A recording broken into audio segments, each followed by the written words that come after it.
Hello po! If you are learning Tagalog, then you are in the right place. My name is Pat and I'm here to welcome you to the Tagalog Time video series and podcast where I will teach you conversational Tagalog. In my Tagalog lessons, we will break down grammar rules, we will learn common phrases that native speakers say, and we will practice so that you can feel confident speaking Tagalog to anyone you meet. Along the way, we will also talk about Filipino culture, history, and geography so that you can have some context to go along with the information we learn about the language. But first, I want to ask you, why are you learning Tagalog? Did you grow up in a home where your parents or your grandparents spoke Tagalog but you were never taught how to speak the language? Or maybe you have a special someone in your life who speaks Tagalog and you want to learn the language so that you can get to know their culture better. Or maybe you are fluent in Tagalog and you just want to understand the language a little bit better. Whatever your reason is, I'm so glad you're here. We will start from scratch, get a good foundation on the language, and build our way up. A little bit about myself. I was born in Manila. My family moved to the United States when I was 2 years old. And growing up, my parents only spoke to me in Tagalog. The only time they spoke to me in English was if I was in trouble. They wanted to make sure that I understood that I was in trouble loud and clear, so they said it in English and in Tagalog. But for the most part, my parents only spoke to me in Tagalog. Also, I watched a lot of TFC, the Filipino channel, growing up, and my family went to the Philippines every other year because we still have a lot of family over there. So all of that really helped me stay fluent in Tagalog. And it wasn't until I was already an adult when I really appreciated the fact that I was bilingual in both English and Tagalog. And I hope to help you in your Tagalog learning journey. I will mention that this Tagalog lesson is available on 2 different platforms. You can find the video on my YouTube channel, Tagalog Time Pat, or you can find the audio wherever you find your favorite podcast. I decided to have this Tagalog lesson available in these 2 different platforms because I know some people prefer the video so that they can see the images on there if they are visual learners, while others are auditory learners and prefer to just listen to the information. However you are catching this episode right now, I do encourage you to try out the other platform at a later time. For example, if you are watching the video on YouTube, maybe try out the podcast later. And vice versa, if you are listening to the podcast, maybe check out the video later. There are certain things in both the video and the podcast that are very beneficial. For example, when you are watching the video, you can see all of the words spelled out. You can see how everything is written and the pattern of all of these phrases. Whereas when you are listening to the podcast, you can really focus on the sounds and the emphasis and the pronunciation of words. The video and the podcast work different parts of your brain, so give each a try and see which one works best for you. Alrighty, let's go ahead and get started with the lesson. This is episode 1. I like to call it Tagalog Fundamentals. Our learning agenda for the lesson includes talking about the history of Tagalog. Where does the name come from? Who speaks Tagalog, like in what regions of the Philippines? And what is the difference between Tagalog and Filipino? So Filipino is actually the national language of the Philippines. How is it different from Tagalog? We'll talk about that. Then we will learn some common introduction phrases so that you can have a conversation with someone you just met. And lastly, we'll do some practice questions and apply what we learned. Alrighty, this is a picture of a river. In fact, this is the Marikina River in Metro Manila. I will just describe it to you. In the back, there are some skyscrapers, really tall buildings. In fact, this is kind of what you would see in the Philippines whenever you visit a big city. So there's skyscrapers. Most of those are probably condos, probably office buildings for both domestic or local businesses as well as international businesses too. And then there's probably some shopping centers all mixed in there as well. Around those skyscrapers, you will see a lot of houses. So big cities are very populated. A lot of traffic can be seen there.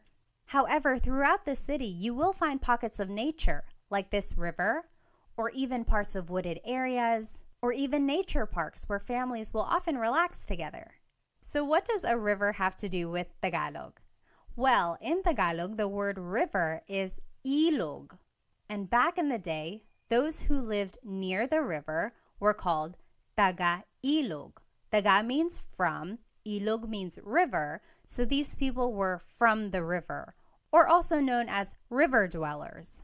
The opposite of that would be taga-bundok, from the mountain. So this was just a way to distinguish people in different regions. Taga-ilog are those who were living beside the river. And the name Tagalog comes from this phrase, taga-ilog. It is the language that was spoken by these people who were living near the river. So eventually, the language was called Tagalog.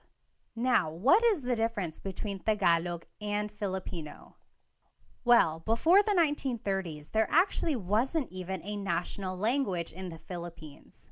At the time, Spanish and English were considered to be official languages, but there was no national language assigned yet. It wasn't until 1937 when Tagalog was declared to be the national language by the government. However, this was pretty controversial. Tagalog was only spoken in the Central Luzon area. That means people up north and people in the south did not speak Tagalog. There are lots of languages and dialects throughout the country. In fact, some people didn't even recognize Tagalog as the national language. Some people did not support this decision, but ultimately Tagalog was chosen for a number of reasons. First, Tagalog was spoken in Manila and its surrounding areas. And this is where the government had resided for many years.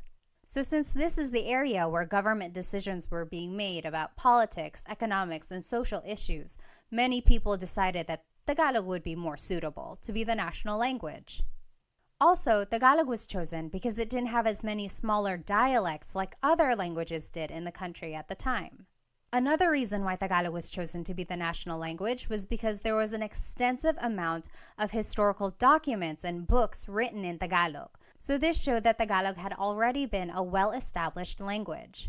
Lastly, Tagalog was chosen to be the national language at the time because even though not a lot of regions spoke it fluently, it was the most widely understood language throughout various regions in the Philippines.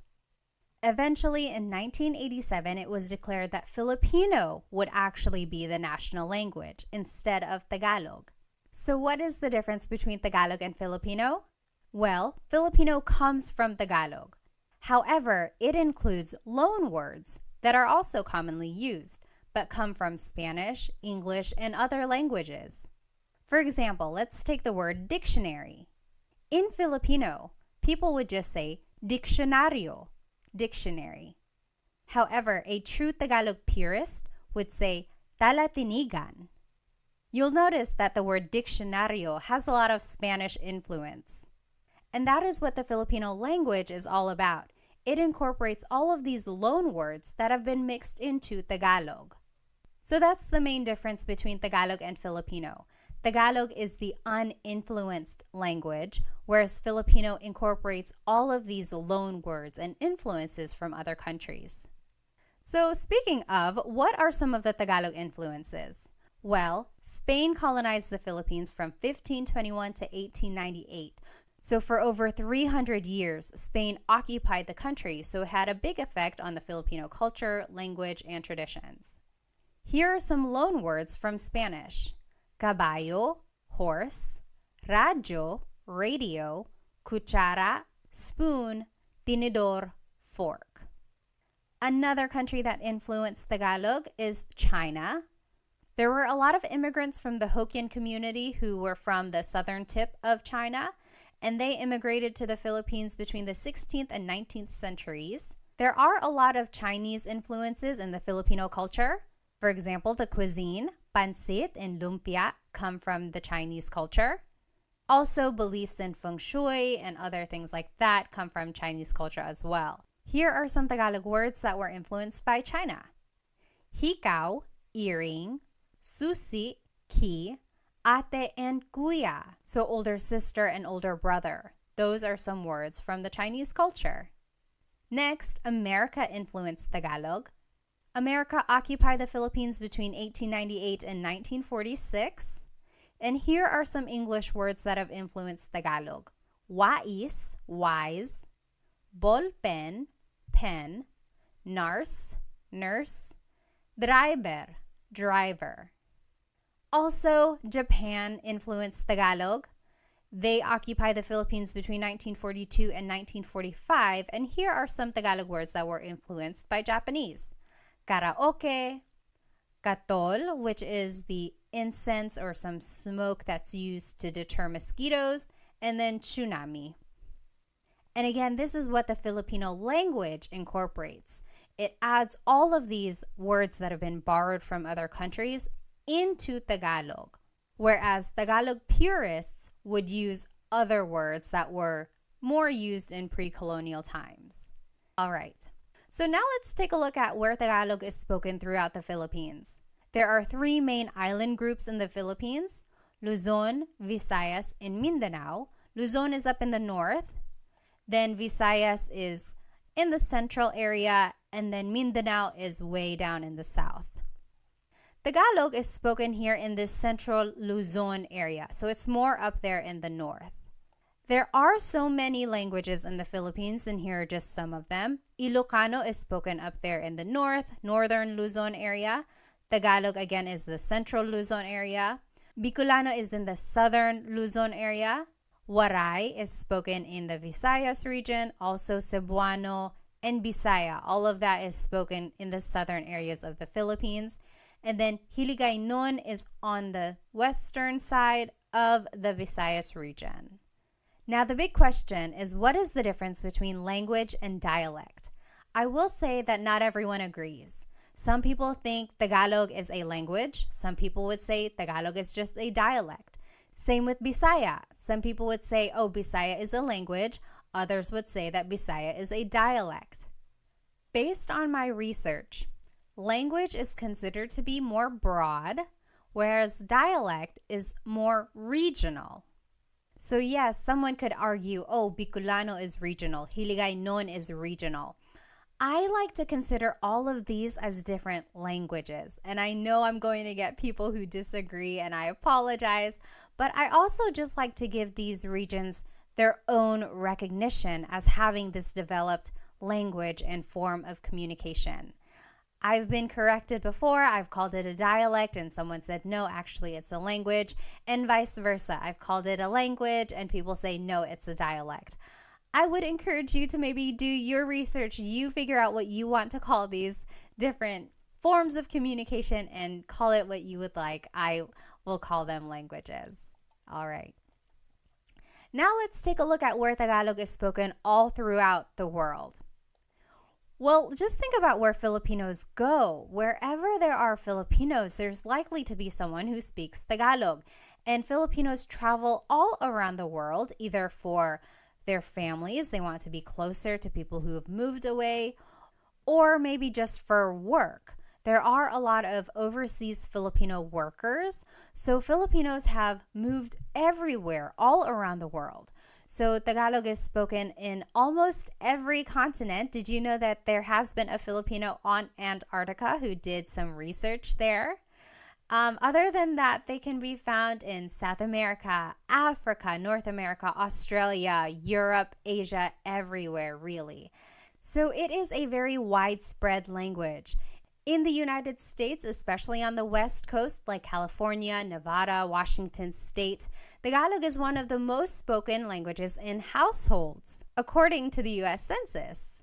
So good for you for learning Tagalog. It is a very useful language when you're meeting someone new. All right, so let's go ahead and learn some common phrases in Tagalog.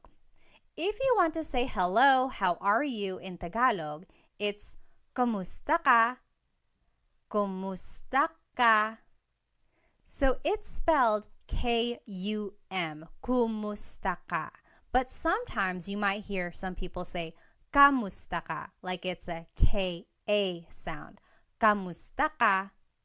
So if you want to say hello, how are you, it is just one phrase, kamusta ka?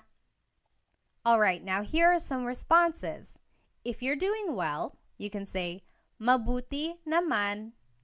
Mabuti naman. That means I'm doing good. I'm doing great. I'm doing well. Mabuti means good. Naman is an emphasis word. So I'm doing good. Mabuti naman.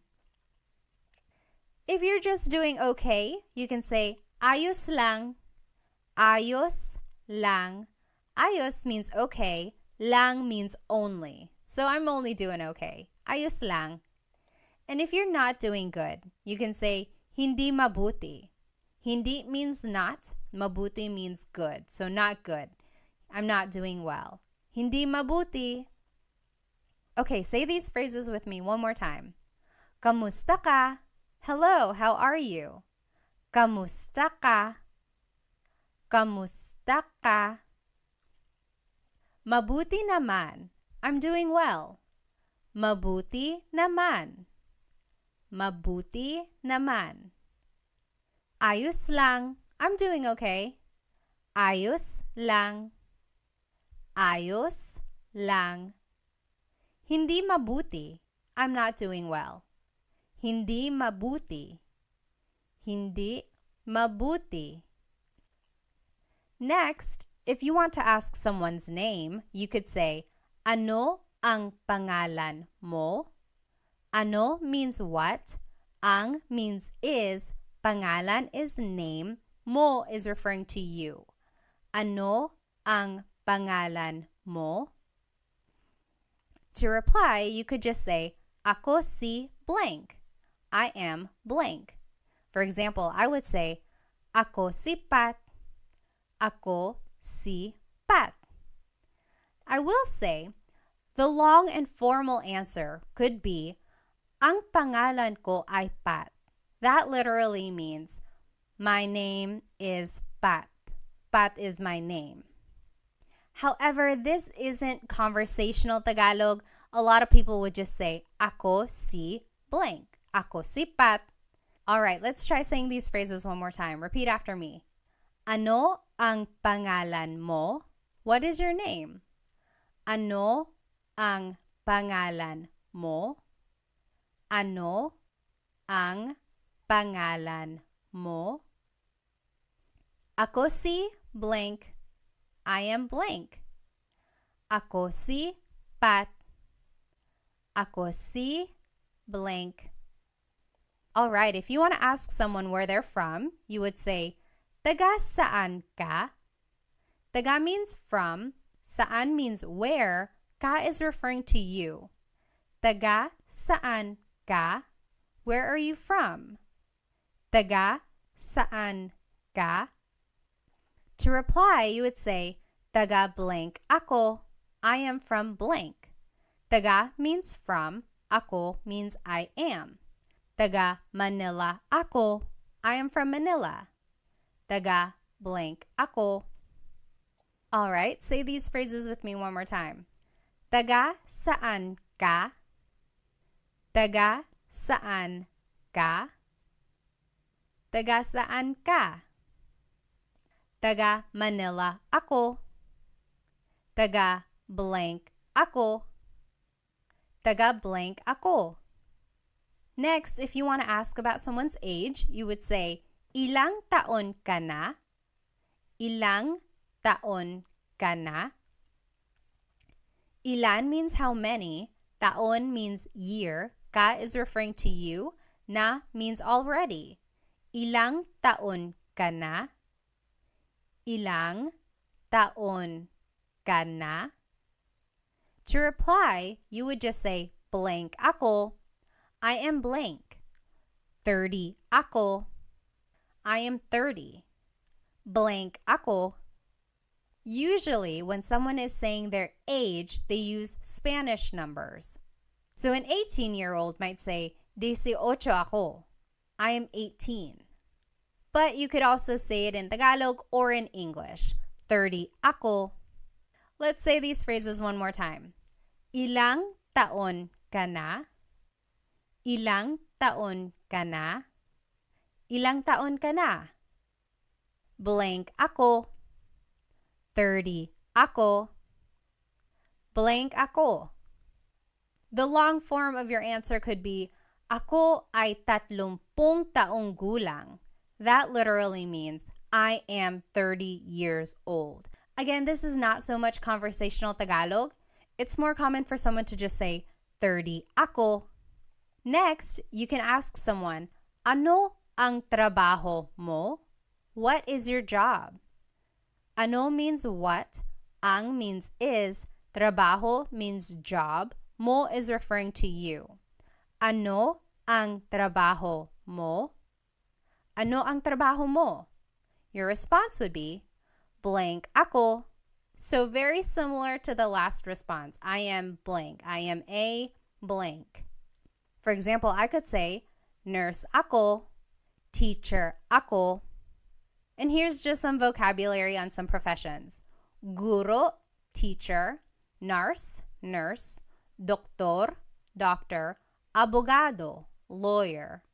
So you could say, guro ako, nurse ako.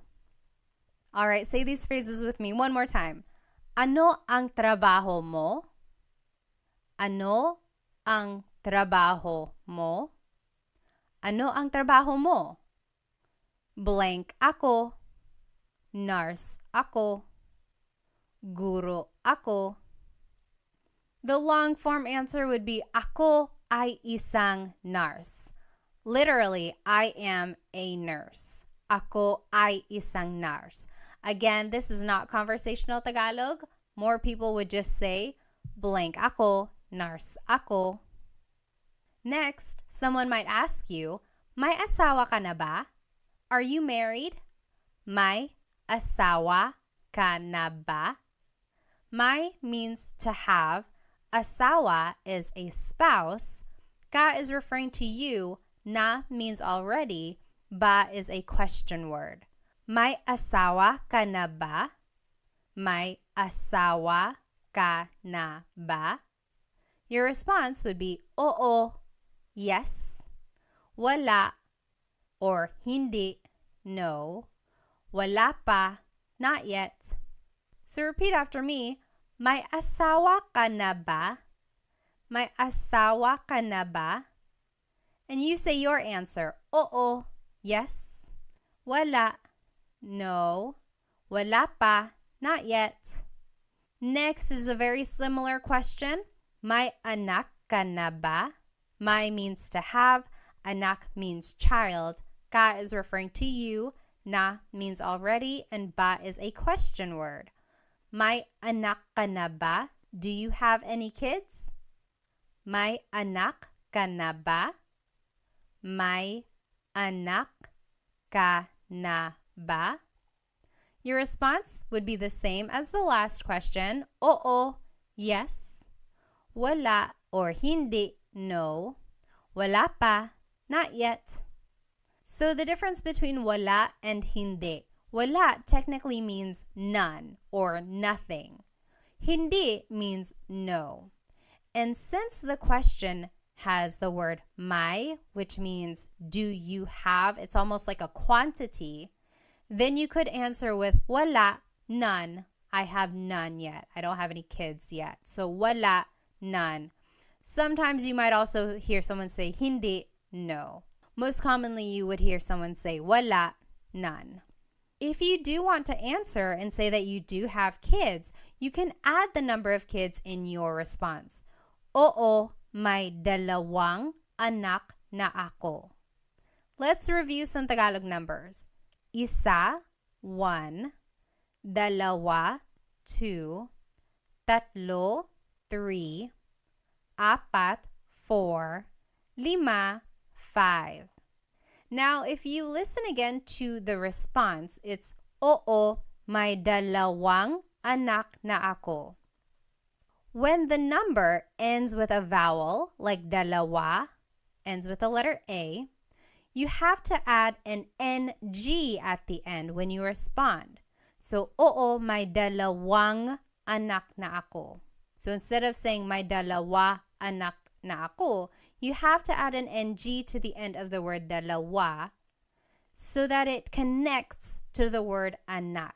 It's almost like you're saying two of child. You have 2 children. And you add this NG to the end of any number when it ends with a vowel. So, isa, dalawa, tatlo, 5, 5. But for the word apat, 4, it ends with a consonant. You would have to add the word na before the word anak. So, oo, may apat na anak na ako. So anytime the number ends with a consonant, you add the word na. All right. Say that again with me. May anak ka na ba? May anak ka na ba? Do you have any kids? May anak ka na ba? And your response, oo, yes. Wala or hindi, no. Wala pa, not yet. And to talk about how many kids you do have, you could say, oo, may dalawang anak na ako, and just fill in the number in the phrase. Lastly, to get to know someone, you can ask them, ano ang hilig mo? What are your hobbies? Ano means what, ang means are or is, hilig means your likings or things that you like. Mo is referring to you. Ano ang hilig mo? What do you like to do? What are your hobbies? Your response would be, mahilig ako blank. I like to blank. And here are some examples of some hobbies. Mahilig ako magluto, to cook, magluto, magbasa, to read, magbasa, manood ng TV, watch TV, manood ng TV, sumayaw, dance, sumayaw, mag-exercise, to exercise, mag-exercise. Now, this is a great Taglish tip. When you don't know a verb in Tagalog, you can use the mag pattern. So mag-exercise is just the way to say exercise. That's commonly how people would say it. If you wanted to say that you like to swim, but you don't know how to say swim in Tagalog, you could say, mahilig ako mag-swim. I like to swim. Later on, go back and look up what to swim is in Tagalog. Then you can say, mahilig ako lumangoy, lumangoy. So I am a big supporter of using Taglish, especially while you are learning Tagalog. The main focus here is to learn the patterns and formation of phrases. And over time, you will learn more Tagalog vocabulary so that you can fill it into these phrases. But in the meantime, feel free to put English words wherever you need to. All right. Now, I always get asked, how do you use the word po? The word po is a part of speech that is used to show respect. Usually, kids say po throughout a conversation when they are speaking to an elderly person. Or adults even say po when they are trying to be respectful either to someone in authority or someone older than them. There are specific placements for the word po, but I will tell you about those in my next video, how to use po. But just as a rule of thumb, you can always add po to the end of anything you say and it will always work. It will always be respectful. So for any of the phrases that we learned today, add po at the very end when you are speaking to someone older than you. And that's just a good way to show respect. All right, now it's time to practice what we learned today. Translate these phrases in Tagalog. I will give you 10 seconds and then we'll go over the answer. Okay, so the first phrase that we're going to translate to Tagalog is, what is your name? What is your name? How do you say that in Tagalog?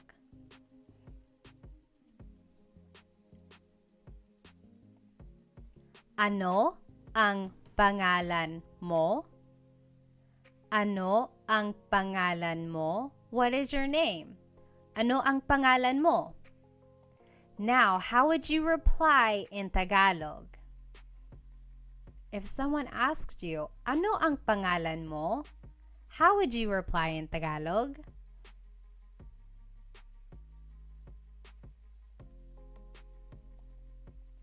Ako si blank. Ako si Pat. Ako si blank. All right, next question. How do you say, what is your job in Tagalog? What is your job?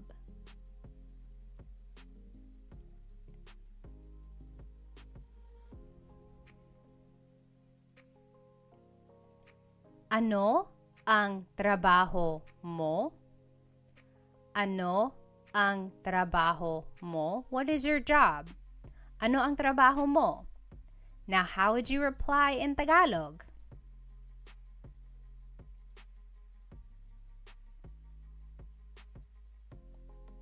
Blank ako. I am blank. Nurse ako. Teacher ako. Next, how would you say, hello, how are you in Tagalog? How do you say hello, how are you in Tagalog?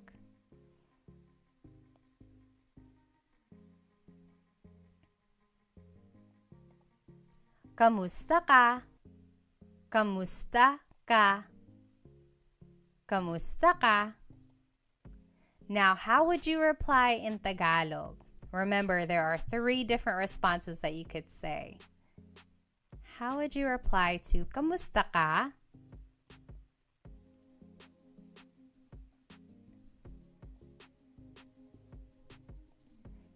If you're doing well, you could say mabuti naman. Mabuti naman. If you're doing okay, you could say ayos lang. Ayos lang. And if you're not doing so good, you can say hindi mabuti. Hindi mabuti. All right, now how do you say, are you married? In Tagalog, are you married?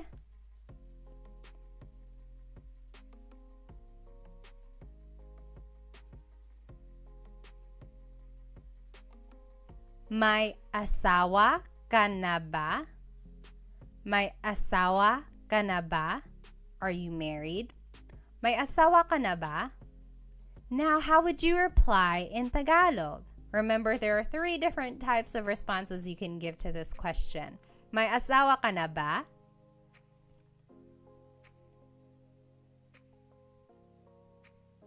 You can say, oo, yes, oo, or wala, hindi, no, wala, hindi, or wala pa, not yet, wala pa. How do you say, where are you from in Tagalog? Where are you from?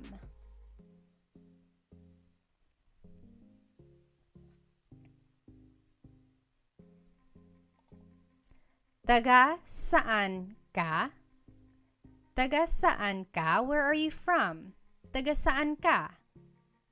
Now, how would you reply in Tagalog?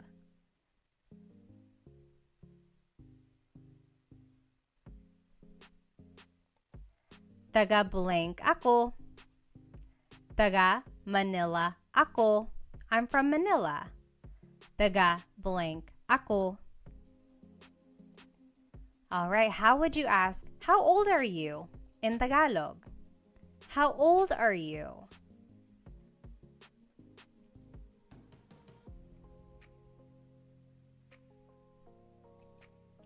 Ilang taon ka na? Ilang taon ka na? Ilang taon ka na? Now, how would you reply in Tagalog?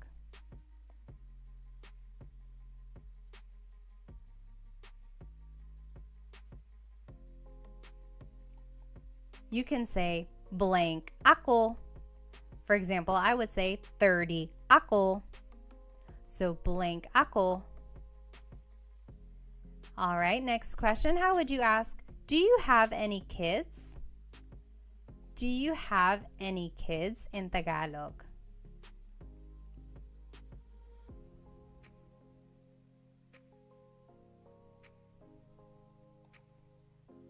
May anak ka na ba? May anak ka na ba? Do you have any kids? May anak ka na ba? And how would you reply in Tagalog?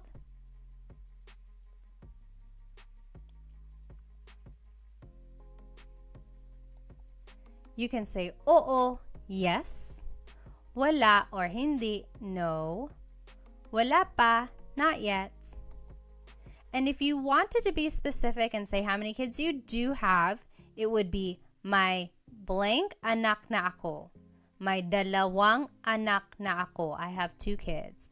Or may apat na anak na ako. I have 4 kids. So that would be the sentence structure if you wanted to say how many kids you do have. Lastly, how would you ask someone, what are your hobbies in Tagalog? What are your hobbies?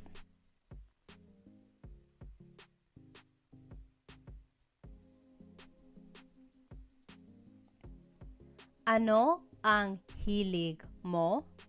Ano ang hilig mo? What are your hobbies? Ano ang hilig mo? And how would you reply in Tagalog? Mahilig ako. I like to. Mahilig ako magluto, to cook. Magluto. Magbasa, to read. Magbasa. Manood ng TV, to watch TV. Manood ng TV. Sumayaw, to dance. Sumayaw. Mag-exercise, to exercise. Mag-exercise. And remember, you can always use a Taglish tip. If you don't know a verb in Tagalog, just say it as a mag verb. Mahilig ako mag-swimming. Mahilig ako mag-shopping. And later on, go back and try to figure out what these words are in Tagalog. So to swim is lumangoy. Mahilig ako lumangoy. All right, we learned a lot today. We learned about the history of Tagalog. We learned where it's spoken and some influences of it. Then we learned some common phrases that hopefully you can start using when you meet someone new. And then we practiced. I encourage you to maybe write these phrases down on a note card. Write the English translation on one side and the Tagalog translation on the other side, and then just review them throughout the day. Practice really does make perfect. Try using these phrases to a native speaker that you know. Or if you don't have anyone you can speak to right now, really try practicing these note cards on your own. And a lot of people I meet get really nervous about their accent. I always say, ignore the accent. Forget about it for now. The accent will come the more you practice. I will say that even I have an English accent when I'm speaking Tagalog sometimes too. It usually comes out when I'm nervous or if I'm speaking too fast. But really, that doesn't matter. What matters in the end is that you are able to communicate in Tagalog. Be sure to subscribe to my YouTube channel for more Tagalog lessons and follow me on my other social media platforms. Thank you so much for joining me in this Tagalog lesson. In my next lesson, I will talk about how to use po when you want to be respectful. I hope to see you there. Paalam!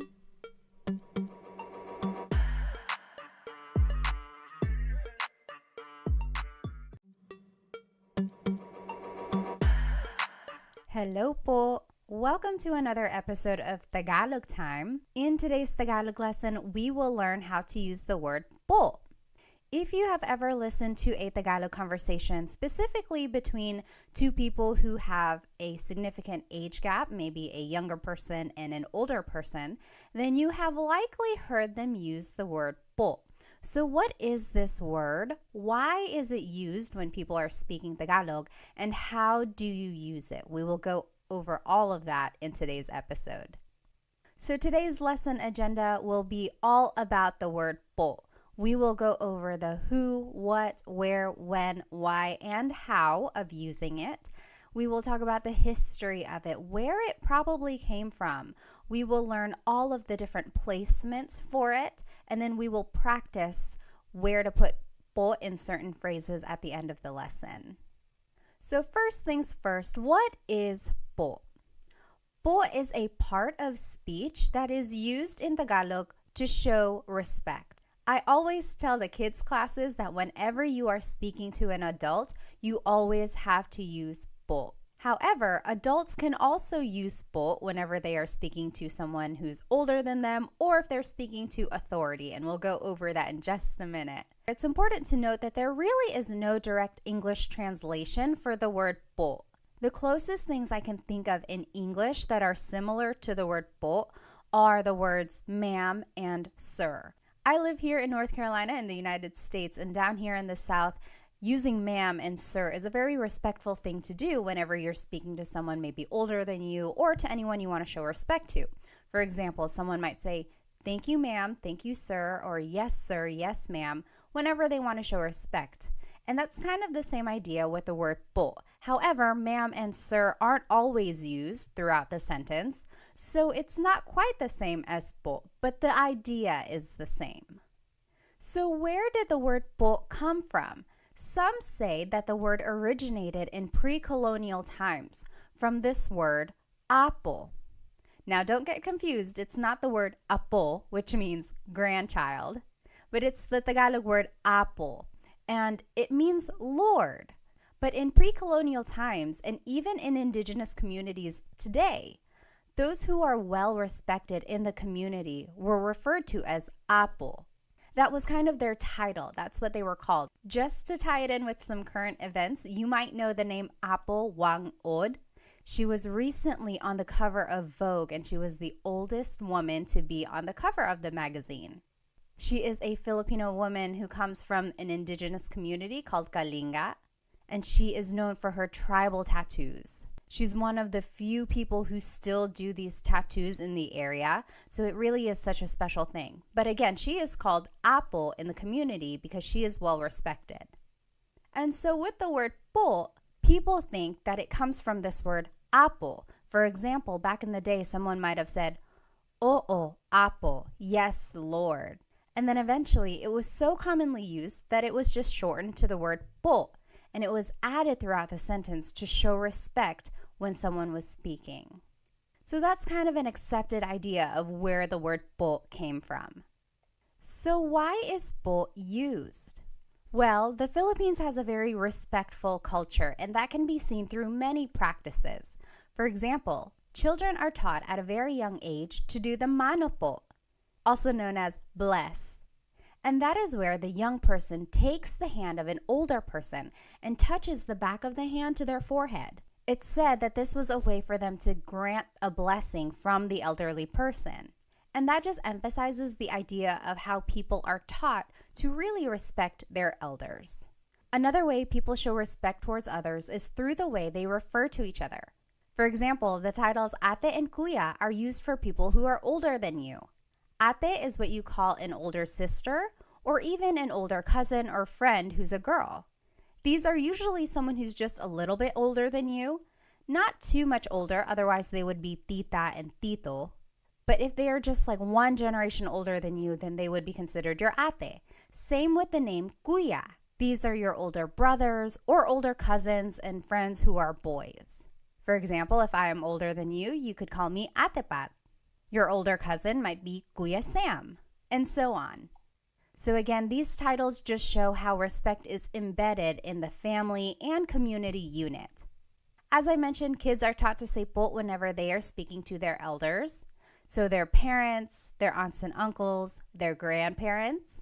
However, it's important to note that adults also use the word po whenever they are speaking, of course, to their elders, so maybe their grandparents or their parents, but also to anyone in authority, so bosses or police or priests or doctors. So anyone they want to be respectful to, they would say po. When and where is the word po used? It can be used anytime, whether you are just at home with your family, or if you're at the grocery store, or if you're at work. It's always appropriate whenever you want to show respect. Other than using the word po personally with your family, you might also hear the word po in hospitality settings. So for example, at hotels and restaurants. You will likely hear the staff speaking to you with the word po. And that again is just a way to show respect because you are a guest in that area. And that is just a way for them to be professional and respectful. All right, so how do you use the word po? Before we jump into the proper placements of po, let's go over some common Tagalog phrases that we can use as a reference. So first, the basic way to say hello and how are you in Tagalog is just kamusta ka, kumusta ka. To reply, you can say mabuti naman, I'm doing well, mabuti naman. Or if you're just doing okay, you can say ayos lang, ayos lang. And if you're not doing well, you can say hindi mabuti, hindi mabuti. Say these phrases with me one more time. Kamusta ka? Hello, how are you? Kamusta ka? Mabuti naman. I'm doing well. Mabuti naman. Ayos lang. I'm doing okay. Ayos lang. Hindi mabuti. I'm not doing well. Hindi mabuti. Next, if you want to ask for someone's name, you can say, ano ang pangalan mo? Ano ang pangalan mo? Your response would be, ako si blank. I am blank. I would say, ako si Pat. Ako si blank. Next, if you want to ask where someone is from, you can say, taga saan ka? Where are you from? Taga saan ka? To reply, you can say, taga blank ako. I am from blank. Taga Manila ako. Taga blank ako. Let's say these phrases one more time. Ano ang pangalan mo? What is your name? Ano ang pangalan mo? Ako si blank. I am blank. Ako si Pat. Ako si blank. Taga saan ka? Where are you from? Taga saan ka? Taga blank ako. I am from blank. Taga Manila ako. Taga blank ako. Next, if you want to ask how old someone is, you can say, ilang taon ka na? How old are you? Ilang taon ka na? To reply, you can say, blank ako. I am blank. 30 ako. Blank ako. Next, if you want to ask about someone's job, you can say, ano ang trabaho mo? Ano ang trabaho mo? To reply, you can say, blank ako. I am a blank. Nurse ako or teacher ako. Let's say these phrases one more time. Ilang taon ka na? How old are you? Ilang taon ka na? Blank ako. I am blank. 30 ako. Blank ako. Ano ang trabaho mo? What is your job? Ano ang trabaho mo? Blank ako. I am a blank. Nurse ako. Blank ako. Alright, so we learned some common phrases. Now let's see where po would go in these phrases. First, the most common placement for po is that it is the second word in the sentence. For example, saan po ang CR? Saan means where, po is a sign of respect, ang means is, CR stands for comfort room. It's what they call the bathroom in the Philippines sometimes. So saan po ang CR means where is the bathroom? So po is the second word in this question. Another example is natutulog po siya. Natutulog means sleeping. Po is a sign of respect. Siya means he or she. It's gender neutral. So we would have to find more of the context clues about this phrase. But this essentially means he or she is sleeping. Natutulog po siya. Again, po is the second word in this phrase. The second rule for the word po is that it goes after the words ko, which means I, or na, which means already. So if either of these words appear in a phrase, po would go after that word, ko or na. For example, nakita ko po yung kotse. Nakita means saw. Ko means I. Po is a sign of respect. Yung means the. Kotse means car. So, I saw the car. Nakita ko po yung kotse. Po is after the word ko. Another example, kumain na po ako. Kumain means ate. Na means already. Po is a sign of respect. Ako means I. So I already ate. Kumain na po ako. Po goes after the word na. Lastly, po goes after a set phrase. For example, maraming salamat po. Thank you very much. Maraming salamat po. Also, it can go after the phrase magandang umaga po. Good morning. So these are just some set phrases and po goes after them. I will note that if you don't remember these po placements, you can always add po at the end of anything you say and it will always work. It will be respectful. It might not be the most common placement for the word po, but it does the job.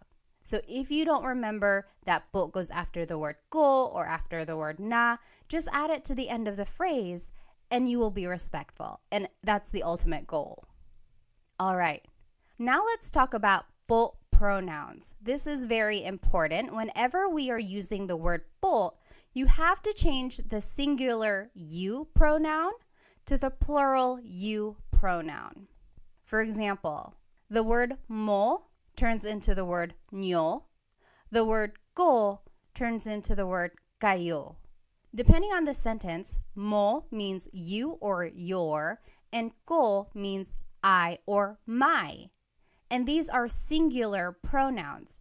So anytime you are using the word po, you have to use the plural you pronoun, nyo and kayo, respectfully. And they do this in other languages as well. They do this in French. I took 5 years of French between high school and college. And anytime you refer to someone in a respectful way, you have to use the plural you pronoun. And you do this even if you are just speaking to one person. So that can get a little confusing. People always ask, so if I'm only speaking to one person, but I'm still using the word po, I still have to refer to them in the plural you? Yes, you do. So anytime you are trying to be respectful and you are using the word po, you have to use the plural you pronoun. And we will see how that works in these examples. So just to review the common phrases we just learned, kamusta ka? Hello, how are you? Mabuti naman, I'm doing well. Ayos lang, I'm doing okay. Hindi mabuti, I'm not doing well. Now, if we want to be respectful, let's see where po would go in these phrases. Kamusta ka turns into kamusta po kayo. So po is the second word in this question. And then ka becomes kayo. So that is an example of where the singular you pronoun becomes a plural you pronoun. So kamusta ka becomes kamusta po kayo. Next, mabuti naman becomes mabuti naman po. So that's just a set phrase. It would go at the end of that. Very similar, ayos lang becomes ayos lang po. Again, it just goes at the end because it's a set phrase. And then lastly, hindi mabuti becomes hindi mabuti po. Again, that's just a set phrase. You might hear someone say, hindi po mabuti. I've heard that before, so it can also be the second word in this phrase, hindi po mabuti. But since it's a set phrase, I would add it to the end, hindi mabuti po. So those are some examples of where po would go. Just some more common phrases. Let's review. Ano ang pangalan mo? What is your name? Ako si Pat. I am Pat. Taga saan ka? Where are you from? Taga Manila ako. I am from Manila. Now let's see where po would go in these phrases. Ano ang pangalan mo becomes ano po ang pangalan nyo? So po is the second word here, goes right after the word ano. And then mo becomes nyo. So again, the singular you pronoun becomes a plural you pronoun. Next, ako sipat becomes ako po sipat. Po is the second word in this phrase. Taga saan ka becomes taga saan po kayo. So this po placement does not really fall into any of the three major placements that we learned. But I do want to point out that ka becomes kayo. Again, that is where the singular you pronoun becomes a plural you pronoun. And lastly, to respond, taga Manila ako becomes taga Manila po ako. So in this case, po is the third word, so it doesn't really fall into any of the categories that we learned earlier. But when in doubt, you can always add po to the end. Taga Manila ako po. That will also work. In fact, when I was a kid, that's what I was taught. Just always add po to the end of anything you say. The more you hear people speaking Tagalog, you'll catch on to where po typically goes. You'll hear the flow of the sentence, and you'll learn where po might and might not go. Alrighty, ilang taon ka na means how old are you? 30 ako. I am 30. Ano ang trabaho mo? What is your job? Nurse ako. I am a nurse. Let's see where po would go in these phrases. Ilang taon ka na becomes ilang taon na po kayo. So po goes after the word na anytime it appears in a phrase. And then ka becomes kayo. So ilang taon na po kayo? How old are you? 30 ako becomes 30 po ako. So po is the second word placement there. Ano ang trabaho mo becomes ano po ang trabaho nyo. Po is the second word placement here. And then mo becomes nyo. And lastly, nurse ako becomes nurse po ako. Po is the second word placement in this phrase. All right, let's try some practice questions. Just to review, these are the three common placements of po. Usually it's the second word placement in a phrase, or it goes after the words ko or na if either of them appear in a phrase. And lastly, it goes after a set phrase. And then the most important rule is anytime you are using po, you have to use a plural you pronoun instead of the singular you pronoun. So like the phrase we learned, taga saan ka? Where are you from? Turns into taga saan po kayo? Ka becomes kayo. You would never ever hear someone say, taga saan po ka? The po and the ka are never together since that is a singular you pronoun. You always have to change the ka into kayo, which is the plural you pronoun. Taga saan po kayo? All right, so let's do some practice. What is the proper placement of po in these phrases? Maligayang bati, happy birthday. Maligayang means happy. Bati means a greeting. So happy greeting, usually used for happy birthday. Maligayang bati. I'll give you a hint. This is a set phrase. So think about that. Maligayang bati, happy birthday. Where would po go there? Next, binili ko yung laruan. Binili means bought. Ko means I. Yung means the. Laruan means toy. So I bought the toy. Binili ko yung laruan. Where would po go in this phrase? Binili ko yung laruan.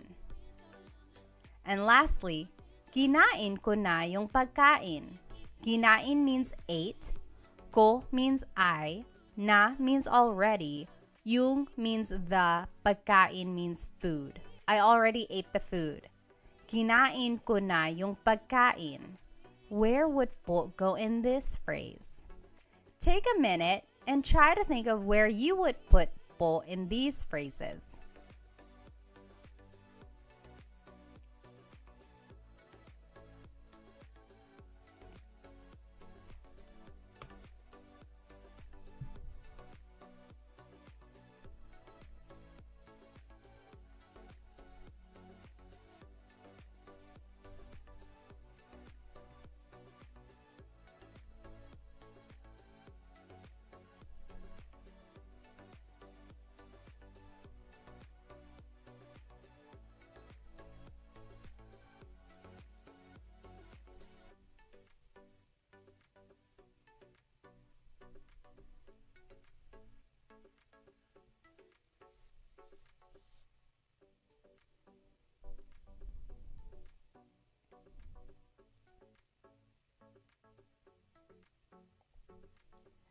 All right.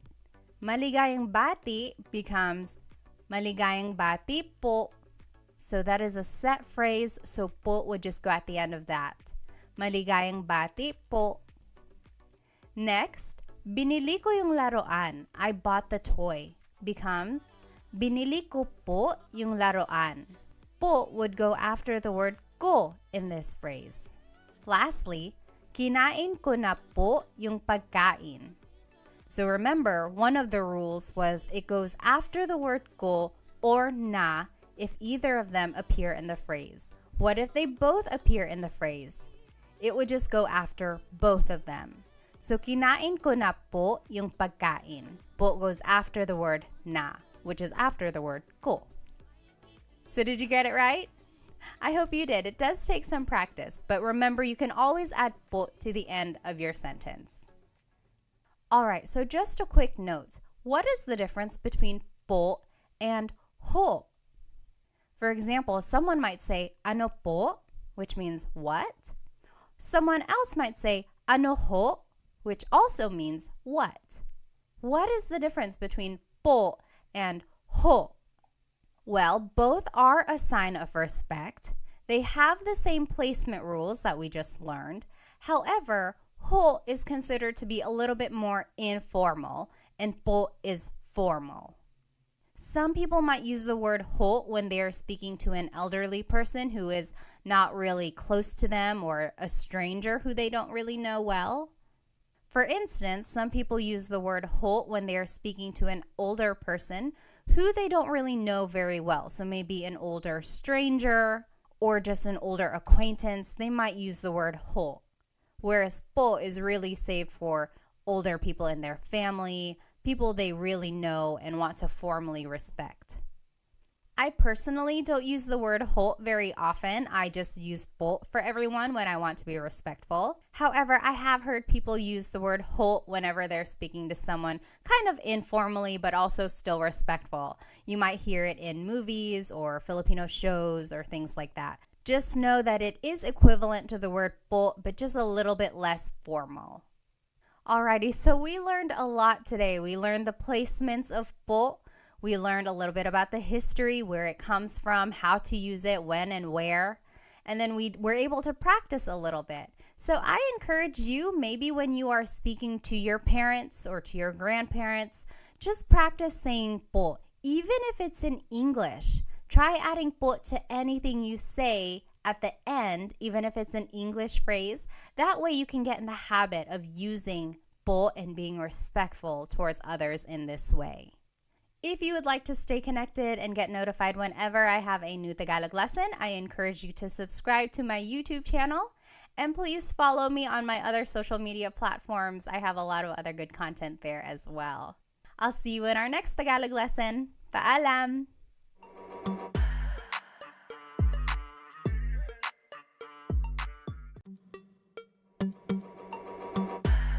Hello, hello!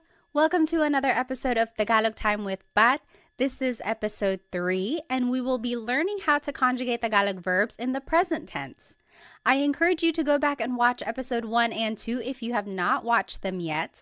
I have planned these episodes to kind of start from scratch. So if you don't know any Tagalog at all, start with episode 1 to learn about just the fundamentals of Tagalog, learning about basic phrases and everything like that. And then episode 2 will focus on how to use po so that you can be respectful when you're speaking to adults or to authority. And then now episode 3, this is more heavy on the grammar side so that we can start speaking more kind of simple sentences which you can use in a conversation. So let's go ahead and jump right in. In Tagalog, have you ever wanted to say something like, I am eating, she is sleeping, they are cooking?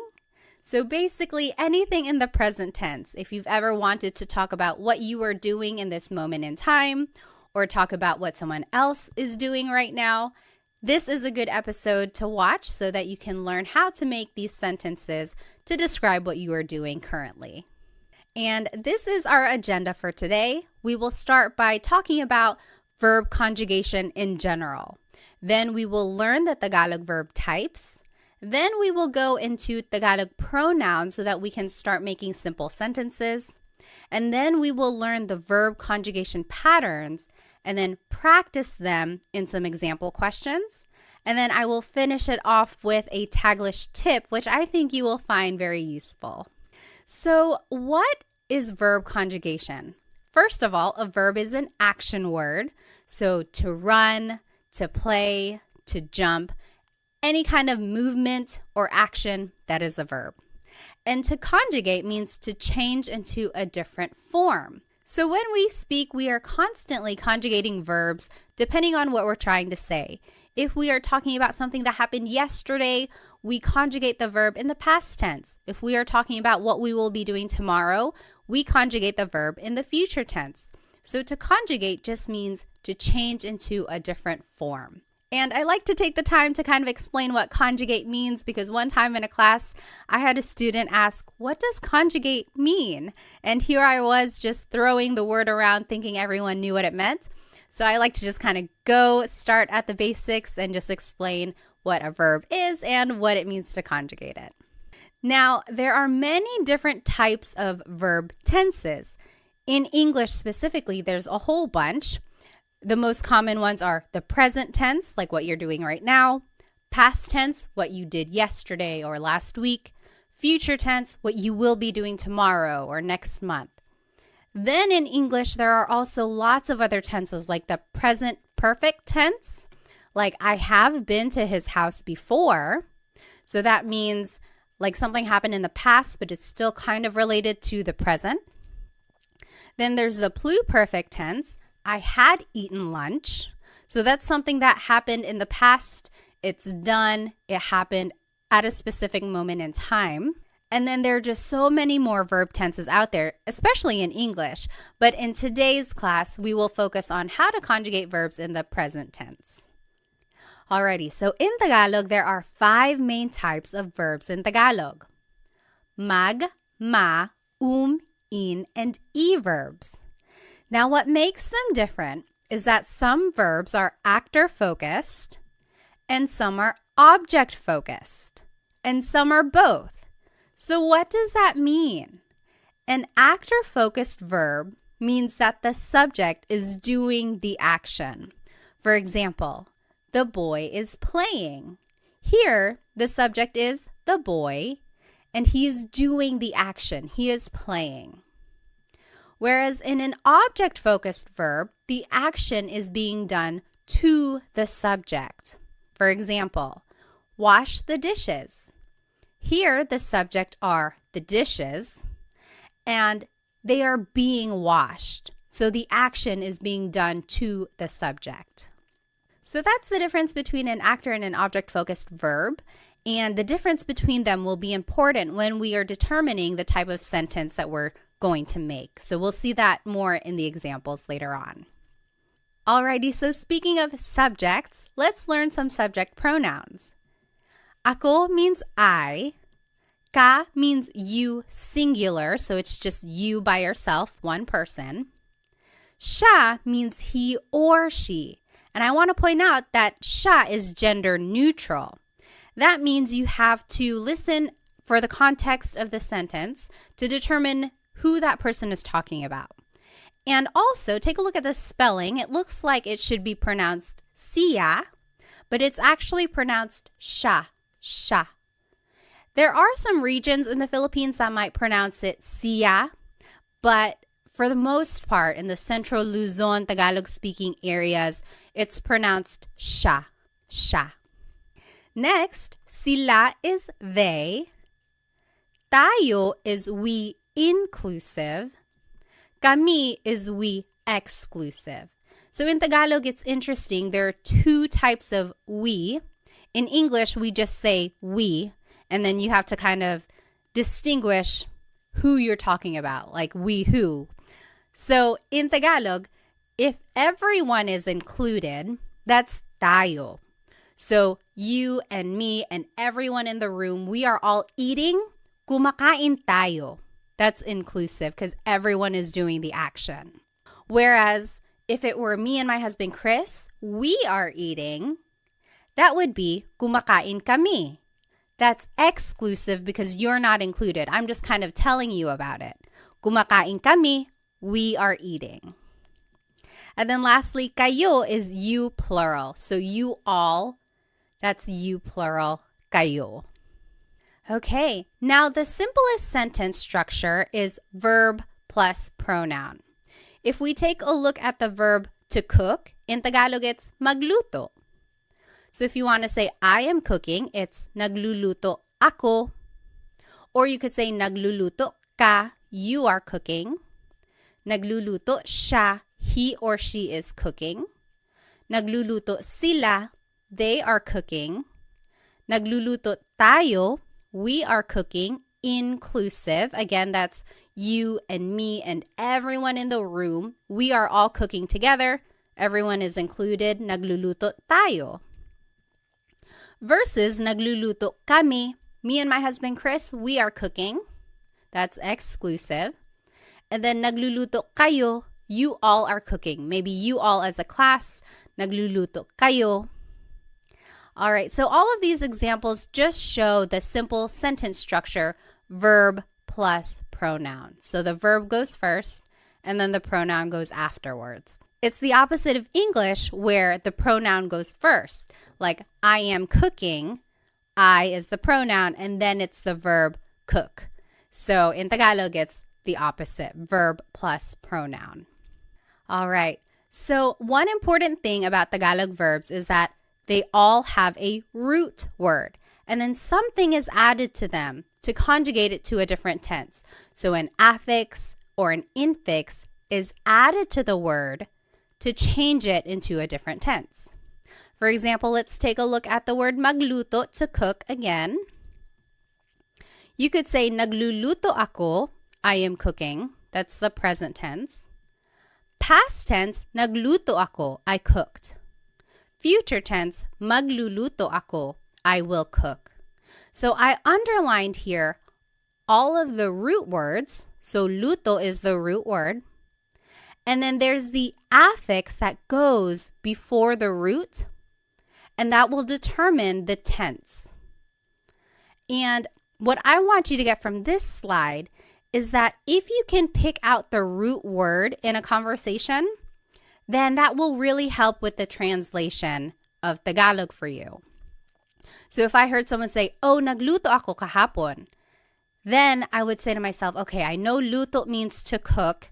Now I have to use context clues to figure out, are they talking about something that happened yesterday, or are they cooking right now, or are they going to cook tomorrow?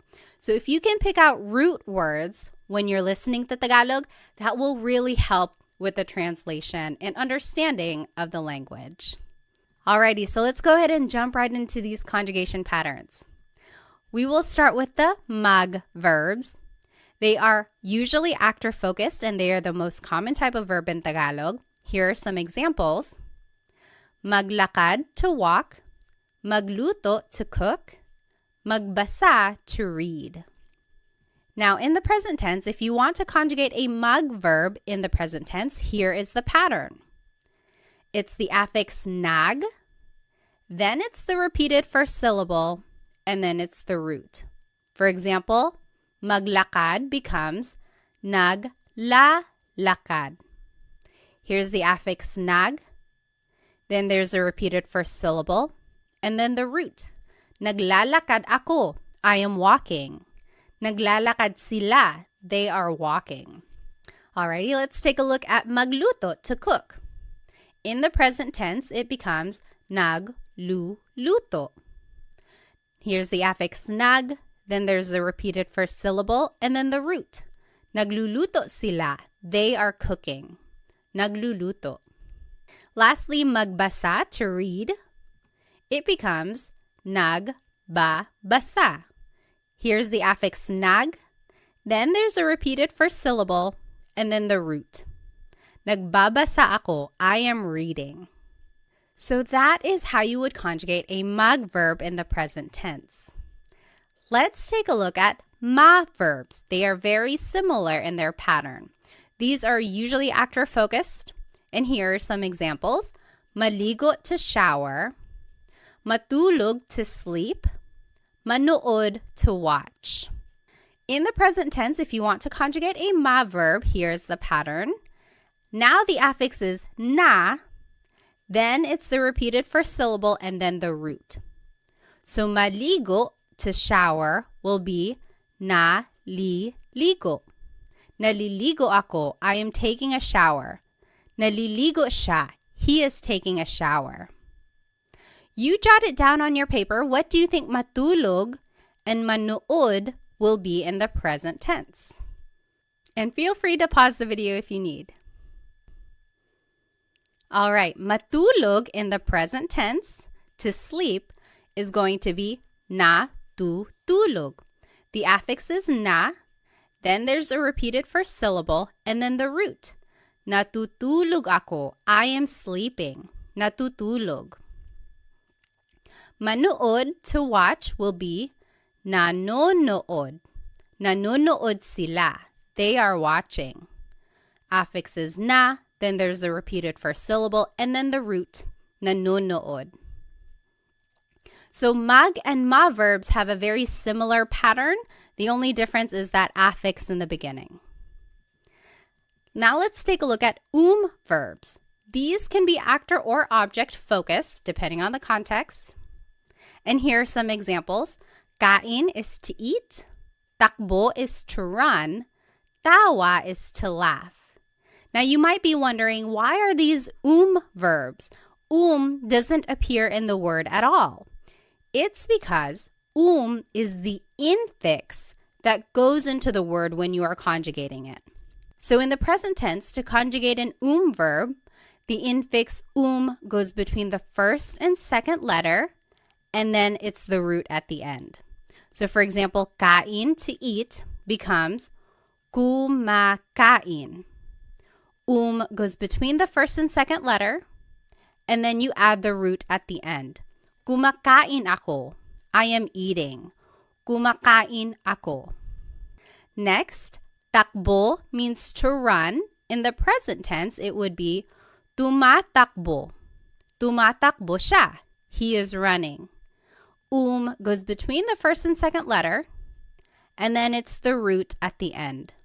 Tumatakbo. You jot it down. What do you think tawa will be in the present tense? And just use the pattern we learned. In the present tense, tawa, to laugh, will be tumatawa. Goes between the first and second letter, and then the root goes at the end. Tumatawa sila. They are laughing. Tumatawa. Alrighty, now let's move on to verbs. These are also object focused. And here are some examples. Gamit means to use. Walis means to sweep. It has a very similar pattern to verbs. The only difference now is that the infix in goes between the first and second letter, and then it's the root. So gamit, to use, in the present tense becomes ginagamit. In goes between the first and second letter, and then it's the root. Ginagamit ko. I am using something. Ginagamit. What do you think walis will be in the present tense? Remember to just use the pattern and plug everything in. Walis in the present tense is winawalis. So in just goes between the first and second letter, and then the root goes at the end. Winawalis ko yung sahig. I am sweeping the floor. Winawalis. Lastly, verbs. These are object focused. Some examples are isara, to close, ibigay, to give, itago, to hide. And now the pattern is the infix in goes between the second and third letter, and then it's the root. So isara, to close, becomes isinasara. Isinasara. So in goes between the second and third letter, and then the root goes at the end. Isinasara ko yung pinto. I am closing the door. You jot it down. What do you think ibigay and itago will be in the present tense? In the present tense, ibigay, to give, will be ibinibigay. ibinibigay. In just goes between the second and third letter, and then it's the root at the end. Ibinibigay. So, ibinibigay ko, I am giving something to someone. Lastly, itago, to hide, in the present tense will be itinatago. Itinatago. The in just goes between the second and third letter, and then the root goes at the end. Itinatago. All right, so those are the conjugation patterns for the 5 different types of verbs in Tagalog. So as you can see, there are some similarities among the patterns. You just kind of have to figure out what type of verb it is and then go from there. So I always get asked, how are verbs categorized? Why are some verbs mag, some are ma, some are some are in, some are e? And I've looked it up, and honestly, I have not found a consistent answer for that question. I think it goes back to baybayin, the ancient Philippine script. And back in the day, all of these verbs were just organized into these categories, and it was passed down throughout the years.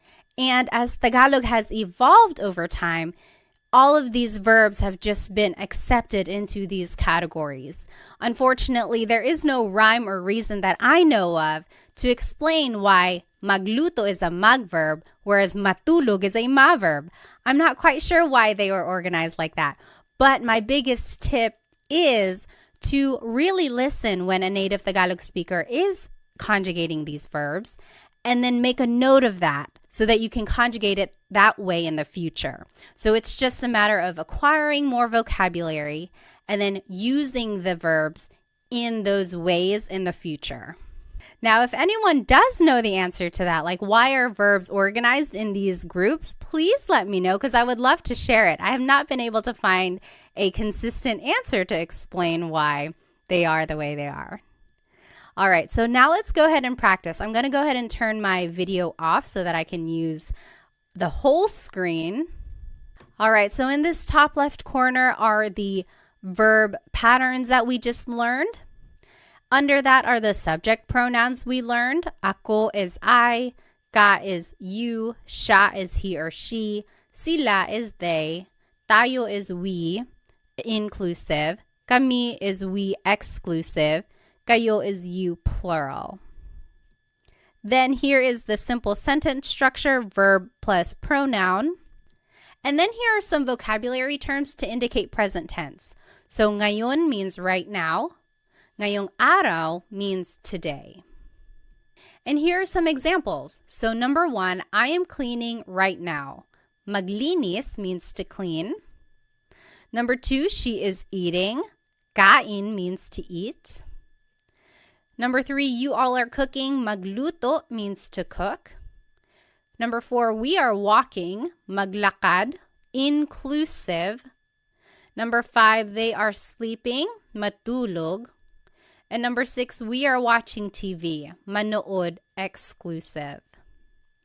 So let's do number 1 together, just so we are all on the same page. Remember our sentence structure here, verb plus pronoun. So the verb for to clean is maglinis. In the present tense, it's naglilinis. So mag verbs, remember the pattern is affix nag, then there's a repeated first syllable, and then the root. Naglilinis, then I, the subject pronoun for I is ako. And then right now, ngayon. Naglilinis ako ngayon. I am cleaning right now. Naglilinis ako ngayon. You take a minute and do the last 5 questions, and then we'll go over it. And feel free to pause the video now if you think you'll need more time. All right, so let's go ahead and do number 2. She is eating. Kumakain siya. Remember, kain is an verb. So the pattern for verbs is the infix goes between the first and second letter, and then it's the root. Kumakain siya. Number 3, you all are cooking. Nagluluto kayo. Nagluluto kayo. Number 4, we are walking. Naglalakad tayo. So remember, inclusive means everyone is doing the action. Tayo is the inclusive form of we. Number 5, they are sleeping. Natutulog sila. Natutulog sila. And lastly, we are watching TV. Exclusive. Nanonood kami ng TV. So not everyone is doing it. It's just me and someone else. Nanonood kami ng TV. So the TV just goes at the end. Nang means some or a thing. We are watching some TV. Now, I want to take a look at this phrase, she is eating. Kumakain siya. Kain is a good example of a verb that can be actor or object focused. So we just learned, kumakain siya. She is eating. But you could also say, kumakain siya ng kanin. She's eating some rice. Or kumakain siya ng saging. She's eating a banana. So ng can mean some or a thing. And in all of these examples, kain is being conjugated as an verb. But you could also say, kinakain niya yung cake. She is eating the cake. Or, kinakain niya yung pandesal. She's eating the pandesal. Pandesal is like a sweet bread that's usually eaten for breakfast. So these last two examples, kain is being conjugated as an in verb. What's the difference here? When kain is being conjugated as an verb, it is an actor-focused verb. So in these examples, it's like asking, what is she doing? Oh, she's eating. She's eating some rice. She's eating a banana. What is she doing? Versus when it's an object-focused verb, it's almost like you're asking, what is she eating? Oh, kinakain niya yung cake. She's eating the cake. Or kinakain niya yung pandesal. She's eating the pandesal. So when it's an actor-focused verb, it's more answering the question, what is she doing? In an object-focused verb, it's like answering the question, what is she eating? So there you can kind of see the shift in the focus of the sentence. Is it more focused on what the subject is doing or focused on what the subject is eating? So I think that's very interesting how the verbs can take on a different kind of focus depending on the context of your sentence. All right, so let's go back to the examples we just did. If you look closely, you'll notice that all of these examples are mag, ma, or verbs. That is because they are all actor-focused, meaning you can use a subject pronoun like we were using. However, if you want to use an in or verb, now you have to actually use a possessive pronoun. And the idea here is that for in or verbs, since the object is the focus of the sentence, it's almost like you are in possession of that object, so you have to use these possessive pronouns. So let's take a look down here in the bottom left corner. Here are possessive pronouns. Ko means my or I. Mo means your or you singular. Niya means her or his, he or she.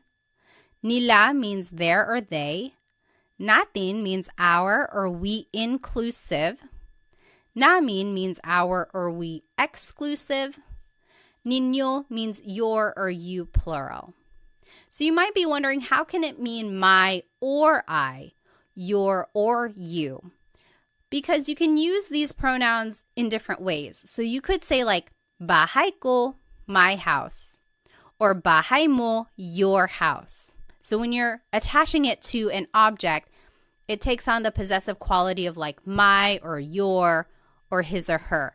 But when you're using it in a sentence with an object-focused verb, then it takes on the translation of I, you, he or she. So now this is the sentence structure we will be using when we use an in or verb. Verb plus pronoun like we were just doing. Then it's the word yung. And then it's the noun. A very similar word is ang, A-N-G. That also means the. However, yung is specific. It's like that thing. So for our purposes, let's just use yung because it's a little bit more specific to the examples we will be going over. And then again, here are some vocab words to indicate present tense.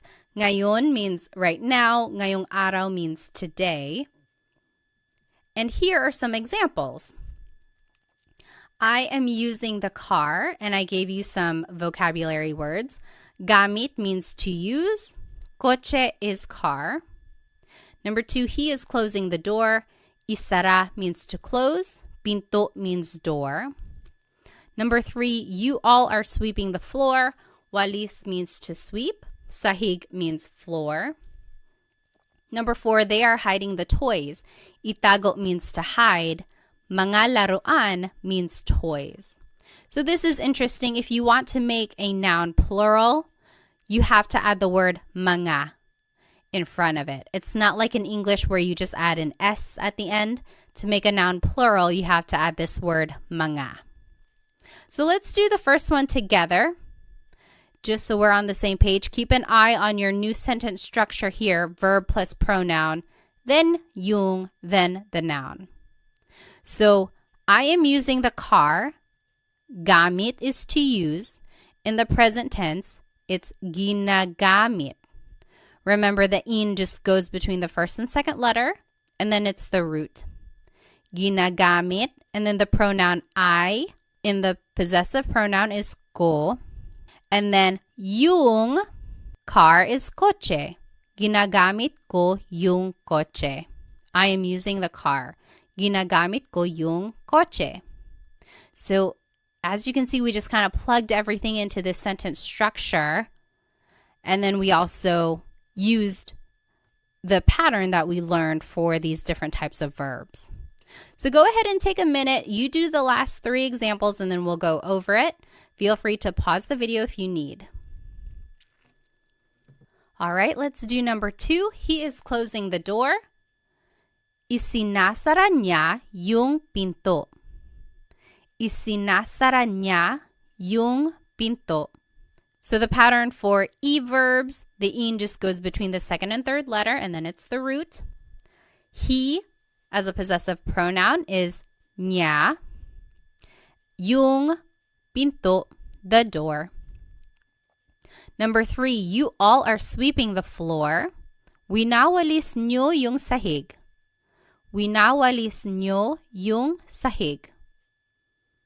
And then lastly, they are hiding the toys. Itinatago nila yung mga laruan. Itinatago nila yung mga laruan. So it really is just a matter of plugging everything into the sentence structure and then using the patterns that we learned for these different verbs. And the trickiest part really is trying to remember that for actor-focused verbs like magma and verbs, you can use subject pronouns. But then for in and e verbs, you have to use possessive pronouns. And again, it's because it's almost like you or the subject are in possession of that object. Alrighty, so let's take a look at this verb walis. This is another example of where it can be an actor or object-focused verb. We learned winawalis ko yung sahig. I am sweeping the floor. That's an in verb. The focus is on the object, sahig. What are you sweeping? I'm sweeping the floor. Winawalis ko yung sahig. But you could also say nagwawalis ako. I am sweeping. Now the focus is on me, the subject. I am sweeping. What are you doing? I'm sweeping. So here, when it's an in verb, it's an object-focused sentence. Versus when it's a mag verb, it's an actor-focused sentence. So very interesting there. Alrighty, let's finish it off with this Taglish tip. Taglish is Tagalog and English together. And I am a big supporter of using Taglish. There are people out there who might say, oh, don't use Taglish. That's a bad way to learn a new language. On the contrary, I think it's a great way to learn a language because you can use it as a stepping stone while you get more vocabulary. So you don't want to rely on Taglish forever. The idea is that hopefully over time you can get more vocabulary and learn how to say the whole phrase in Tagalog. But in the meantime, let's learn this Taglish tip, and I think you can use it every day. So let's take a look at these examples. I am driving, she is swimming, they are jumping. We didn't learn how to say to drive, to swim, or to jump. We didn't learn those verbs. But you could always turn them into a mug verb. So mug plus the English verb, and then you could just conjugate it in the present tense using the pattern we learned. Affix is nug, then there's a repeated first syllable and then the root, and then use the subject pronouns like we learned. So what if for number 1 I said, I am driving, and I told you to use the verb mug drive.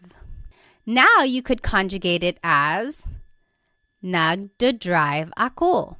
So you see there's the affix nag, then there's a repeated syllable, more like a repeated sound, and then there's the root. Nagdadrive ako. I am driving. Nagdadrive ako. I know it's kind of funny. It's like, is this even allowed? But honestly, I hear this phrase a lot. It's like, oh, sorry, I can't pick up the phone right now. Nagdadrive ako. I am driving right now. Next, she is swimming. What if I told you to use the verb mag-swim? How would you say that in Taglish? In Taglish, you could say, nagsiswim siya. So the affix is nag, then there's the repeated first syllable, and then the root. Nagsiswim siya. Lastly, they are jumping. What if I told you to use the verb mag-jump? How would you write they are jumping in Taglish form? In Taglish, you could say, nagjajump sila. They are jumping. Nagjajump sila. So the affix is nag, then there's a repeated first syllable or sound, and then the root. Nagjajump sila. So I think this tip is useful, but again, try to go back later on and try to figure out what that word is in Tagalog so that you can say the whole phrase in Tagalog. So, to drive in Tagalog is magmaneho. So, nagmamaneho ako. I am driving. To swim in Tagalog is lumangoy. So, lumalangoy siya. She is swimming. And then to jump in Tagalog is talon. Tumatalon sila. They are jumping. So try using Taglish whenever you can, because I think it's a great way to practice using the sentence structure. You also get to practice using the different pronouns, and also it's a way to practice the conjugation patterns that we learned. And then also, of course, it's a good way to gain vocabulary when you go back and look up what these words actually are in Tagalog. Alrighty, so here's just a quick recap of everything we learned today. We went over a lot of information.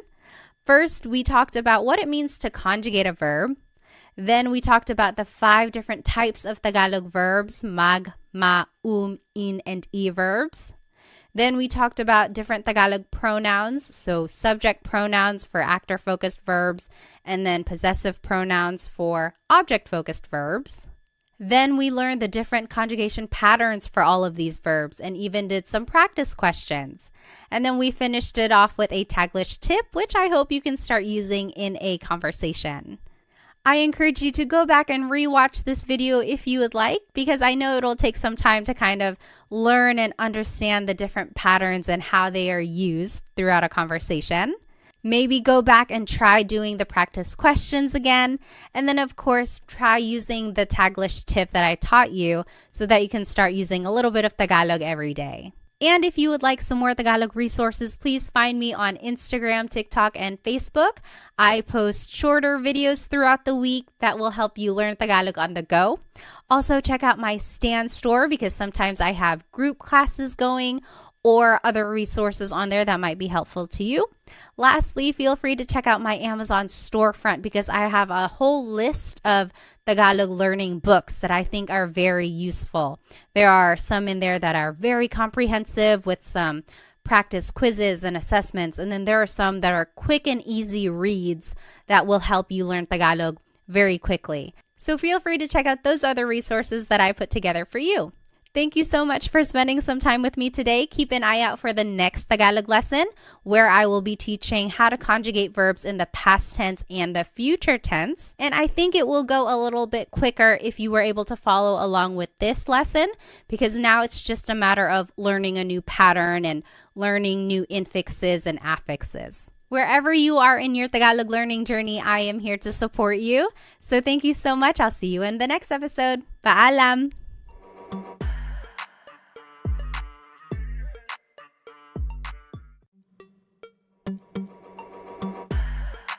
Hello, everybody. Welcome to another episode of Tagalog Time with Pat. This is episode 4, and today we're going to be learning how to conjugate verbs in the past and future tense. So this is actually a continuation of episode 3, where we learned how to conjugate verbs in the present tense. So I highly encourage you to go back and watch episode 3, where I go over what it means to even conjugate a verb, just giving an overview of Tagalog verb types and everything like that, and then also some practice and conjugation patterns on how to conjugate verbs in the present tense. So since this is kind of a continuation, I encourage you to go back and watch episode 3 if you have not watched it yet, because we will be building upon those ideas that we've already learned so far. Okay, so in Tagalog, have you ever wanted to say something like, I ate something earlier today, or she slept early? So anything in the past tense. Or have you ever wanted to say something like, they will cook something, or we will use something? So things in the future tense. If you ever wanted to say things about the past or the future, this is the episode for you. So here's the agenda for today's lesson. We will do a quick review of the Tagalog verb types. Then we will talk about Tagalog pronouns so that we can make simple sentences. And then we will review very briefly the present tense conjugation of verbs. Then we'll jump right into the past tense conjugation patterns, and then the future tense conjugation patterns, and then some practice questions throughout as well. And then we'll finish off with a Taglish tip, which I think you will find very useful. Alrighty, so there are 5 main Tagalog verb types in Tagalog: mag, ma, in, and e verbs. And what makes them different is that some are actor-focused, like mag, ma, and and then some of these verbs are object-focused, like in, and e. So you can see that the verbs, some of them can be actor or object-focused, depending on the context of the sentence. And again, in lesson 3, I go over which types of verbs can be actor or object-focused. So that's a really good episode to watch. Okay, so what does it mean to be an actor or an object-focused verb? Well, an actor-focused verb means that the subject is doing the action. For example, the boy is playing. Here, the subject is the boy, and he is doing the action. He is playing. So the focus here is on the subject. Whereas for an object-focused verb, the action is being done to the subject. For example, wash the dishes. Here, the subject is the dishes, and something is being done to them. They are going to be washed. So here the focus is more on the object, which is the dishes, versus when the focus is on a subject like a person or the actor. And then let's just review some subject pronouns. Ako is I. Ka is you singular. Siya is he or she. Again, this is gender neutral. You have to listen to the context of the sentence to figure out who someone is talking about. And again, just to point out the pronunciation, it looks like it should be pronounced siya, but it's usually pronounced siya, siya. Sila is they. Tayo is we inclusive. Kami is we exclusive. We'll go back to that. Kayo is you plural. So you all as a class, kayo. So now let's go back to the 2 different types of we here. So tayo is all of us together. You and me and the whole class, we are all doing the action. So kumakain tayo. We are all eating. Kumakain tayo. So it's inclusive because everyone is doing the action. Versus kami means me and someone else. So me and my husband Chris, we are eating. Kumakain kami. we are eating. You're not doing the action. I'm just telling you about it. So maybe you're calling me and I'm like, oh, kumakain kami. We are eating. So that's exclusive. So the simplest sentence structure in Tagalog is verb plus pronoun. It's the opposite of English where the pronoun goes first. I am running. I am eating. So there the pronoun I goes first. But in Tagalog, it's the opposite. The verb goes first. So for example, let's take a look at the verb to cook, which is magluto. Using the subject pronouns we just learned, here are some simple sentences. Nagluluto ako. I am cooking. Nagluluto ako. Nagluluto ka. You are cooking. Nagluluto siya. He or she is cooking. Nagluluto sila. They are cooking. Nagluluto tayo. We are all cooking together. So remember, that's inclusive. We're all doing it.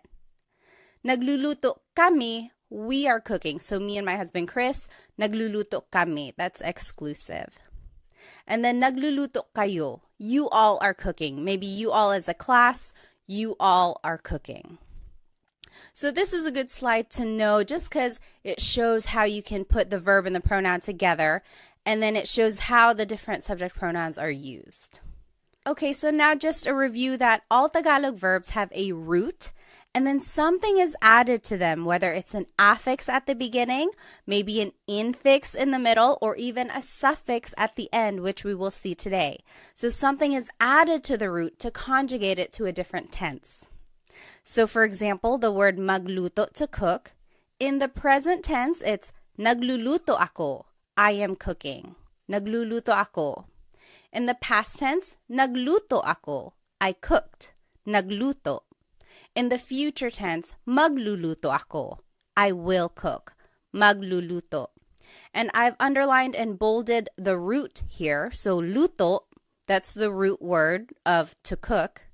And then an affix is usually added to indicate the different tense.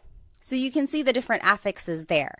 And what I want you to get from this slide is that if you can pick out the root word in a conversation, then that's kind of half of the battle, right? Try to pick out root words that you can recognize and then use context clues to determine what is actually being said. So if I heard someone say, oh, nagluluto ako ngayon, then I would say, okay, I know luto means cook.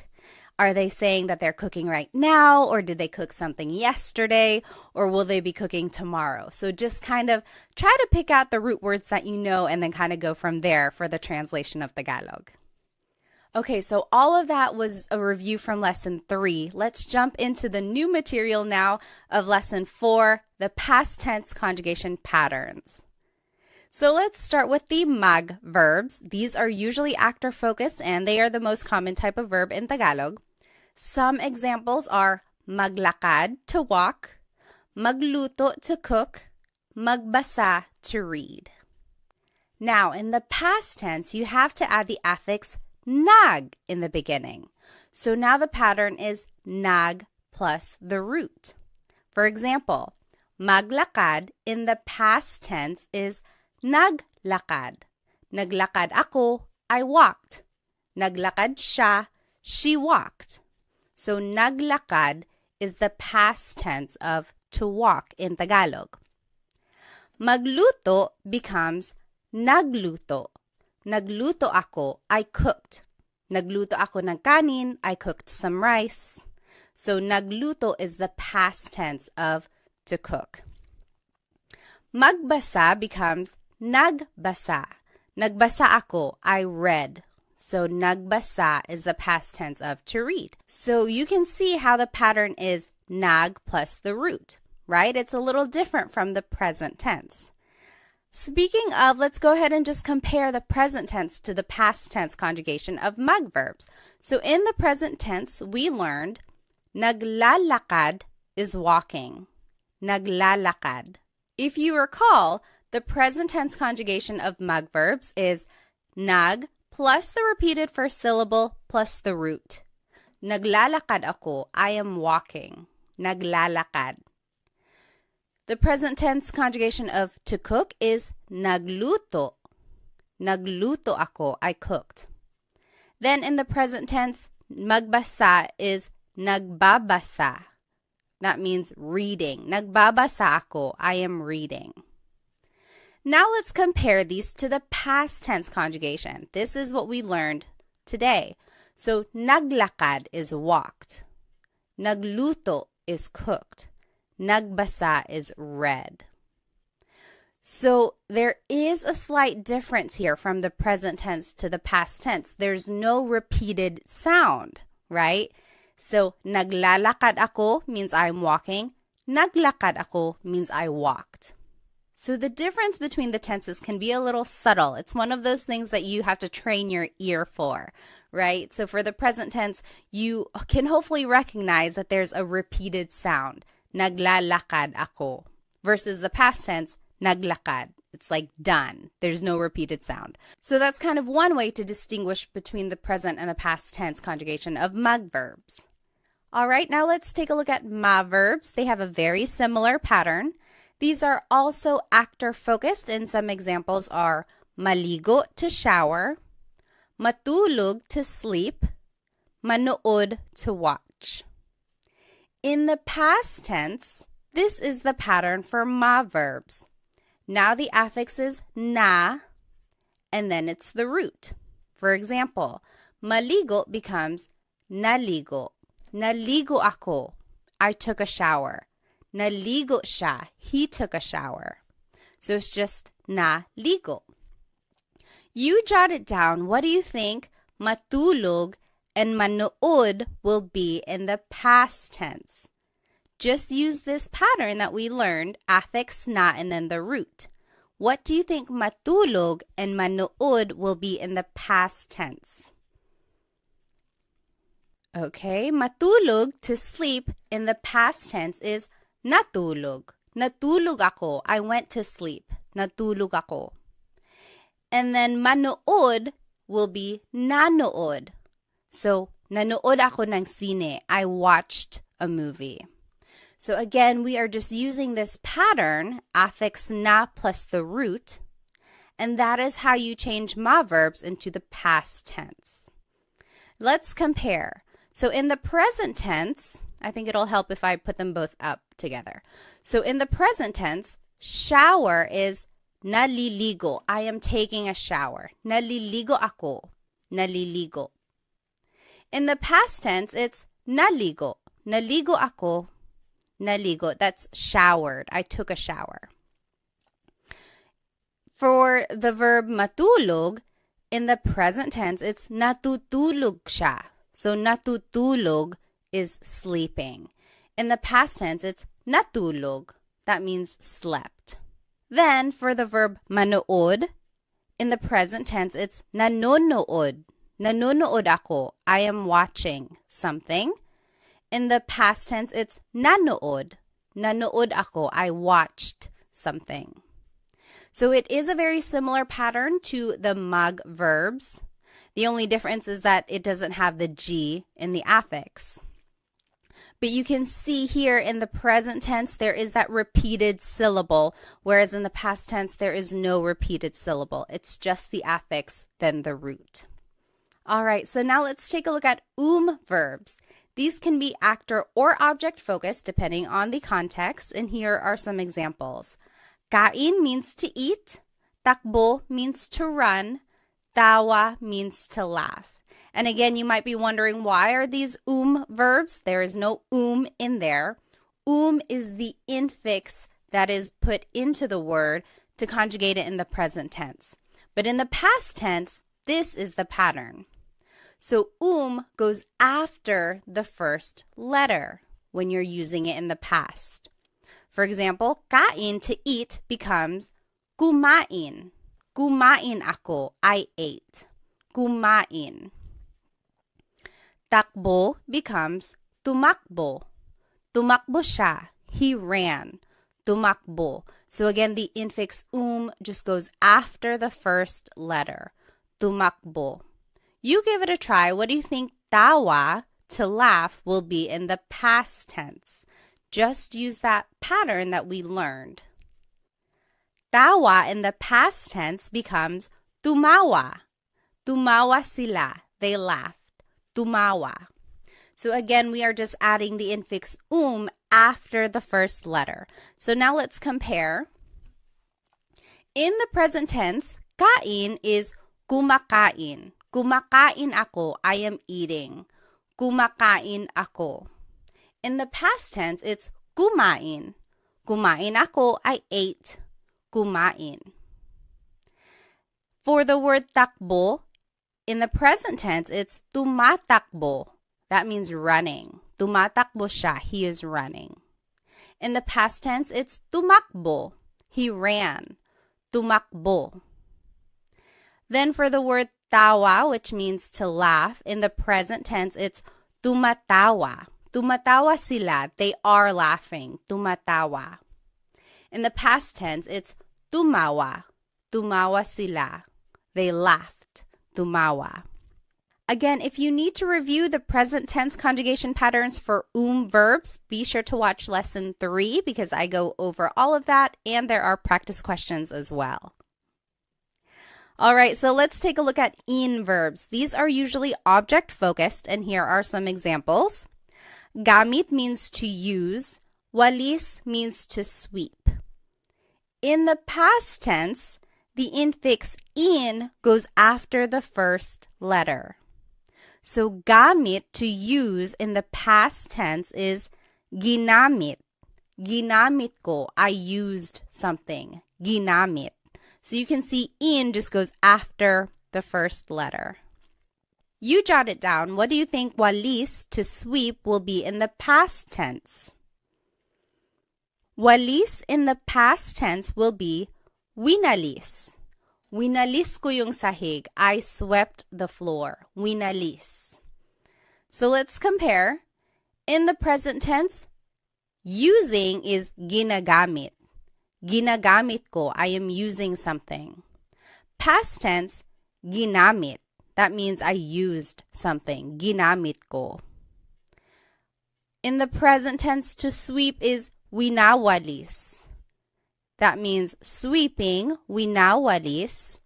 In the past tense, it's winalis. Winalis ko yung sahig. I swept the floor.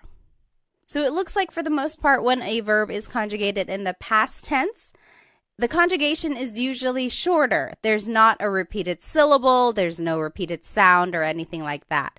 So that's kind of one way to recognize if something is being conjugated in the past. Usually it's a shorter word.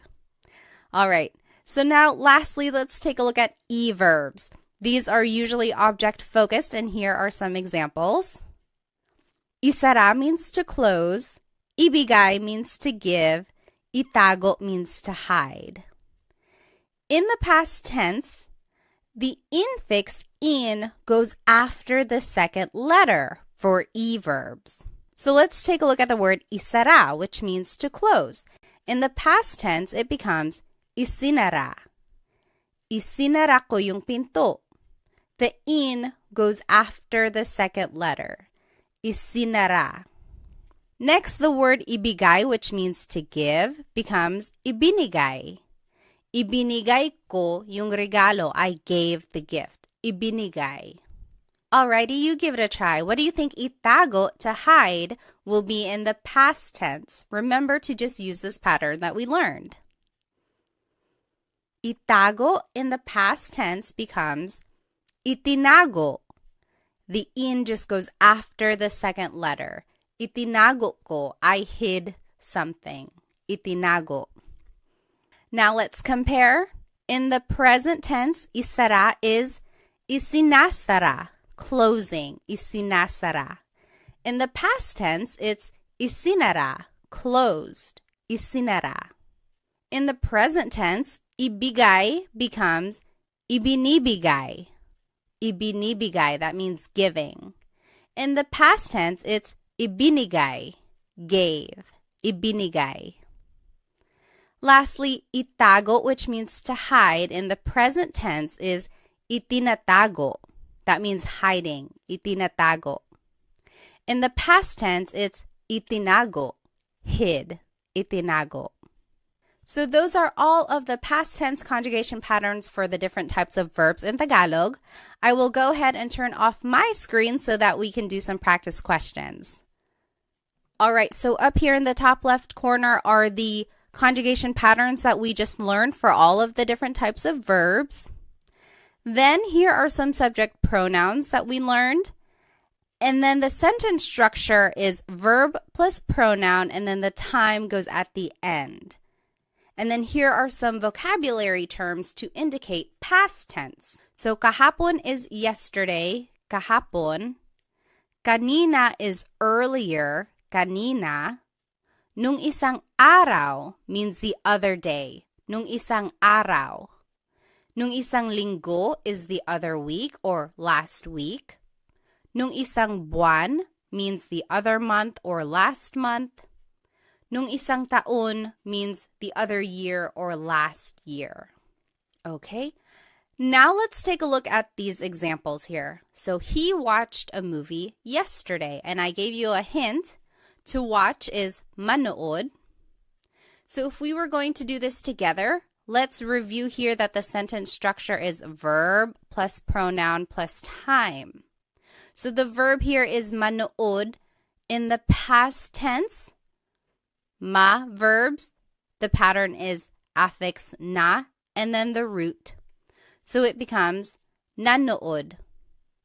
Then it's the pronoun siya, he. Nang sine, a movie, kahapon, yesterday. So in our sentence structure, I didn't point out where an object would go. It would go before the time. So nanood siya ng sine kahapon. He watched a movie yesterday. Nanood siya ng sine kahapon. Now you give it a try. You answer 2 through 5. You can pause the video now if you need more time, and then we will go over it. Alrighty, we'll go ahead and go over the answers. So she ran earlier. Remember, the sentence structure is verb plus pronoun plus time. So it would be tumakbo siya kanina. She ran earlier. Tumakbo siya kanina. Number 3, you all cleaned the other day. Maglinis means to clean. Naglinis kayo nung isang araw. Naglinis kayo nung isang araw. You all cleaned the other day. Number 4, we ate some adobo. Kain is to eat. And I wanted you to use the inclusive we, so everyone is eating. Or everyone ate, sorry. Kumain tayo ng adobo. We all ate some adobo. Kumain tayo ng adobo. And then number 5, they walked the other month. Maglakad means to walk. That would be naglakad sila nung isang buwan. They walked the other month. Naglakad sila nung isang buwan. Now, if you noticed, all of these examples are asking about mag, ma, and verbs. Because they are actor-focused, we can use subject pronouns. But if you wanted to use an in or e verb, you actually have to use a possessive pronoun. Remember, for an object-focused verb, the subject here is an object, so we have to use a possessive pronoun because it's almost like the person possesses that object that is in focus. Okay, so that's kind of why we have to use a possessive pronoun. And then the sentence structure now would be verb plus pronoun plus the word yung, which means the. Sometimes it can be ang. They are interchangeable usually. Then it's the noun and then time. And then again, down here in the bottom left corner are the vocab terms to indicate past tense. And let's take a look at some examples. So number 1, I used the car the other week. And I gave you some hints. Gamit means to use. Coche means car. So let's do this one together. So the sentence structure is verb plus pronoun. So it would be ginamit. That is the past tense conjugation of gamit. Remember, for in verbs, the infix in goes after the first letter. So ginamit Then it's the pronoun ko, which is the possessive pronoun I. Then it's the word yung, which means the. Kotse nung isang linggo. So, ginamit ko yung kotse nung isang linggo. I used the car the other week. Go ahead and try 2, 3, and 4. You can pause the video now if you need more time. And remember to just plug in all of the words into this sentence structure. Remember to use the patterns that we learned, and also remember to use possessive pronouns because we are using an object-focused verb now. Okay, go ahead and do these examples and we'll go over it in just a bit. All right, let's go ahead and start with number 2. He closed the door earlier. Isara means to close. Pinto means door. This would be, isinara niya yung pinto kanina. Isinara niya yung pinto kanina. He closed the door earlier. So again, remember for e-verbs, the in just goes after the second letter. Then it's the pronoun niya, which is he or she in the possessive pronouns. Then it's the word yung, which means the. Then it's the noun pinto, which means door. Earlier is kanina. So we are just plugging all of the words into the sentence structure and then using the conjugation patterns that we learned. Okay, number 3, you all swept the floor yesterday. Walis means to sweep. Sahig means floor. Winalis ninyo yung sahig kahapon. Winalis ninyo yung sahig kahapon. You all swept the floor yesterday. And lastly, they hid the toys the other month. Itago means to hide. Mga laruan means toys. And to make a noun plural, you have to add this word mga. So mga laruan means toys. It's not like in English where we can just add an S. You actually have to add this word mga. In Tagalog, this would be, itinago nila yung mga laruan nung isang buwan. Itinago nila yung mga laruan nung isang buwan. They hid the toys the other month. All right, so these are just some examples of how to use the past tense conjugation patterns that we learned and how you can plug in all the vocabulary that you learned into this simple sentence structure. Alrighty, now let's go ahead and jump right into the future tense conjugation patterns of these verbs. Let's start with mag verbs. Again, our mag verbs are maglakad, to walk, magluto, to cook, magbasa, to read. Now in the future tense, this is the pattern. Now it's the affix mag, then there's a repeated first syllable, and then the root. So in the future tense, if you wanted to say will walk, maglakad becomes maglalakad. So it's the affix mag, then there's a repeated first syllable, and then it's the root, lakad. So maglalakad ako, I will walk, maglalakad. Magluto, to cook, in the future tense will be magluluto. Again, the affix is mag, then there's the repeated first syllable, and then the root. Magluluto sila, they will cook. Lastly, magbasa, to read, becomes magbabasa. Magbabasa ako, I will read. So let's compare all of these tenses together. And let's just take a look at the highlighted ones. So in the present tense, to walk, it is naglalakad. That means walking, naglalakad. In the past tense, to walk is naglakad, walked, naglakad. In the future tense, it's maglalakad, maglalakad. That is will walk. So future tense and present tense are very similar for mag verbs. The only difference is the first letter. So it's one of those things where you have to listen very carefully, but also rely on the context clues in case you miss what that first letter was. Okay, so it is a very similar pattern for present and future tense conjugation of mag verbs. Next, let's take a look at ma verbs. It's a very similar pattern to the mag verbs. Again, here are some ma verbs. Maligo, to shower. Matulog, to sleep. manood, to watch. In the future tense, here is the pattern for ma verbs. Now the affix is ma, then there's a repeated first syllable, and then it's the root. So maligo, to shower, in the future tense will be maliligo. The affix is ma, then there's a repeated first syllable, and then it's the root. Maliligo ako, I will take a shower.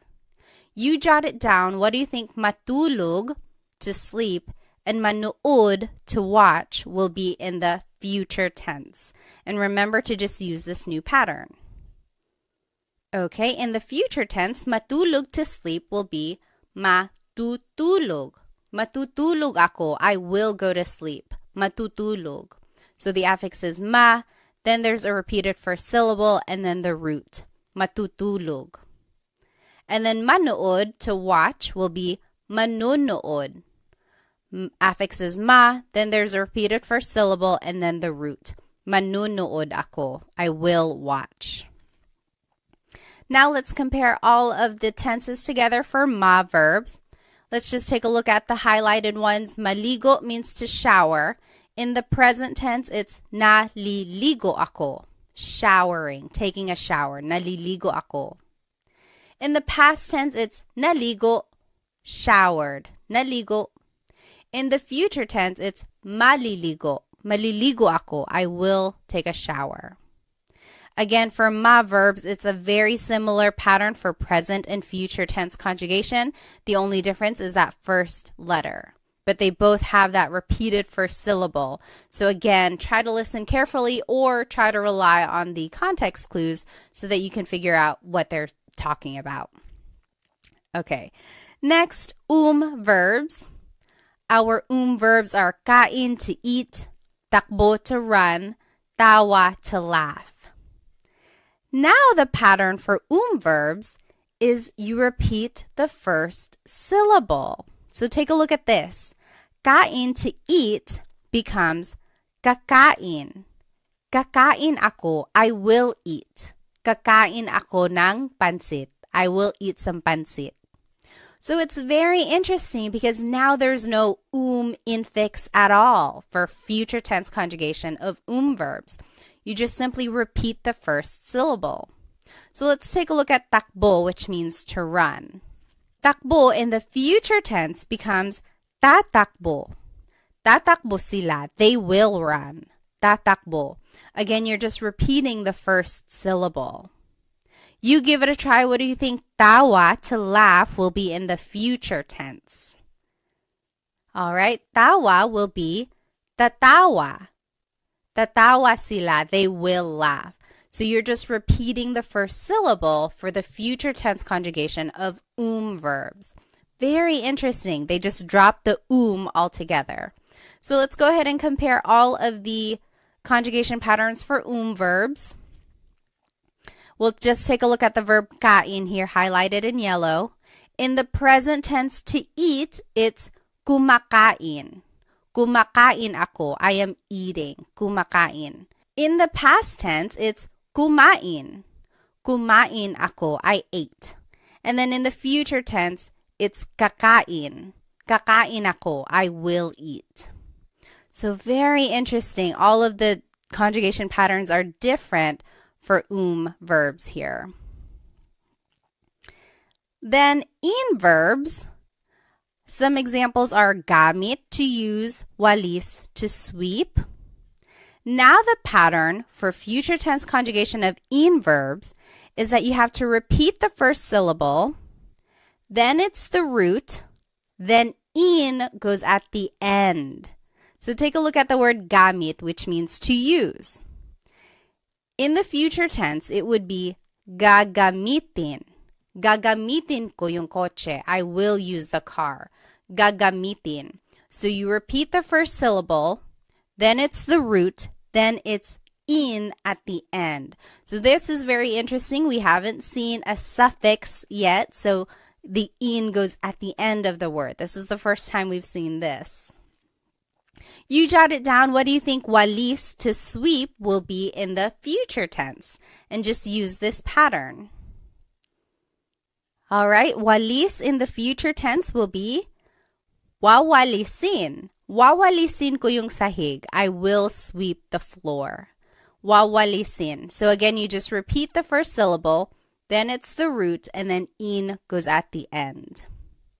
Let's compare all of the conjugation patterns for in verbs. We'll just take a look at the ones highlighted in yellow. So gamit means to use.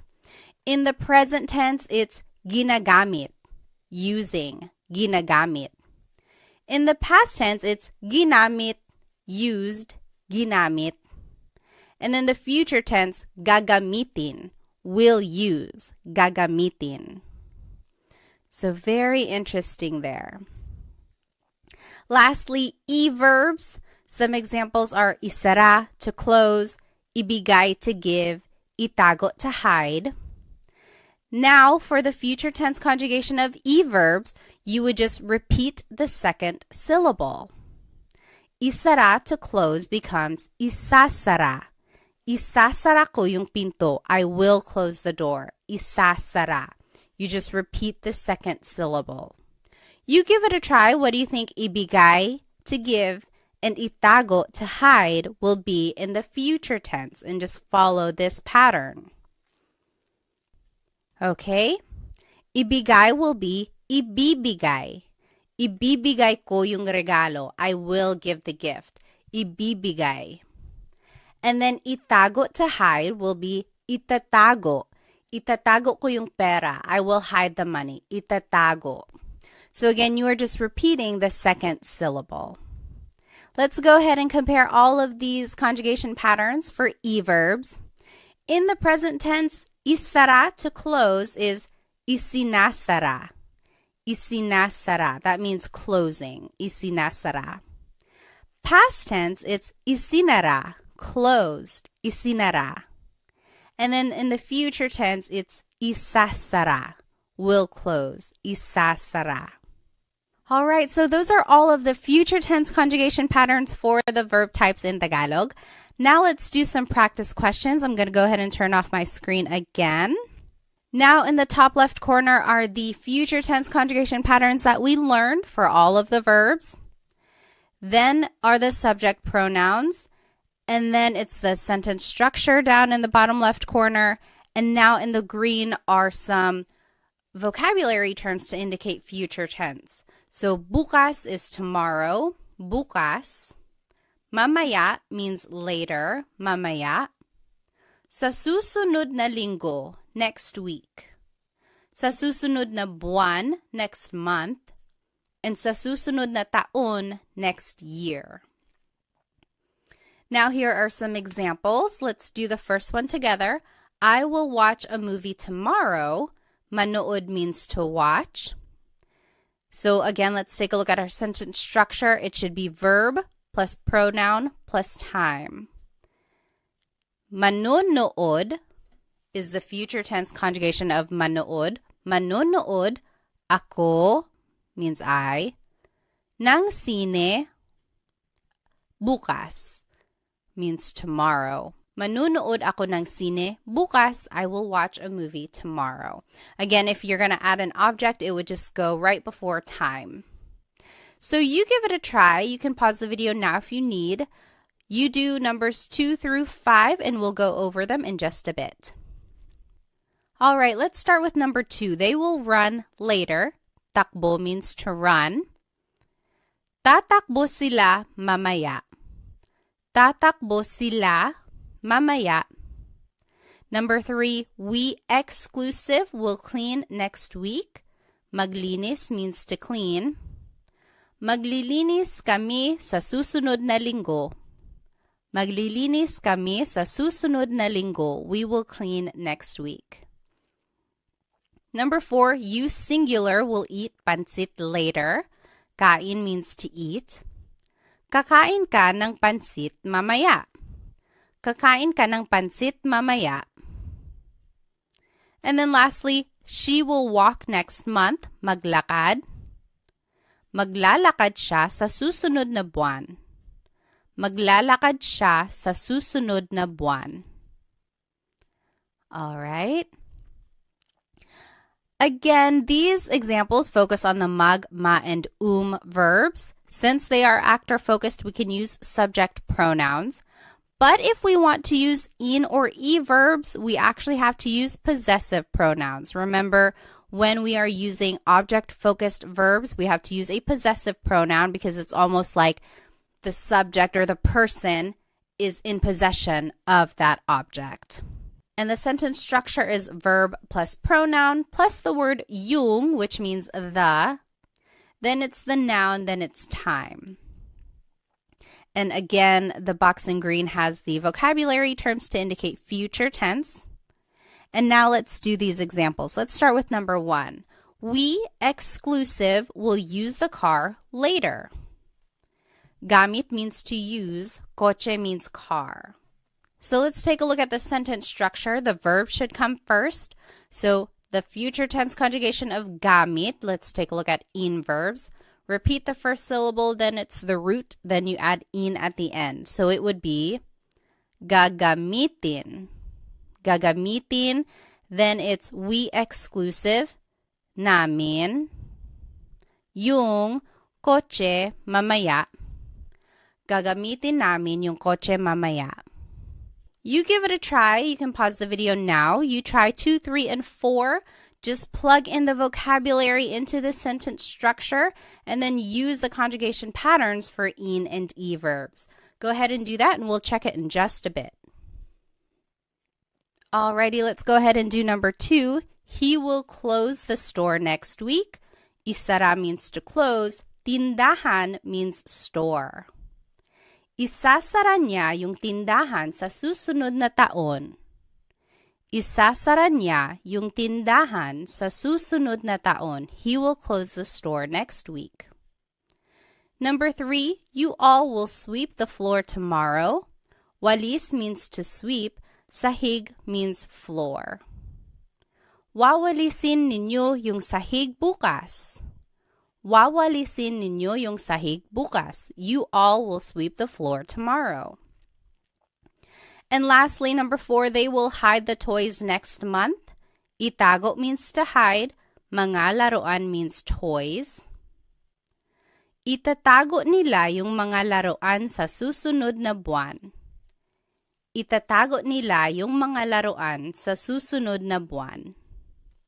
So these are just some examples on how to use the future tense conjugation of these verbs. And it gives a good practice on how to use this sentence structure where the verb comes first, then it's the pronoun, and then sometimes an object, and then the time goes at the end. So hopefully you can recognize this pattern when you hear native Tagalog speakers speaking Tagalog. Now I want to finish off our lesson with a quick Taglish tip. And Taglish is Tagalog and English put together. I am a big supporter of using Taglish.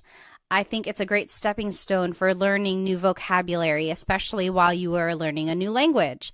It's not very attainable to try and speak a language fluently right away, and no one is making you do that, okay? So take your time, try to use as much Tagalog as you can, even if that means having to use Taglish or Tagalog and English put together in a sentence. So let's take a look at these examples. I drove yesterday. She will swim later. They jumped earlier. We didn't learn these verbs. We didn't learn to drive. We also didn't learn to swim or to jump. But you can always turn them into a mug verb. So that means mug plus the English verb. Then conjugate it like you would in the past or the future as a mug verb. And then you can use subject pronouns in your sentence. So let's take a look at number 1, I drove yesterday. What if I told you to use mug drive? Now conjugate it in the past tense because it's drove. I drove yesterday. It would be nag-drive.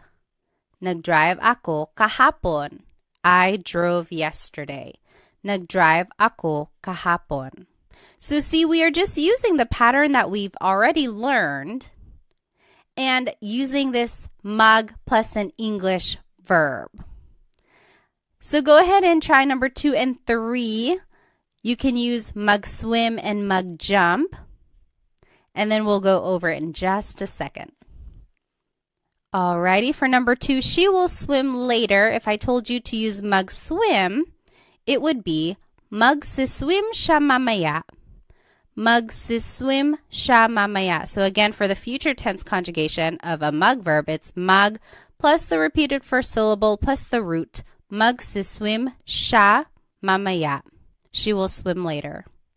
Lastly, they jumped earlier. If I told you to use mag-jump, it would be nagjump sila kanina. The affix is nag, then it's the root for a past tense conjugation of mag verbs. So nagjump sila kanina. So that is just a quick way to use Taglish, but I do encourage you to go back and look up these words in Tagalog so that you can say the whole phrase in Tagalog eventually. For example, to drive in Tagalog is magmaneho. So this would actually be nagmaneho ako kahapon. I drove yesterday. Nagmaneho ako kahapon. To swim is langoy. So this would be lalangoy siya mamaya. Langoy is an verb. So lalangoy siya mamaya. And then lastly, talon. Talon means to jump. So tumalon sila kanina. It's also an verb. So those are just some ways to use Taglish in a conversation. Now, you don't want to rely on Taglish forever. The goal is to hopefully get fluent in Tagalog. So look up words that you don't know so that you can say the whole phrase in Tagalog eventually. Alrighty, well, we learned so much in today's lesson. Here's just a quick recap. We reviewed the different types of Tagalog verbs and the pronouns that we can use in a simple sentence. Then we reviewed the present tense conjugation of these verbs and then jumped right into the past and future tense patterns. Then we did some practice questions and then finished off with a Taglish tip, which I hope you can start using in your everyday conversations. Again, I strongly encourage you to watch lessons 3 and 4 together because they build on each other. Be sure to take detailed notes so that you can keep all of these conjugation patterns straight.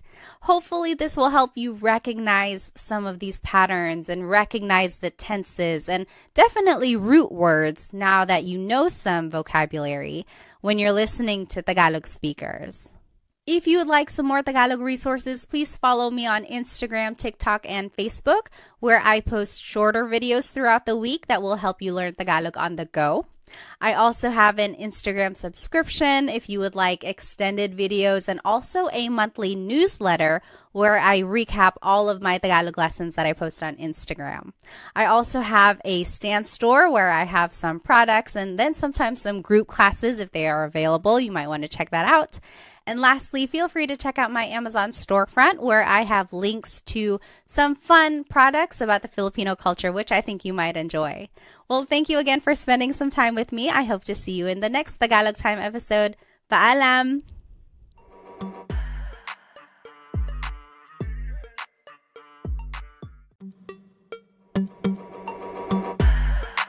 Hello everybody. Welcome to another episode of Tagalog Time with Pat.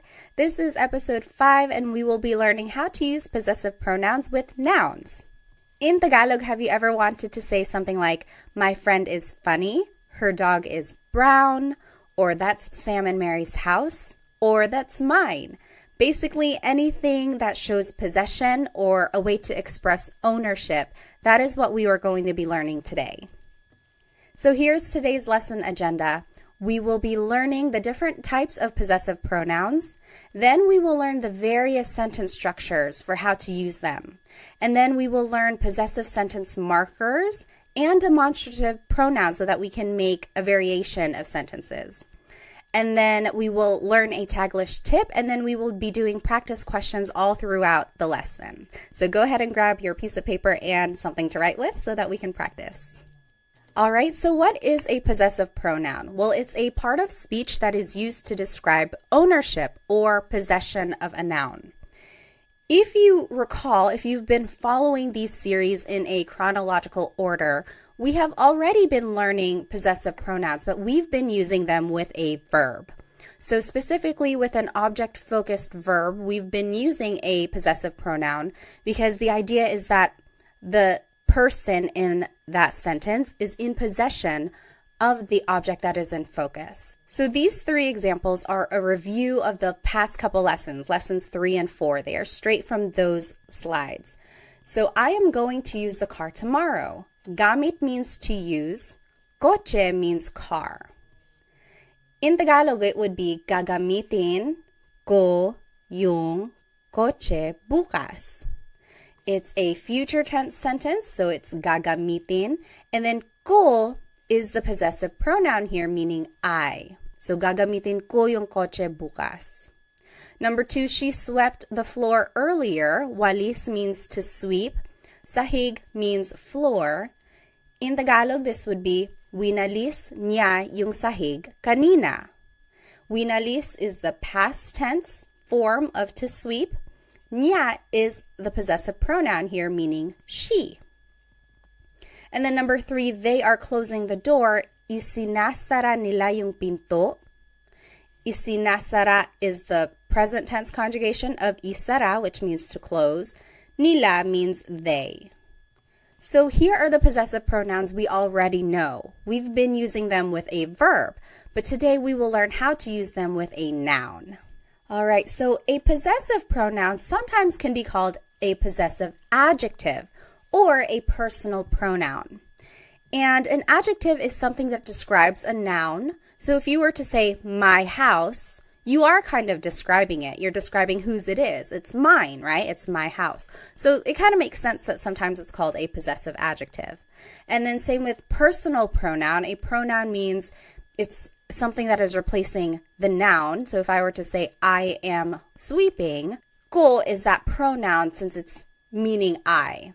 Okay, so these are the different names for possessive pronoun depending on what type of resource you're using. Now let's review the possessive pronouns that we've already learned. Ko means I or my. Mo is you or your singular. Niya, he or she, his or her. Again, this is gender neutral. Nila, they or their. Natin, we or our inclusive. Namin, we or our exclusive. Ninyo is you or your plural. So that's you all as a class. And we will take a look at the difference between this inclusive and exclusive meaning here. So let's take a look at the noun house. In Tagalog, house is bahay. Bahay ko is my house. Bahay ko. Bahay mo is your house, singular. So that's just you, one person, your house. Bahay mo. Bahay niya, his or her house. So niya is gender neutral. You really have to focus on the context of the sentence to determine who someone is talking about. Bahay niya. Bahay nila, their house. Bahay natin, our house inclusive. So if you and me and the whole class, we all lived in the same house, we could say bahay natin. Everyone is included there. Versus bahay namin means our house exclusive. So me and my husband Chris, we have our own house. That's bahay namin. You're not included, I'm just telling you about it. So bahay namin. And then bahay ninyo, your house, plural. So you all as a class, you all have a house. That's bahay ninyo, your house. So I want to point out the word order here is object plus the pronoun. Bahay ko. This is different from English because we would say my house. The pronoun goes first, my house, and then it's the object. So in Tagalog, it's the opposite. The object goes first, and then it's the pronoun. And this is an important note. These types of possessive pronouns never go at the beginning of the sentence in Tagalog. They go after the object. So you would never start your sentence with ko or mo or niya. It just doesn't work like that. All right, so let's do some examples. I'm going to go ahead and turn off my screen here. Now, in order to use these possessive pronouns in a sentence, we have to have a noun and an adjective. So we will learn some of these nouns and adjectives here. In this top left corner are the possessive pronouns we just learned. Now here are some nouns. So aso is dog, pusa is cat, kotse is car, bahay is house, pagkain, food, mga damit, clothes, buhok, hair, ulo, head, mga kamay, hands. So again, that's how you make something plural. You have to add the word mga before it. Mga kamay means hands. Now here are some words for people that you might know. Tatay, father, nanay, mother, kapatid, brother or sister. So that's gender neutral. Kapatid is a brother or a sister. Mga anak, children, kaibigan, friend. And now here are some adjectives. So here are different colors, mga kulay. Pula is red, kahel, orange, dilaw, yellow, verde, green, azul, blue, lila, purple, puti, white, itim, black, abo, gray, rosas, pink, ginto, gold, kayumanggi, brown.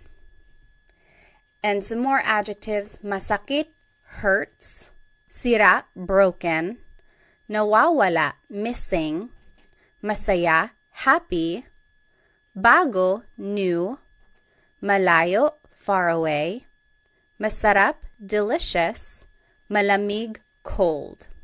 And lastly, let's finish off with some more adjectives. Matangkad, tall, maliit, little, malaki, big, mahaba, long, maikli, short, thing, nakakatawa, funny, maganda, beautiful, guapo, handsome. All right, so that's a lot of vocabulary right there, which is great because then we can make a variety of sentences. Now here is the sentence structure for using these possessive pronouns. So first comes the adjective, then it's the word ang, which means is or are, then it's the object, and then it's the pronoun. So let's take a look at some examples. Number 1, your, plural, food is delicious. Let's do this one together. So the adjective comes first. Take a look at the sentence structure. Adjective comes first, so it would be masarap. It's right over here in this pink box. Masarap means delicious. Then it's the word ang. Then it's the object, food, which is here in the noun section, food, pagkain. And then it's the pronoun, ninyo, plural. Your food is delicious. Masarap ang pagkain ninyo. So do you see how we just plugged everything into the sentence structure here? It's a matter of knowing these vocabulary terms and then just putting it into the sentence structure. This is a good phrase to know if you're visiting like a Filipino restaurant, or if you are visiting a family member, like someone who's older than you and you want to be respectful after they fed you. You could say, masarap ang pagkain ninyo. Your food is delicious. All right, so go ahead and take a minute and do the rest of these examples, and then we will go over it in just a bit. All right, so let's start with number 2. My head hurts. It would be, masakit ang ulo ko. Masakit ang ulo ko. My head hurts. Number 3, his brother is funny. Nakakatawa ang kapatid niya. Nakakatawa ang kapatid niya. So kapatid is one of those words that's gender neutral. If you wanted to be specific and say brother, like this sentence is perfectly fine, but you could go further and say, nakakatawa ang kapatid na lalaki niya. Or nakakatawa ang kapatid niya na lalaki. So, but usually you can just say, nakakatawa ang kapatid niya. Number 4, their car is broken. Sira ang kotse nila. Sira ang kotse nila. Number 5, our exclusive house is far away. Malayo ang bahay namin. Malayo ang bahay namin. Number 6, your singular hands are cold. Malamig ang mga kamay mo. Malamig ang mga kamay mo. And lastly, number 7, our inclusive cat is black and white. Itim at puti ang pusa natin. And that is how you say and. It's just the word at, A-T. Itim at puti ang pusa natin. All right, so here is a quick Taglish tip. Taglish is Tagalog and English put together. I am a big supporter of using English in Tagalog if you are still learning new vocabulary. So here is one way you can use it. So here is the sentence structure we just learned. If you don't know an adjective or an object in Tagalog, just say that word in English. For example, his cousin is beautiful, or my child is heavy. We didn't learn the word for cousin, we didn't learn the word for heavy. So you can just say them in English. Maganda ang cousin niya. His cousin is beautiful. Maganda ang cousin niya. Or heavy ang anak ko. My child is heavy. Heavy ang anak ko. So that works. That's perfectly fine. But the idea is to go back and look up what those words are later so that eventually you can say the whole thing in Tagalog. Maganda ang pinsan niya. So pinsan is cousin. And this is gender neutral as well. Maganda ang pinsan niya. Or mabigat ang anak ko. Mabigat means heavy. So if you don't know a word in Tagalog, don't be discouraged. I do want you to try and use Tagalog as much as you can, even if that means having to sneak in some English here and there. And then hopefully someone will just correct you and say, oh, cousin in Tagalog is pinsan. So then you can just start saying pinsan in your sentences. All right, so here are the examples we just did, and I want to take a closer look at number 1. Your food is delicious. And you can say it in an alternative way. So your food is delicious. We just learned, masarap ang pagkain ninyo. Adjective comes first, then it's the object, then it's the possessive pronoun. That's the sentence structure we just learned. However, you could switch it up and say, ang pagkain ninyo ay masarap. That also means your food is delicious. Ang pagkain ninyo ay masarap. Now the object is at the beginning. Then it's the possessive pronoun, then it's the adjective.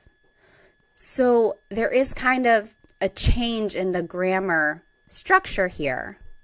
And now you are using this word ay, which is a sentence connector, which means is. So ang in this phrase means is, but then when you're switching it up, I is the connector here. Not a lot of people use this second form. It's more formal. It's more casual to just say, masarap ang pagkain ninyo. But this is not wrong. Ang pagkain ninyo ay masarap. That is perfectly correct. It's grammatically correct. It's just not very colloquial. It's not what's used in common conversation every day.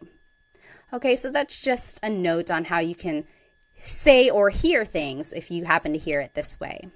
All right, and then I just want to point out that all of these phrases could be turned into that alternative phrase. So, masakit ang ulo ko could turn into, ang ulo ko ay masakit.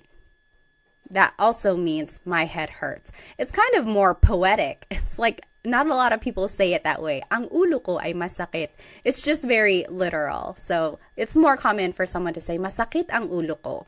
But you could hear it as, ang ulo ko ay masakit. That's right. It's correct. And then, nakakatawa ang kapatid niya. That could be said as, ang kapatid niya ay nakakatawa. So again, you're just switching up the word order here, but it means the same thing. All right, so now let's learn some demonstrative pronouns. It started to rain over here. I wonder if you can hear it. So what is a demonstrative pronoun? Sometimes they're called demonstrative adjectives, again, because it's describing a noun. Well, it's a part of speech that helps identify someone or something. So here are some examples. Ito means this or these. Yan means that or those. So I'm saying yan, but it's technically iyan, iyan. But it's more common to just hear someone say yan. So here's the sentence structure for how demonstrative pronouns can be used. Ito or iyan goes first. It's taking the place of the adjective. Then it's the word ang, then it's the object, then it's the pronoun. So the last part of this sentence structure is the same as what we've just learned. So here's how it's used. This is my house would be, Ito ang bahay ko. Ito ang bahay ko. This is my house. So ito goes first, then it's the word ang, then it's bahay, and then it's the pronoun. Ito ang bahay ko. That is my house would be iyan ang bahay ko. That is my house. Iyan ang bahay ko. So ito means this, iyan means that. And it can be used in a plural way as well. They can mean singular or plural things. So these are my kids is still ito ang mga anak ko. Ito ang mga anak ko. These are my kids. Those are my kids. Iyan ang mga anak ko. So ito means these. Iyan means those. Now there is an alternative way to say these phrases, which is still correct. So this is my house, we just learned. Ito ang bahay ko. You might also hear it as bahay ko ito. Bahay ko ito. So it's using that demonstrative pronoun ito, and then there's the object and there's the pronoun. So the word order is switched up and we took out the word ang. It's just kind of included in that phrase already. Bahay ko ito, this is my house. Same with that is my house. We learned iyan ang bahay ko. But you could also hear bahay ko iyan. Bahay ko iyan. Both forms of these phrases are correct. There's not one wrong way to say it. Ito ang bahay ko might be a little bit formal, but it's said just as much as bahay ko ito. Okay, so these are the two ways you might hear the demonstrative pronoun being used with a noun. So let's do some examples. These are my kids is ito ang mga anak ko. We learned that. And then those are my kids. Yan ang mga anak ko. I want you to think of the alternative. Remember, we took out the word ang, and then we had to switch up the order. So if you need to take a look at the last slide, you can flip back. But go ahead and pause the video now if you'd like, and then we'll go over it. Okay, so the alternative for ito ang mga anak ko would be mga anak ko ito. So the object goes first, then it's the pronoun, then it's the demonstrative pronoun. Mga anak ko ito. Yan ang mga anak ko can also be said, mga anak ko yan. Mga anak ko iyan. Okay, so those are the different ways you could say these phrases. They are both used equally as much. Okay, so this is just a review of the sentence structure for using these pronouns. Usually it's the adjective first, or it could be the demonstrative pronoun ito, iyan. Then it's the word ang, and then it's the object, and then it's the pronoun. So that's the sentence structure. And then remember that these possessive pronouns never go at the beginning of the sentence. They always go after the object. Okay? Now I want to take a look at some possessive sentence markers. What is a possessive sentence marker?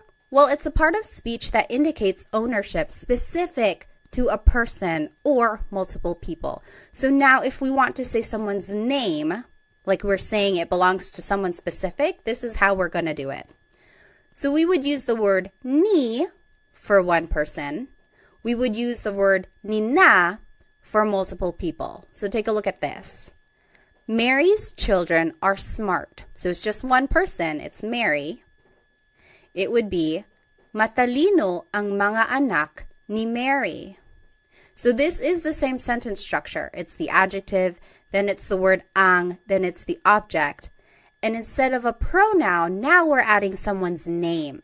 And in order to do that, we have to use this possessive sentence marker, ni, because it's just one person. Matalino ang mga anak ni Mary. Mary's children are smart.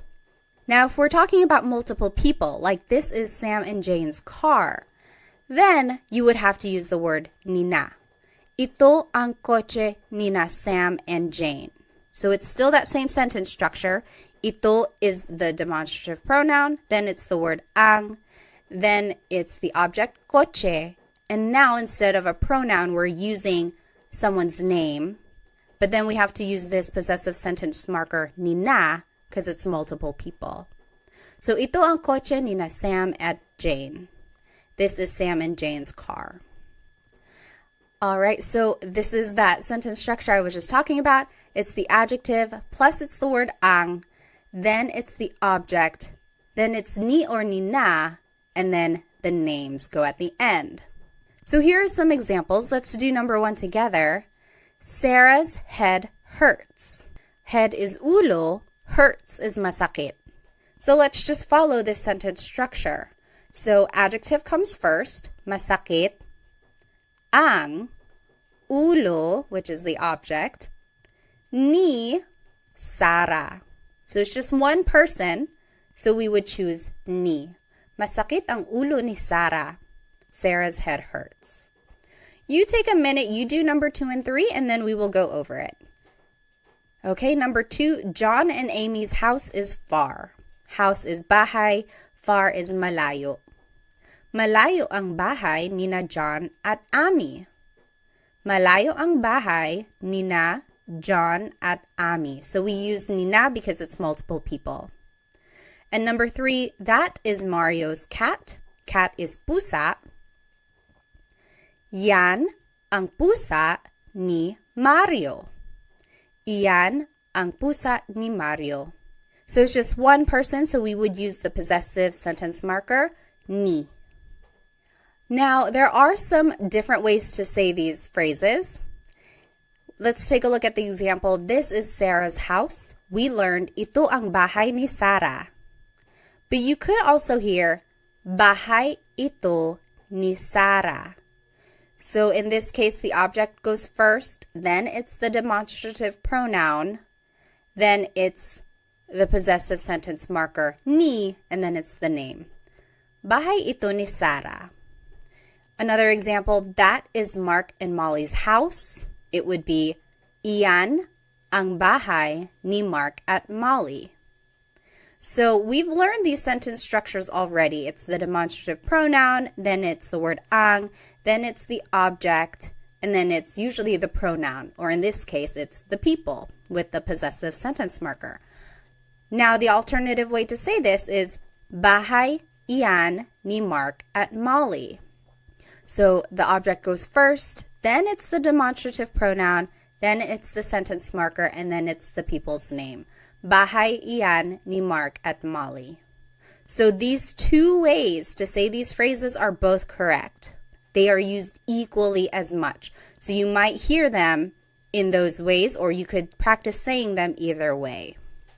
I would say it's more casual to say, bahay ito ni Sarah. But if I'm walking around and we happen to be walking by Sarah's house, I could say, oh, ito ang bahay ni Sarah. This is Sarah's house. So it kind of just depends on the context of what you're trying to say. Okay, but they are both used equally as much. Okay, now let's take a look at this last set of possessive pronouns. They are different from the first set that we learned. These are also known as sa personal pronouns, and you'll see why. So these pronouns can replace the noun in the sentence. Not always, but they can, and you'll see what I mean. So akin means mine, akin. Iyo means yours, singular. That's just you, it's yours. Kanya means his or her. Kanila is theirs. Atin is ours, inclusive. Amin is ours, exclusive. Inyo is yours, plural.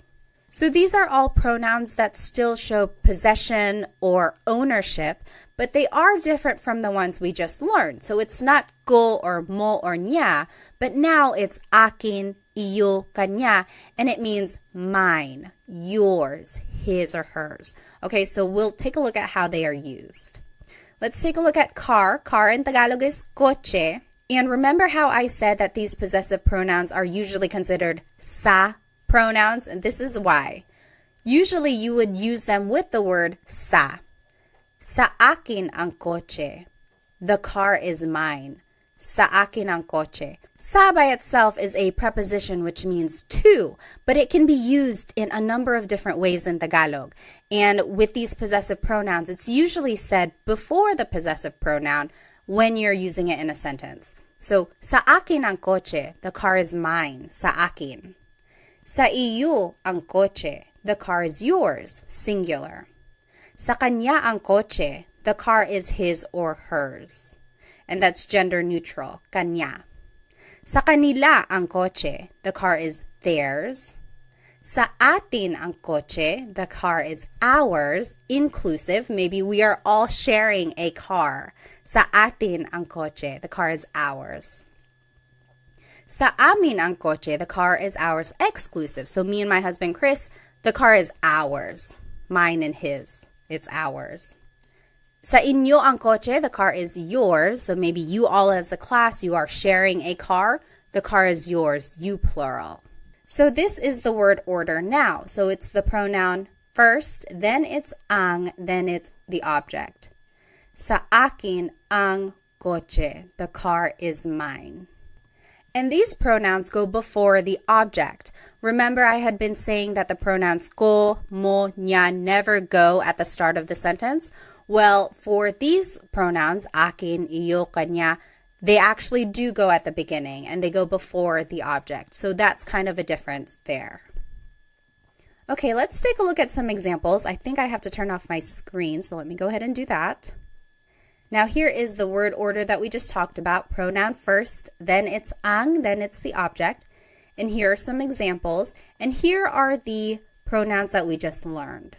So go ahead and take a minute to do these 3 examples and then we'll go over them together. All right, so let's start with number 1. The dogs are yours, plural. Sa inyo ang mga aso. So the pronoun is sa inyo, which is yours, plural. Ang, and then it's the object, mga aso. Mga makes it plural. So sa inyo ang mga aso, the dogs are yours. Number 2, the food is ours, inclusive. So yours and mine together, we are sharing it. The food is ours. Food is pagkain. It would be sa atin ang pagkain. Sa atin ang pagkain. Lastly, number 3, the clothes are hers. Clothes is mga damit. It would be sa kanya ang mga damit. Sa kanya ang mga damit. Now I want to take a look at the difference between ang and yung. Both of these words mean the, so it's an article leading up to a noun. So far, we've been practicing with the word ang, and that just means the in a general sense. But in common conversation, and oftentimes I say yung, which is specific to a thing, like that one thing over there or that specific one. So for example, the dogs are yours, plural. Sa inyo ang mga aso. That just means, oh, the dogs are yours. The dogs, any dogs, the dogs are yours.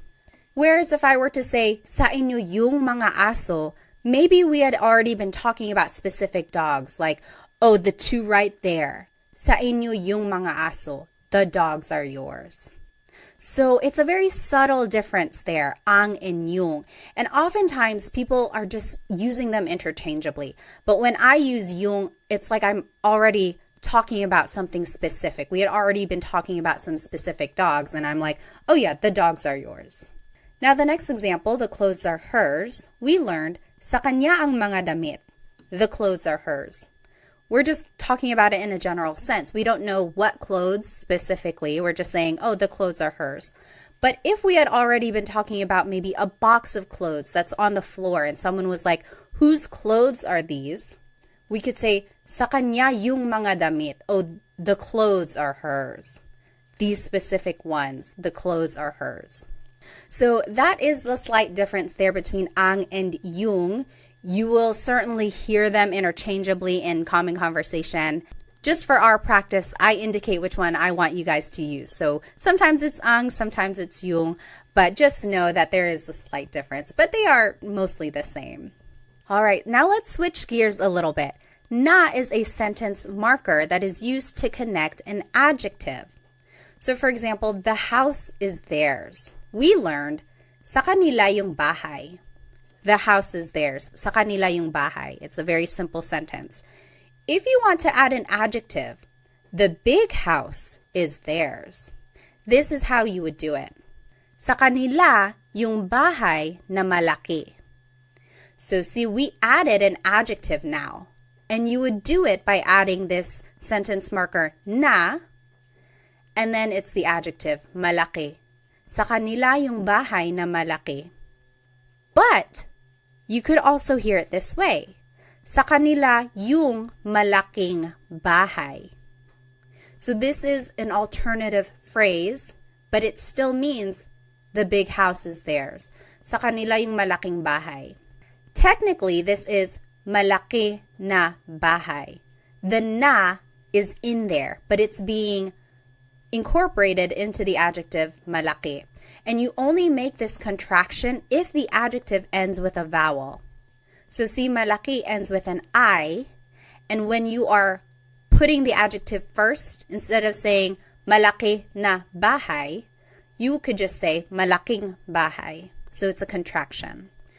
Now let's take a look at another example. The little house is theirs. Sa kanila yung bahay na maliit. So there's that sentence marker na, and then the adjective maliit means little. You could also hear sa kanila yung maliit na bahay. So we just switched it. We put the adjective first. And now we don't make the contraction. We don't put it together because it doesn't end with a vowel. You would still use the sentence marker na.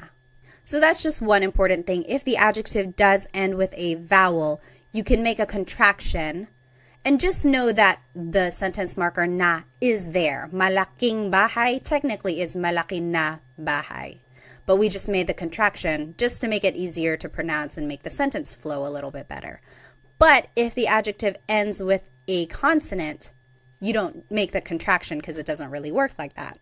And these two ways to say these phrases are used equally as much. There isn't a formal way, there isn't a casual way. It's just kind of personal preference or depending on what someone wants to say. Now let's do some examples. It is the sentence structure pronoun first, then the word yung. Now I want you guys to just practice yung, but again, remember it means the, and it's interchangeable with the word ang usually. Then it's the object, then it's the word na, and then it's the adjective at the end. And then here are the possessive pronouns that we learned. And here are some examples. Let's do the first one together. The white car is mine. White is puti, car is coche. So let's just follow this sentence structure. Pronoun first, sa akin, yung, then it's the object coche, then it's the sentence marker na, and then it's puti, the adjective. Sa akin yung coche na puti. The white car is mine. Sa akin yung coche na puti. What do you think the alternative way to say this would be? So remember, you can put the adjective before the object, and depending on whether or not there's a vowel at the end, you can make the contraction. What do you think the alternative phrase would be for sa akin yung coche na puti? The alternative phrase you could say is sa akin yung puting coche. So remember, the adjective can go first, and technically the sentence marker na is here, but we just made a connection. So puting coche. Sa akin yung puting coche. So for these next examples, I want you to make the sentence using the sentence structure, but also write it in the alternative way. Remember, these two ways to say it are equally used as much. So there is the vowel again, just pointing it out. You can make the contraction because puti is the adjective and it ends with a vowel. Go ahead and take a minute, do these examples, and then we'll go over it. All right, number 2, the black and orange cat is ours, inclusive.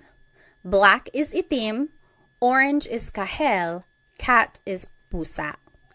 it would be, sa atin yung pusa na itim at kahel. Sa atin yung pusa na itim at kahel.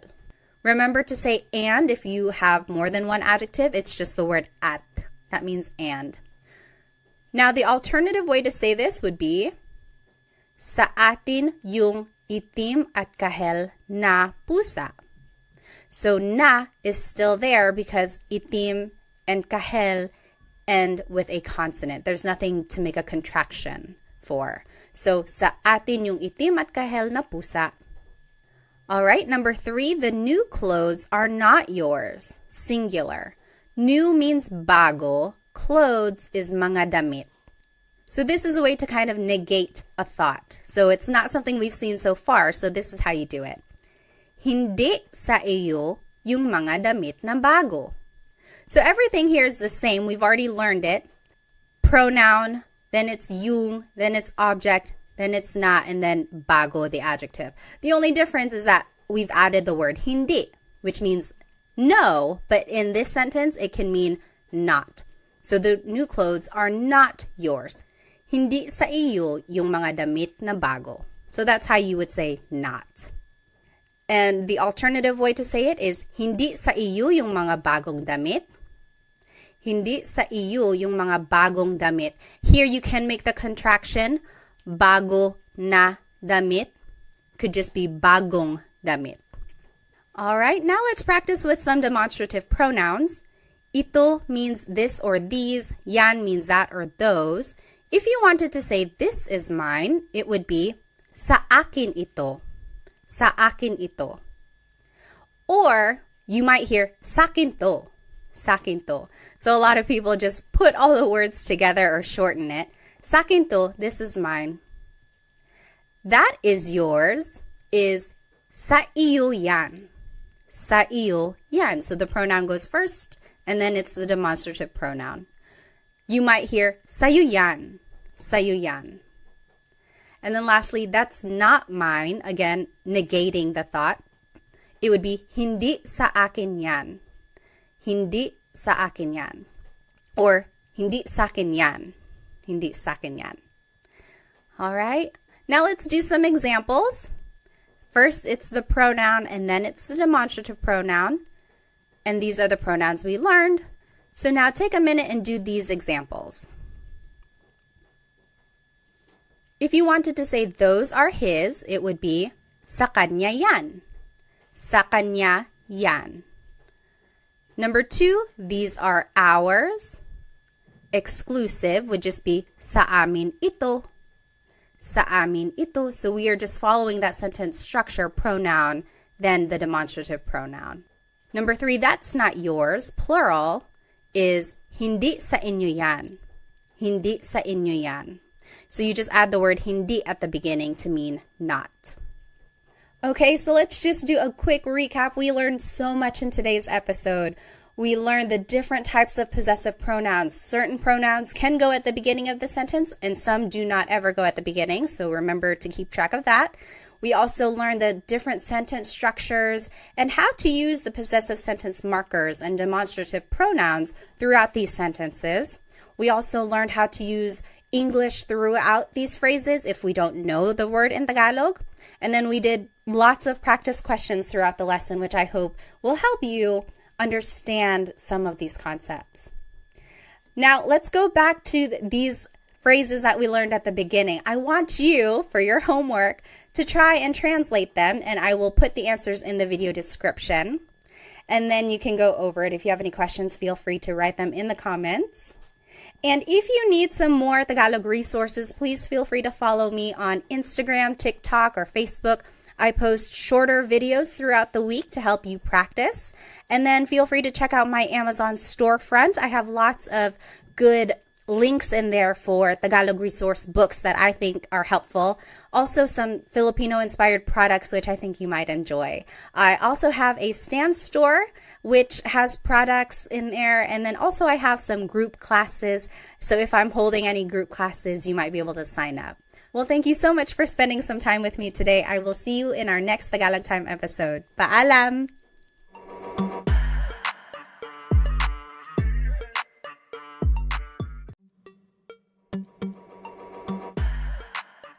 Hello, everyone. Welcome to another episode of Tagalog Time with Pat. Today, we will be learning how to ask questions in Tagalog. And someone asked me if they could get a copy of these slides, maybe like a PDF form, so that you can print them out and then write on them when you are studying. I have uploaded them onto my Stan store, so you are able to download them if you would like. The link to that is in the description. So let's go ahead and get started. Here is today's agenda. Today we will be learning the different Tagalog question words. Then we will be learning how to use them to make a question formation. We will also be practicing some Tagalog responses and learning some common questions and then doing a lot of practice questions as well. So go ahead and grab a piece of paper and something to write with so that we can get started.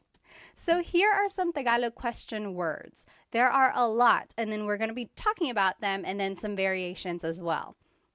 So let's just go through them. They don't have the translation just yet, but as we go through them, the translation will pop up as well. So, ano, bakit, saan, kailan, sino, kanino, paano, ilan, alin, and ba. So these are all of the question words that we're going to be talking about today. The very first question word that we're going to learn is ano. So that means what? Ano.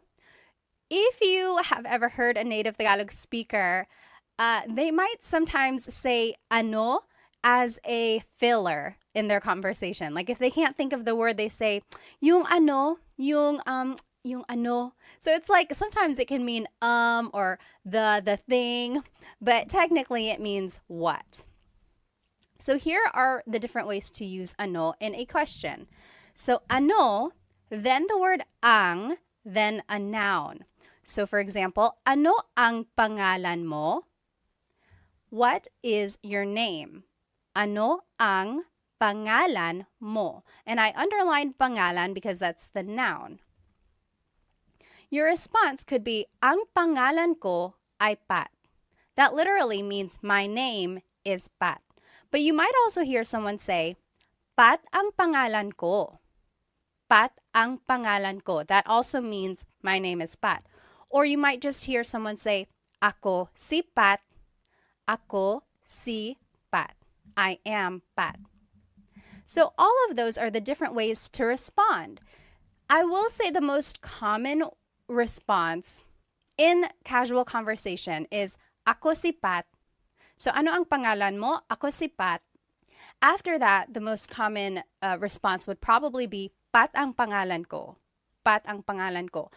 Ang pangalan ko ay Pat is a little bit formal. It's not very natural. It's kind of what you would read, like if something is written out. That is like the grammatically correct way to say, my name is Pat. But those are different ways to respond, and they're all correct. Another example, ano ang trabaho niya? Trabaho means job. So ano ang trabaho niya? What is her job? His or her. Niya is a gender-neutral pronoun. So you have to listen to the context of the conversation to determine who someone is talking about. So ano ang trabaho niya? And the responses could be, ang trabaho niya ay nurse. Ang trabaho niya ay nurse. Or it could be, nurse ang trabaho niya. Nurse ang trabaho niya. Or nurse siya. Nurse siya. I will say nurse siya is a little bit more like grammatically correct because it's like a person. You're not really, I don't know, it just kind of doesn't sound as correct when you say, ang trabaho niya ay nurse. It's almost, I guess it does work. It does work. Don't listen to me. But yeah, so these are the different ways to say this. Again, ang trabaho niya ay nurse is a little bit more on the formal side. Not a lot of people say it like that. It's more common for someone to say, nurse siya. She is a nurse. Which I am. Surprise, surprise, right? A lot of Filipinos are nurses. Here's another example. Ano ang blank sa Tagalog? That means, what is blank in Tagalog? What is blank in Tagalog? This is a good question to know while you are learning Tagalog vocabulary. If you see something and you want to be like, oh, what is this in Tagalog? You can say, ano ang blank sa Tagalog? For example, ano ang dog sa Tagalog? the answer would be, dog sa Tagalog ay aso. Dog sa Tagalog ay aso. Or, aso ang dog sa Tagalog. Aso ang dog sa Tagalog. So these both mean dog in Tagalog is aso. So you might be wondering, why are there so many different ways to respond? And I think it's just, a lot of languages have that. It's like you can move around some of the words, change up the grammar a little bit, and it means the same thing, but there are certain phrases or certain ways that things are more used in common conversation. In this case, I think aso ang dog sa Tagalog, or actually dog sa Tagalog ay aso. I think aso ang dog sa Tagalog is a little bit more casual. Okay. Next, ano ang verb? So this is another way to use ano. So ano ang kinakain mo? Ano ang kinakain mo? That means, what are you eating? Kinakain is the present tense form of to eat. So what are you eating? Ang kinakain ko ay adobo. Ang kinakain ko ay adobo. I'm eating adobo. Or adobo ang kinakain ko. Or kumakain ako ng adobo. So those all mean I am eating adobo. The more commonly used way to say it would be kumakain ako ng adobo. I'm eating adobo. Usually the last example that I give is the one that's more natural, like less formal and used in common conversation. Another example, ano ang sinabi niya? Sinabi means to have said. Like, what did he say? Ano ang sinabi niya?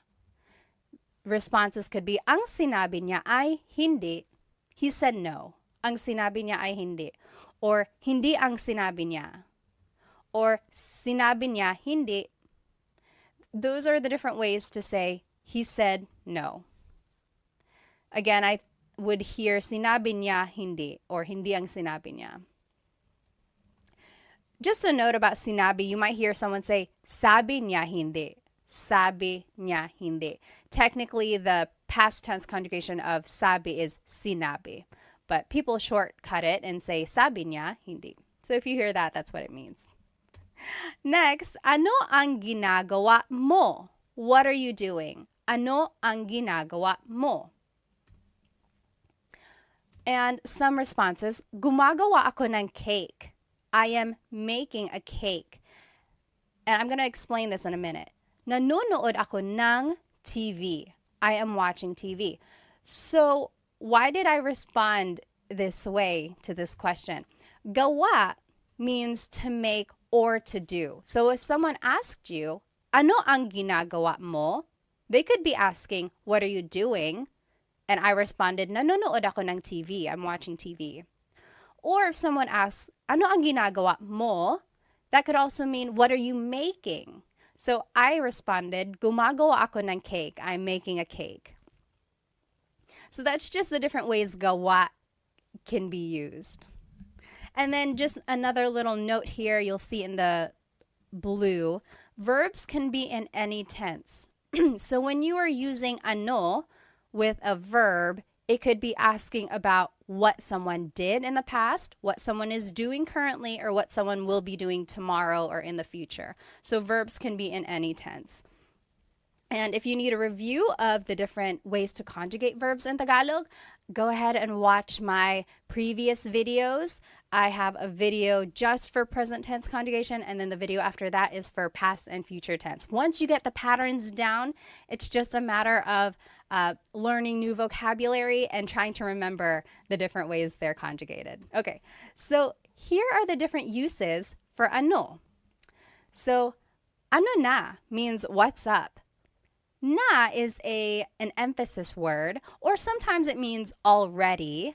And in this case, it's kind of lost in translation. It's just an expression meaning, hey, what's up? For example, if someone was taking a long time to get ready and I'm like, hey, ano na, we're going to be late, ano na. So it's like, hey, what's up?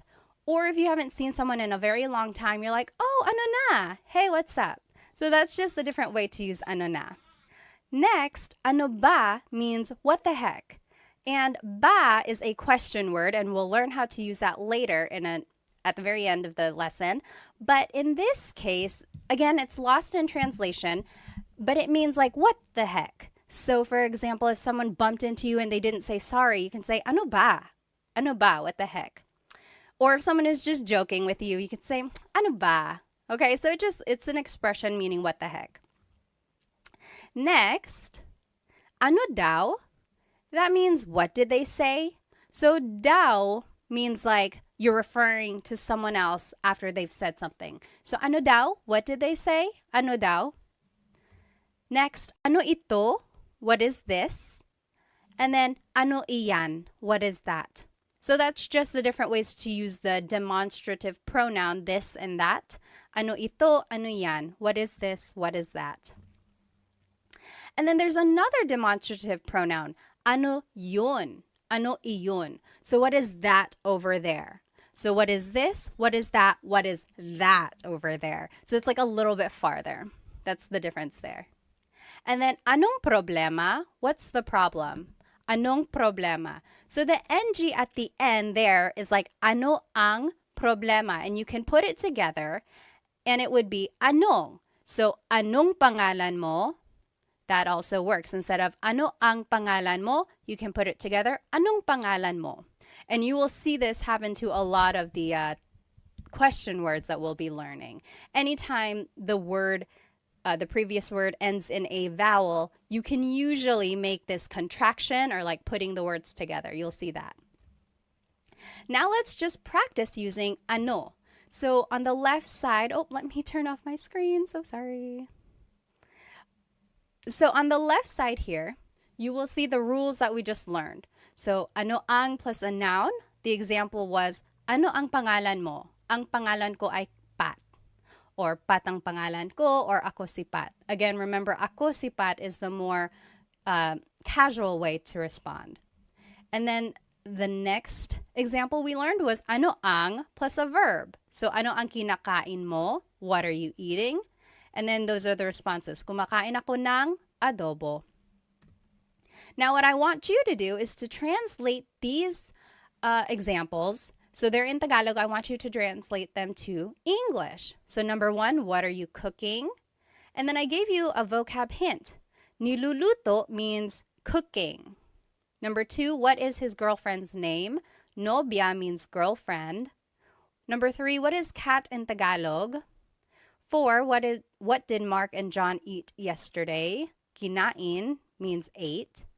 Number 5, what are you watching? Pinapanood means watching. So let's do number 1 together.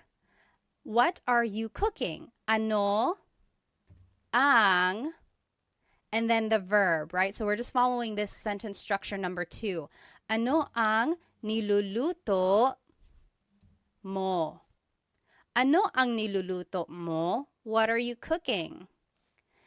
And then a response could be, nagluluto ako ng pansit. Nagluluto ako ng pansit. So this kind of brings in all of the different conjugations that we had learned in the previous lessons. So try to remember how to conjugate them. And I'm just thinking here, I guess it can be a little bit confusing because in the question, it's conjugated as niluluto. And that wasn't really one of the conjugation patterns that we had learned. But nagluluto is a nag verb. So I will say there are some variations in the conjugations and you might not recognize them, but just try your best and then we'll go over it, okay? And then just follow this pattern when you're making your response as well. Take a look at the examples I did and then see if you can make the examples. And you can fill in the example with any answer that you want. So go ahead, pause the video now, and then you can come back and we will go over these questions. Okay, welcome back. Let's do number 2. What is his girlfriend's name? Nobya is girlfriend. Ano ang pangalan ng nobya niya? So we learned ano ang pangalan mo. Now, if you want to talk about someone else, you would have to add ng nobya niya. Ng means of. So nobya is girlfriend, niya is his. So what is the name of his girlfriend? You see how everything just kind of fits together, but it might not be in the order that we're used to in English. So just take note of this. It would be, ano ang pangalan ng nobya niya? That's how you would say that. Response, Sara ang pangalan niya.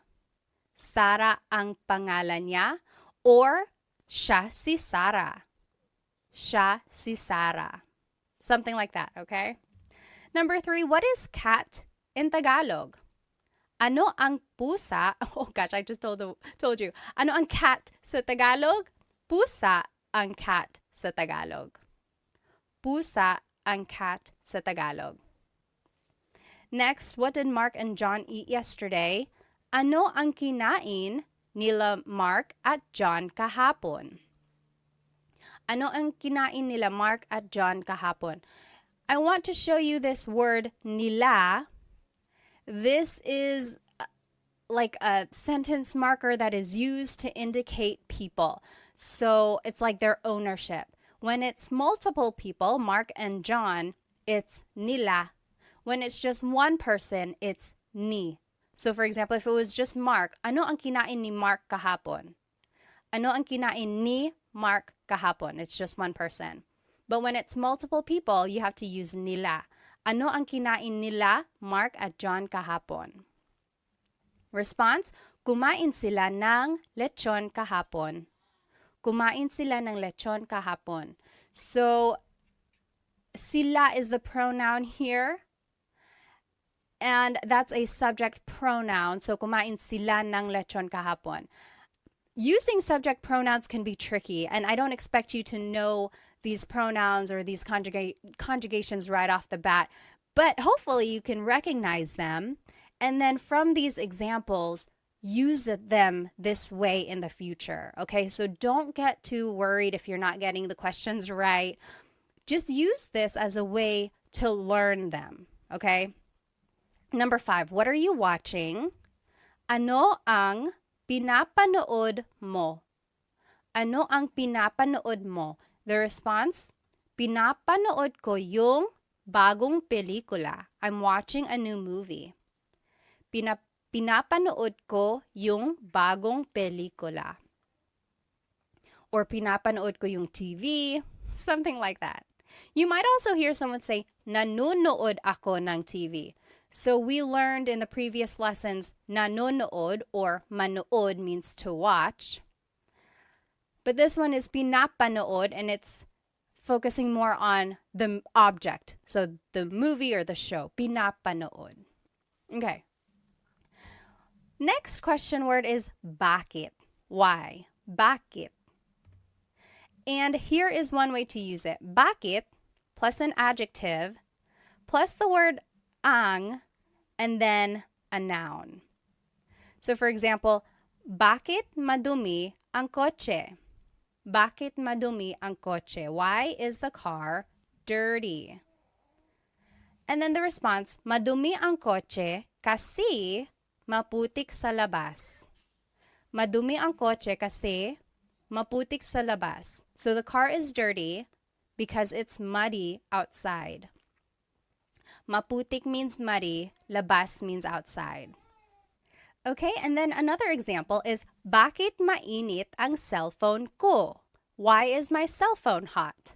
Bakit, mainit is an adjective meaning hot, ang cellphone ko.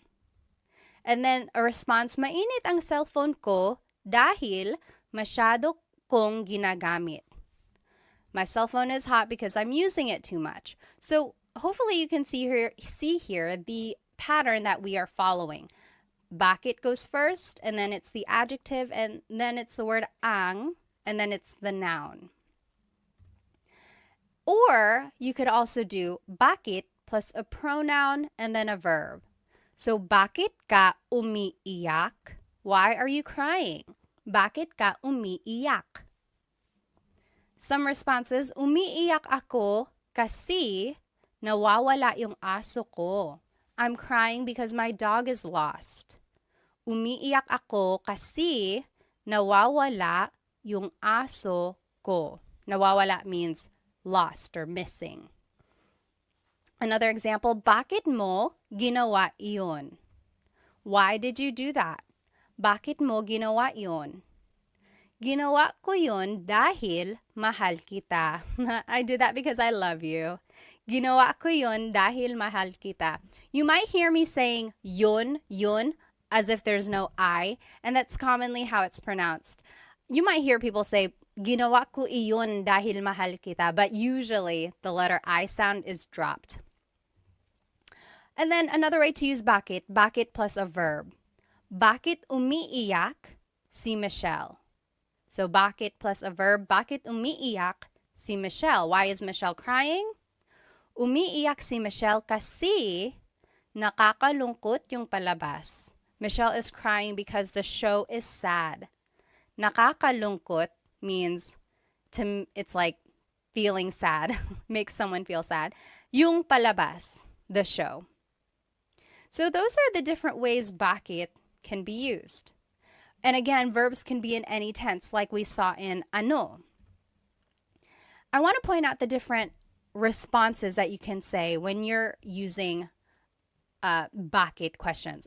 So because can be kasi, or dahil, or sapagkat. Sapagkat. Okay, so kasi is informal. It is most commonly used. You'll hear it a lot in common conversation. Kasi.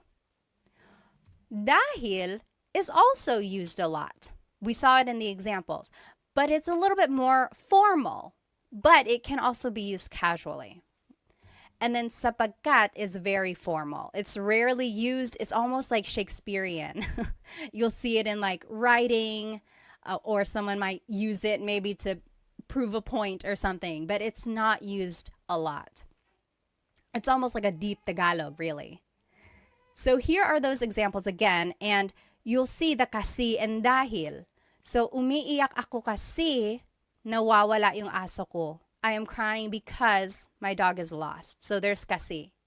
And then ginawa ko yun dahil mahal kita. I did that because I love you. So there's the kasi and there's the dahil. And they are used interchangeably, but kasi is more casual, dahil is a little bit more formal, but can also be used casually. Okay? Now, here are the different ways bakit can be used, and it doesn't really have a direct translation. So you might hear, bakit ganito? Bakit ganito? Ganito means like this. So why like this? Or why is this happening? So for example, it's like, oh no, I got a flat tire. I ran out of gas and I'm late for work. Oh, bakit ganito? Why is it happening? Why is it like this? And then bakit ba? Again, there's that ba question word. When it's added to bakit, it's why with emphasis. So maybe someone is annoying you. They're like, hey Pat, hey Pat. And you're like, oh, bakit ba? Why? What do you need? Bakit ba? And then bakit na naman? Na naman means like, it's a sign of emphasis, or it means like again. Again. So why again? So again, maybe someone is pestering you. They're like, hey Pat. You're like, bakit na naman? What now? And then, bakit daw? So daw again is like, what did they say? So it's like, why did they say? So it's like, oh, we can't go in yet. And you're like, oh, bakit daw? Why? Why not? What did they say? So those are the different ways bakit can be used. And just a Taglish tip, I am a big supporter of using Tagalog and English together, Taglish, especially while you are learning Tagalog. So here's one way to do that. Maybe use kasi and then finish your English answer. For example, why are you sad? Kasi I stayed up late why are you tired? And it would be kasi I stayed up late to finish a movie. So instead of saying because, say kasi. And then the more vocabulary you learn, you'll eventually be able to say the whole phrase in Tagalog. Why are you tired? Kasi natulog ako ng late dahil nanonood ako ng movie. Okay, so just insert Tagalog words here and And then before you know it, you'll be able to say longer phrases in Tagalog. Now I want us to practice bakit. Here on the left side, again, are the different ways to use bakit. So bakit plus an adjective, then ang, then a noun. Bakit madumi ang kotse? Why is the car dirty?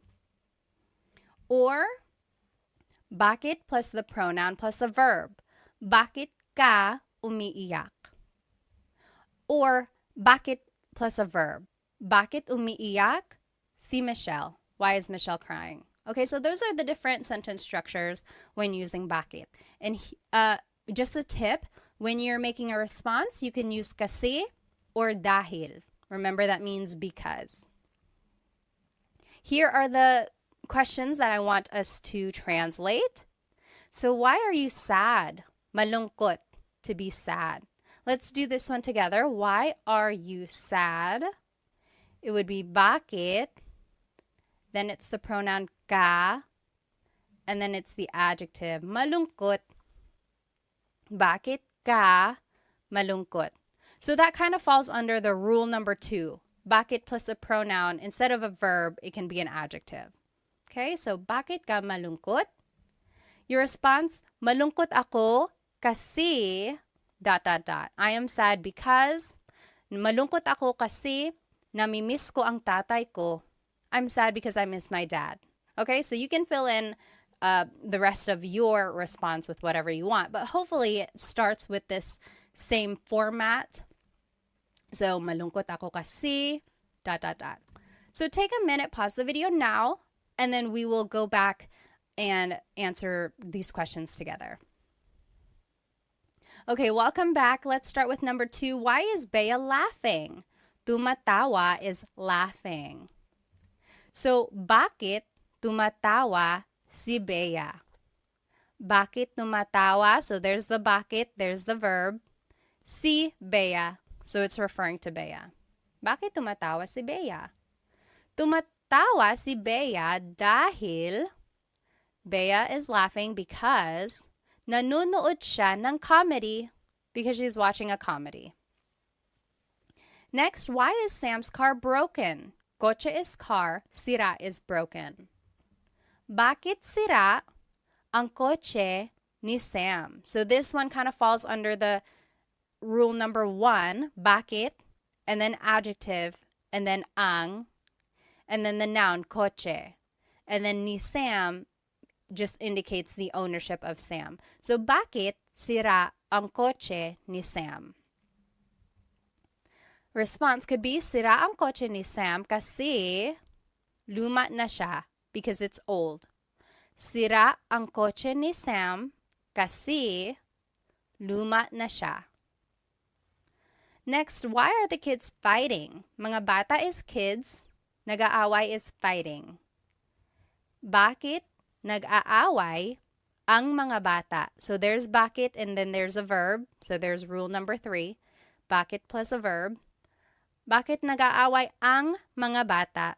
Why are the kids fighting?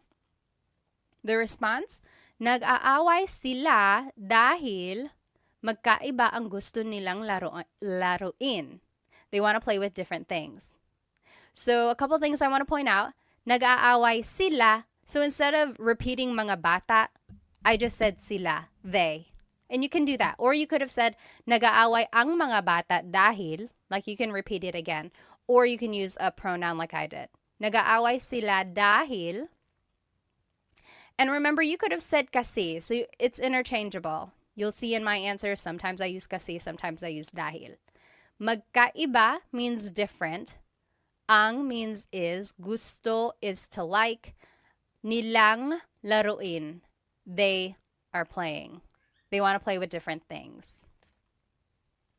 Number 5, why is the house messy? Bahay is house. Magulo is messy.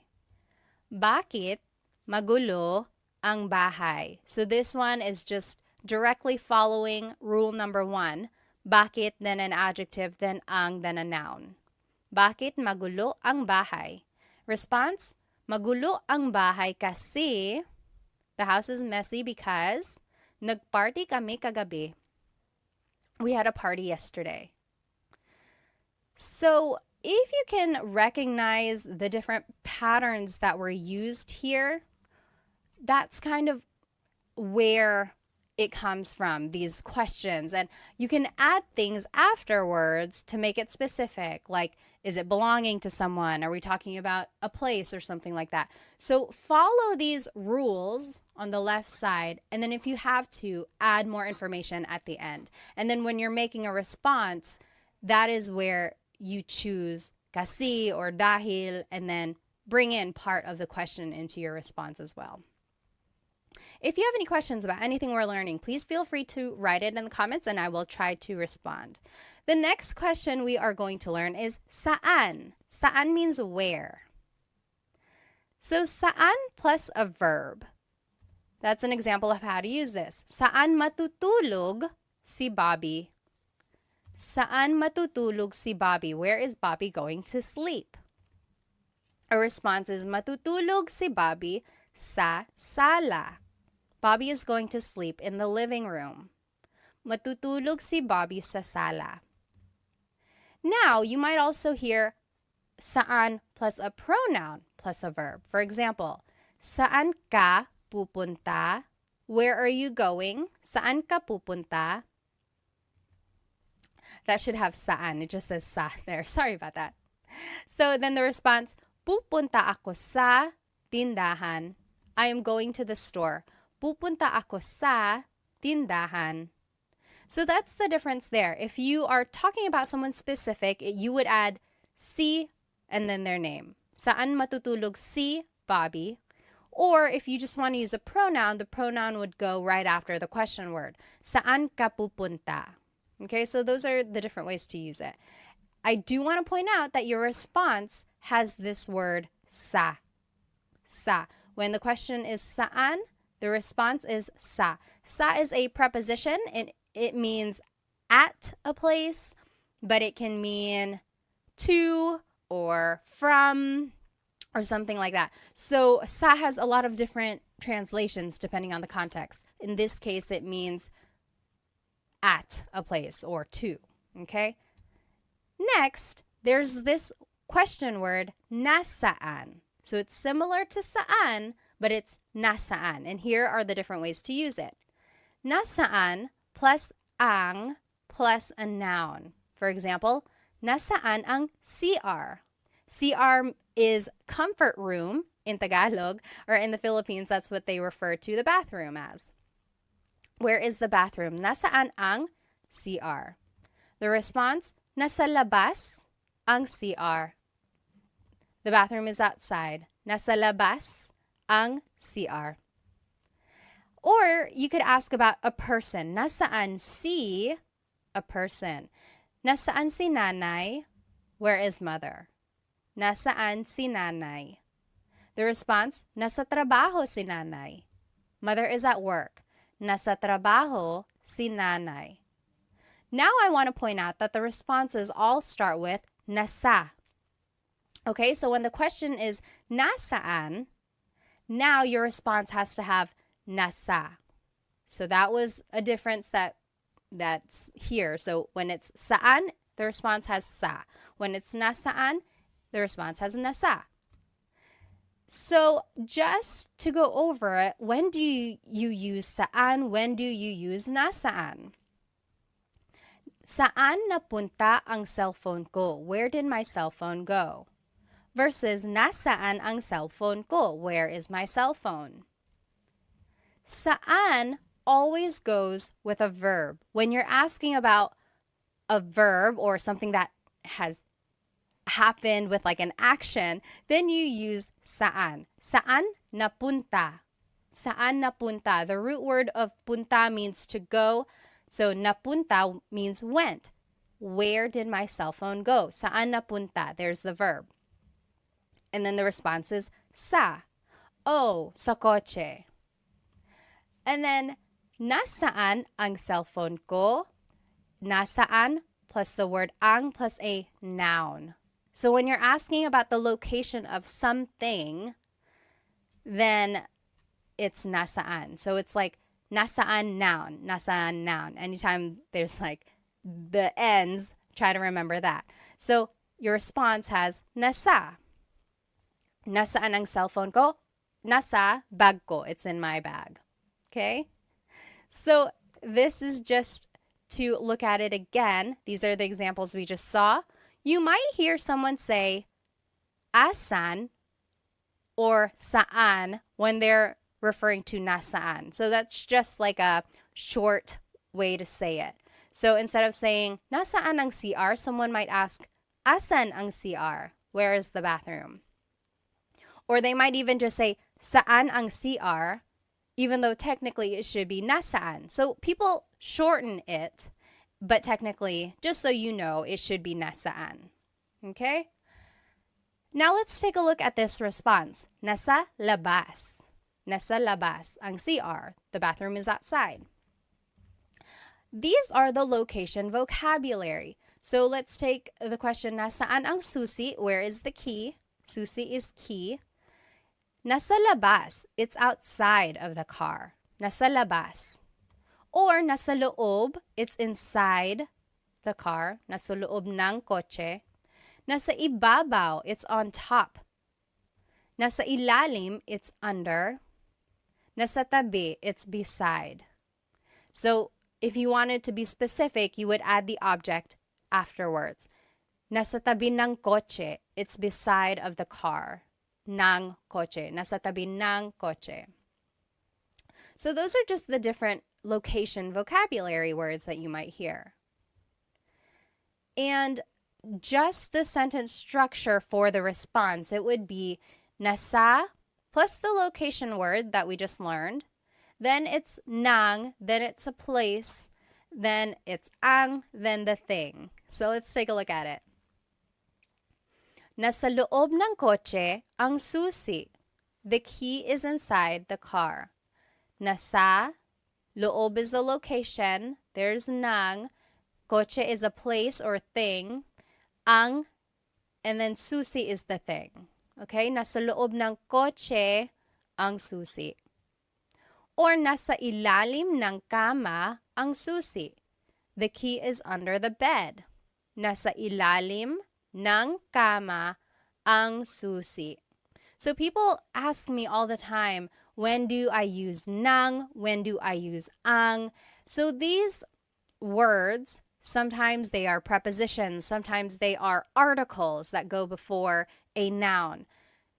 Just try to think about it as the translation. So the key is under the bed. So under of the bed, the key. That's how this is like literally translated. Ng kama is like of the bed. It's under of the bed. And then ang susi, the key. So a lot of it doesn't make sense. It's not the same grammar structure as in English. So just follow this pattern that I'm showing you now. And with more practice, it'll kind of come more naturally.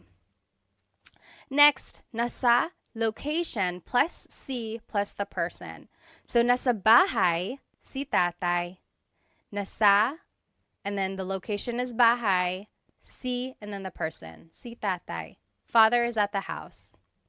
Or, nasa loob ng bahay si tatay. So this one is just a little bit more specific of where the father is. The father is inside of the house. So there's the difference there when you're using a location vocabulary versus when you're not. So nasa bahay si tatay, father is at the house. Versus nasa loob ng bahay si tatay, father is inside of the house. Okay, so that's kind of the difference there. And then here are just some other uses for saan and nasaan. Nasaan ka? Where are you? Nasaan ka? Saan napunta yun? Where did that go? So if you're looking for something just rhetorically, you can be like, nasaan napunta yun? Saan napunta yun? Where did it go? Nasaan na? Where is it already? It's like maybe if you're waiting for a pizza to be delivered and they're taking a long time, you're like, nasaan na? Where is it? Where is it? Na again is an emphasis word. Sometimes it means already. Taga saan ka? Where are you from? Taga means from. Saan means where. Ka is referring to you. Where are you from? Taga saan ka? So those are the different ways saan can be used. Now let's practice saan. And on the left side of your screen, you will see the sentence structures that we practiced. So saan plus a verb or saan plus pronoun plus a verb. Remember, anytime we're asking about a verb, you have to use saan. Anytime we're asking about a noun, you have to use nasaan. So nasaan plus ang plus a noun. Or nasaan plus si plus a person. Okay, let's put these into use and I think it'll help clarify any questions. So translate these questions to Tagalog. Where is dad going? Pupunta means going. So let's do this one together. Saan, because it's asking about an action. Pupunta si dad. Saan pupunta si dad? And then the response, pupunta si dad sa simbahan. Dad is going to church. Pupunta si dad sa simbahan. So you're kind of taking the second part of this question and using it in your response. Okay, so try practicing that. And there's that preposition sa again, to the church. Okay, pause the video now. You try the next 4 examples and we'll go over it together. Okay, so now let's do number 2. Where is the store? Tindahan is store. It would be, nasaan ang tindahan? So we're asking about a noun, the store, so we have to use nasaan. Nasaan ang tindahan? The response, nasa tabi ng post office ang tindahan. Nasa tabi means beside. Ng post office means of the post office, so beside of the post office. Ang tindahan means the store. The store is beside the post office. Next, where will we be eating later? Kakain means will eat. Mamaya means later. Saan tayo kakain mamaya? So we have to use saan because we are talking about an action. Where will we be eating later? And then the pronoun just goes right after the question word. Saan tayo kakain mamaya? Your response, kakain tayo sa McDo mamaya. We're gonna eat at McDonald's later. You ready? Let's go. You pay. Kakain tayo sa McDo mamaya. Next, where is my husband? Asawa means husband or wife. Nasaan ang asawa ko? So we're asking about a noun or an object. So nasaan is what we used. Nasaan ang asawa ko? Where's my husband or wife? Husband in this case. Number 5, where is John? Oh, your response, nasa kusina siya. Nasa kusina siya. He is in the kitchen. So remember, anytime you're using nasaan, your response has to have nasa. And then up here in the previous example, anytime you're using saan, your answer has to have sa. And then last one, where is John and Simon? Nasaan sina John at Simon? So it's nasaan because we're just asking about them, not about what they're doing or where they are doing something. And then it would be nasa labas sila, they are outside. Or nasa labas sina John at Simon. So you can add their names again. Or you could just add the pronoun. And then I added that here in the number 4 example, nasa kusina ang asawa ko. So you can repeat that part of the question, or you can just use a pronoun. Okay, so up to you. So these are the question words that we have learned so far.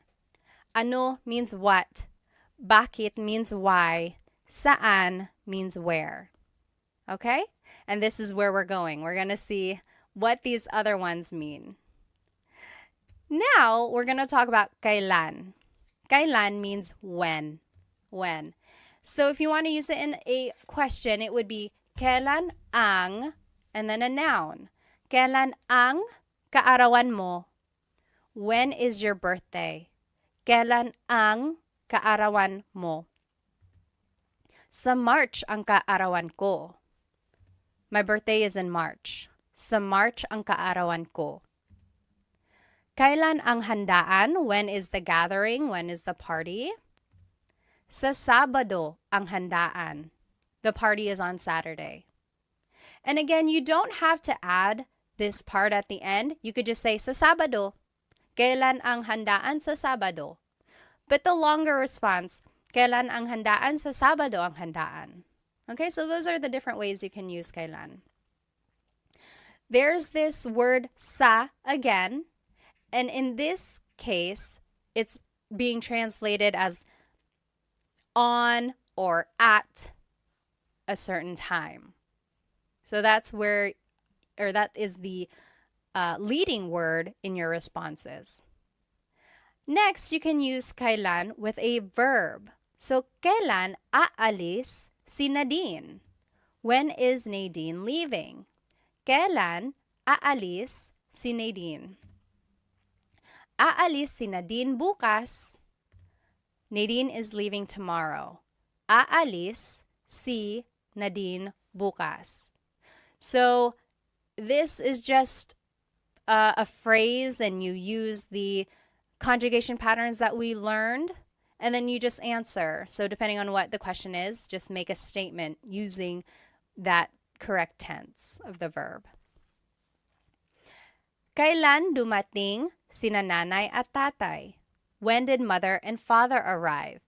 Kailan dumating, so kailan plus a verb, sina nanay at tatay? Dumating sila kahapon. They arrived yesterday. So here, sina is a sentence marker that's indicating mother and father, whereas sila is the pronoun that replaces them. So if we were going to say nanay and tatay in the response, we would use sina again. For example, dumating sina nanay at tatay kahapon. But if we're just using the pronoun, it's dumating sila kahapon. Okay, so that's how you would use kailan in a verb. So there are the different sentence markers when you are using a name in your question. When it's one person, it's si. Kailan aalis si Nadine? When it's more than one person, it's sina. Kailan dumating sina nanay at tatay? All right, then you could do kailan plus a pronoun plus a verb. Kailan ka uuwi? When are you going home? Kailan ka uuwi? So there's kailan, there's the pronoun, there's the verb. We're just following the pattern here. Then, uuwi ako mamaya. I am going home later. Uuwi ako mamaya. Another example, kailan sila ikakasal? When are they getting married? Kailan sila ikakasal? Ikakasal sila sa susunod na buwan. They are getting married next month. So hopefully you're recognizing some of this vocabulary from our previous lessons. So we're pulling those patterns of conjugation and the vocabulary words from those lessons, and now we are using them in like a hypothetical conversation, right? So it's all building on each other.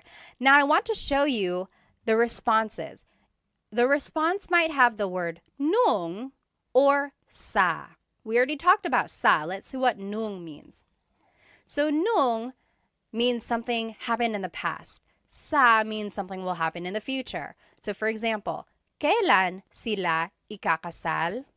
When will they get married? The response, sa susunod na buwan, next month. So sa July or sa June, in June or in July. But sa is thinking of the future. When are they getting married? Next month or in June, in July. So sa is the future. However, nung is talking about the past. So kailan sila ikinasal? So that's the past tense conjugation of to get married. They got married when? Nung nakaraan buwan. So last month. Or nung February, nung January. So last February, last January. So that's the difference there. Sa versus nung. Okay? And there's the emphasis there. And here are just some other ways to use kailan. Kahit kailan, that's just an expression meaning anytime, whenever. So maybe someone is inviting you to eat out for dinner. They're like, oh, when are you available? When can you go out for dinner? You're like, kahit kailan, anytime. Or hanggang kailan means until when. So maybe your car is broken, it's in the shop. They're like, oh, you have to keep the car here. And you're like, hanggang kailan? Until when? How long does it have to stay here? And then next, kailan nangyari yun? When did that happen? Kailan nangyari yun? Nangyari means happened, and then yun means that. Kailan nangyari yun? And then just a pronunciation tip, it's pronounced kailan, kailan, but you will often hear it pronounced kailan, kailan. Kailan ang kasal? Kailan ang kasal?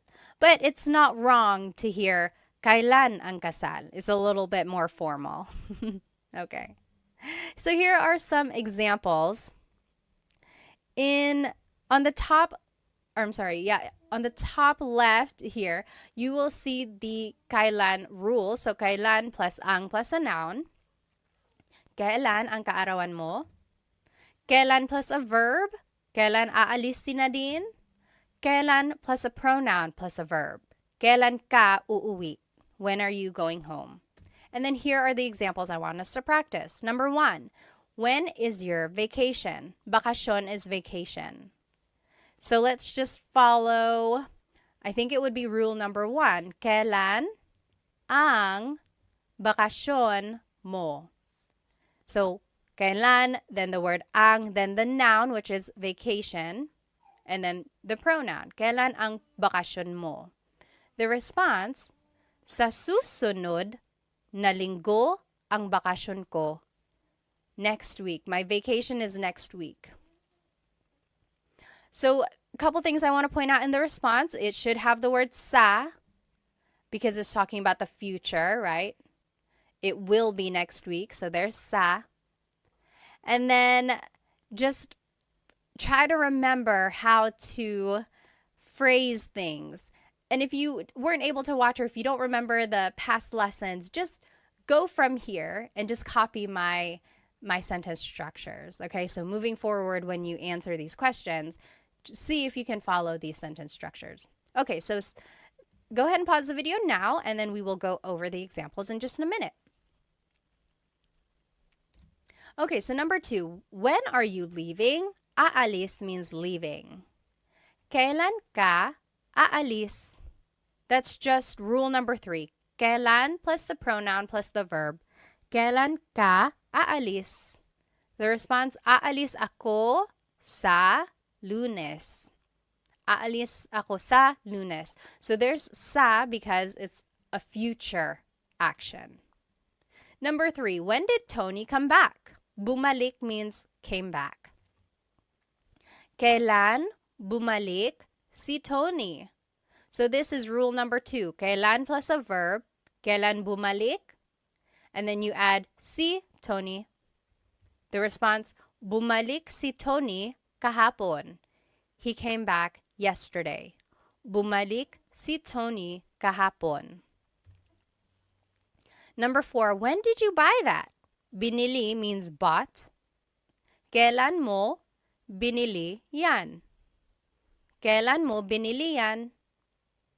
So that's rule number 3. Kailan plus the pronoun plus the verb. Kailan mo binili yan?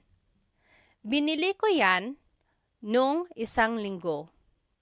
Or binili ko ito nung isang linggo. I bought that last week or I bought this last week, depending on how you want to answer your question.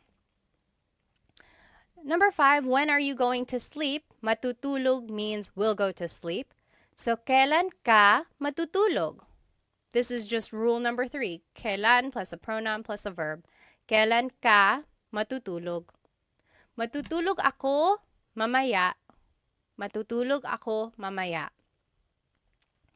I know it can get a little tricky figuring out which structure to use, and then when there's a pronoun or when there's like added information that has to be added to the end. I know it can get tricky, but use these examples to see the patterns in use and then try to use them in the future. Okay, so don't get bogged down if you're not getting the answers right. Really just use this as another form of learning, right? It's okay if it's not correct yet, but I want you to see how they are being used. Okay, so the next question word we are going to learn is sino, and that means who. Sino. So these are the different ways sino is used. Sino plus the word ang, then it's a verb, a noun, or an adjective. So it's easy because you just have to use sino ang, and then you just fill in the end with a verb, noun, or an adjective. Sino ang kumakanta? Singing. Who is singing? Sino ang kumakanta? Ang kumakanta ay si Mario. Si Mario ang kumakanta, or kumakanta si Mario? Si Mario. I wanted to show you all the different ways a response could be made. So, sino ang kumakanta? Who is singing? This first example is formal. Ang kumakanta ay si Mario. This next one is a little bit formal as well. Si Mario ang kumakanta. Si Mario ang kumakanta. That's kind of formal. This one is casual. Kumakanta si Mario. Mario is singing. Kumakanta si Mario. And then this last one is just a short answer. So, si Mario. Who is singing? Mario. So those are the different ways you can say Mario is singing. Those are the different responses. And then there is the word that has to be in the answer. Si. Because we're asking about a person, your answer has to have si or sina if it's more than one person. We'll see that. So now if you are going to fill it in with a noun, sino ang mga magulang mo? Mga magulang means parents. Sino ang mga magulang mo? Who are your parents? Ang mga magulang ko ay sina John at Mary. So that's what I was just saying. Si is for one person, sina is for more than one person. So, ang mga magulang ko ay sina John at Mary. My parents are John at Mary and Mary. Another way to say it is sina John at Mary ang mga magulang ko. Or sina John at Mary. So those are the different ways to say John and Mary are my parents. When in doubt, go ahead and just use the shortest answer. I don't want you to sound redundant, and then I also don't want you to have to think of too many vocabulary words or an extended sentence structure. So just answer it with the shortest answer because it's still correct. Sino ang mga magulang mo? Sino John at Mary. And then, if it's an adjective that you're asking about, it would be sino ang, and then the adjective. Sino ang pagod? Pagod means tired. Who is tired? Sino ang pagod? Ang pagod ay ang mga bata. The kids are tired. Ang pagod ay ang mga bata. That one's formal. Next, ang mga bata ang pagod. Ang mga bata ang pagod. That is also formal. Or, pagod ang mga bata. Pagod ang mga bata. That one is casual. That is what I would say a lot more than the other two. And then the short answer, ang mga bata. Sino ang pagod? Ang mga bata, the kids. The kids are tired. So those are the different ways to say the kids are tired. Now, let's take a look at the responses. Si and sina. Si is for one person. Sina is for multiple people. So an example, kumakanta si Mario. Si Mario, because it's just one person. Versus kumakanta sina Mario at Jane. Mario and Jane are singing. So sina is used because there's more than one person. Now you can also respond with a pronoun. So sino ang pagod? Who's tired? You can say, ako, me, ako. Or sino ang pagod? Siya. Him, he is, siya. Sino ang pagod? Ikaw, you. You are tired, ikaw. So you can just respond with a pronoun. So I would say that, like, sino ang pagod? Ako. Just say ako. Keep it easy, right? And then here are the different pronouns. So ako is I, siya, he or she, so that's gender neutral. Sila, they. Ikaw, you, singular. Kayo, you all, plural. Tayo is we inclusive. That's you and me, all of us. We are all tired. Maybe we all ran a race together. We are all tired. Pagod tayo. And then pagod kami, me and my husband Chris, we ran. Only us, we did. So pagod kami, we are tired. Not you. I'm just telling you about it. Okay? Now here are other ways sino is used. Sino siya? Who is he? Who is she? Sino siya? The response, siya si Pat. She is Pat, or that is Pat. Sino ito? Who is this? Sino ito? Ito si Pat. This is Pat. Ito si blank. Sino yun? Who's that? Sino yun? Yun si Pat. That's Pat. Or sino ka? Who are you? Sino ka? The response, ako si Pat. Now, I do want to say, you really shouldn't say sino ka if you want to be polite. Sino ka is kind of rude or just a little blunt. Like, sino ka? Who are you? So it would be more polite to say, sino po kayo? So for one thing, add po to be respectful. And then when you're adding po, you have to use the plural you pronoun. So kayo, sino po kayo? That's a lot more polite instead of saying sino ka. If you want to ask, who are you again? Sino po kayo? And then just a pronunciation tip.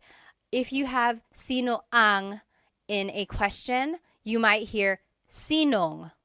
So they put it together. So sinong kumakanta? Who is singing? Sinong kumakanta?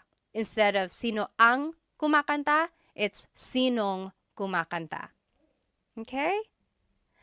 Now let's practice some translations when we're using sino in a question. So sino ang plus a verb, noun or object or adjective. And here are the examples there. And let's do number 1 together. Who is taking a shower? Naliligo means to take a shower or taking a shower. So it would be sino ang naliligo. Sino ang plus the verb. Sino ang naliligo? Easy, right? The response, si George ang naliligo. Si George ang naliligo. Or the simplest answer, si George. Si George. But you have to add si or si na because that is the indicator of a person. You have to add that in your response. So go ahead and take a minute, pause the video now. You finish the examples and then we'll go back and do them together. Okay, welcome back. Let's do number 2. Who is your sibling? Sibling in Tagalog is kapatid. Sino ang kapatid mo? So kapatid is a noun. So sino ang kapatid mo? The response, kapatid ko si Sam. Kapatid ko si Sam. Or it could be, si Sam ang kapatid ko. Si Sam ang kapatid ko. Remember, there are different ways to respond. Number 1, we said, si George ang naliligo. It could have also been, naliligo si George.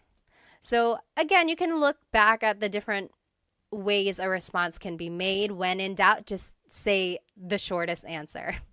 So this one could have been, si Sam. Sino ang kapatid mo? Si Sam. Number 3, who is scared? Natatakot is scared. Sino ang natatakot? Who is scared? Natatakot ang mga bata. The kids are scared. The kids are scared. Natatakot ang mga bata. Number 4, who cooked dinner? Nagluto is cooked, hapunan is dinner. Who cooked dinner is sino ang nagluto ng hapunan. So that's just sino plus ang plus a verb. Sino ang nagluto ng hapunan.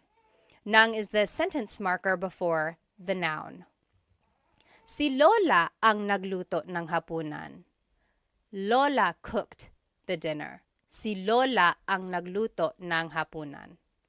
And then last example, who called? Tumawag is called. Sino ang tumawag? Sino ang tumawag? So it's just the verb. Tumawag ang nanay mo. Your mother called. Tumawag ang nanay mo. Or the simplest response, ang nanay mo. Okay, so try to keep it simple when you can, but hopefully you can see the patterns that you can use when you're making a question and then answering a question. All right, the next question word that we are going to learn is kanino. Kanino means whose. Kanino. It could be used like this. Kanino, then the word ang, then the noun, then na, and then an adjective. I know that's a lot. Let's take a look at it in action. So, kanino ang sombrero na itim? Whose black hat? Kanino ang sombrero is hat, na itim. Itim means black. Now the response. Kay Jacob ang sombrero na itim. The black hat belongs to Jacob. And I want to move forward and then we're going to go back and make everything make sense. Okay, so the next sentence structure or question structure would be kanino ang plus the noun plus na and then a demonstrative pronoun. So it's similar to this previous structure. Instead of an adjective though, it's going to be a demonstrative pronoun. So kanino ang sombrero na ito? So whose hat is this? Whose hat is this? Kanino ang sombrero na ito? And the response, kay Jacob ang sombrero na iyan. That's Jacob's hat. Okay, so hopefully you can see here, there's just this pattern of kanino, then the noun, ang plus a noun, na, it's like a sentence marker. Again, sometimes it doesn't have a direct translation, but it's like the linking word for the adjective or for the pronoun. And then just a pronunciation tip, kanino ang can be put together in a contraction. It would be kaninong. Kaninong sombrero na itim. Or kaninong sombrero ito. All right, when using the contraction though, you drop the na if there's a demonstrative pronoun. So kaninong sombrero ito, you wouldn't say kaninong sombrero na ito. So that's just one thing. It's kind of redundant when you add the na again. So just to respond, you would use an ownership marker, then the person, then the word ang, then the noun, then na iyan. So let's see what that would look like. Kanino ang bahay na iyan? Whose house is that? Kanino ang bahay na iyan? Here are the different ownership markers. So one of these has to be in your response. If there's only one owner, it's kay, kay. If there's multiple owners, it's kina, kina. More than one person, it's kina. If there's not a person, if there's no one's name, then you would have to use sa, sa. So it's an improper noun or an unnamed person. So we'll see what that would look like. So an example here, kanino ang bahay na iyan? Whose house is that? Or kaninong bahay yan? If it's just one person, it would be kay Rose ang bahay na iyan. Kay Rose yan. So we are using kay because it's just Rose. It's just one person, Rose.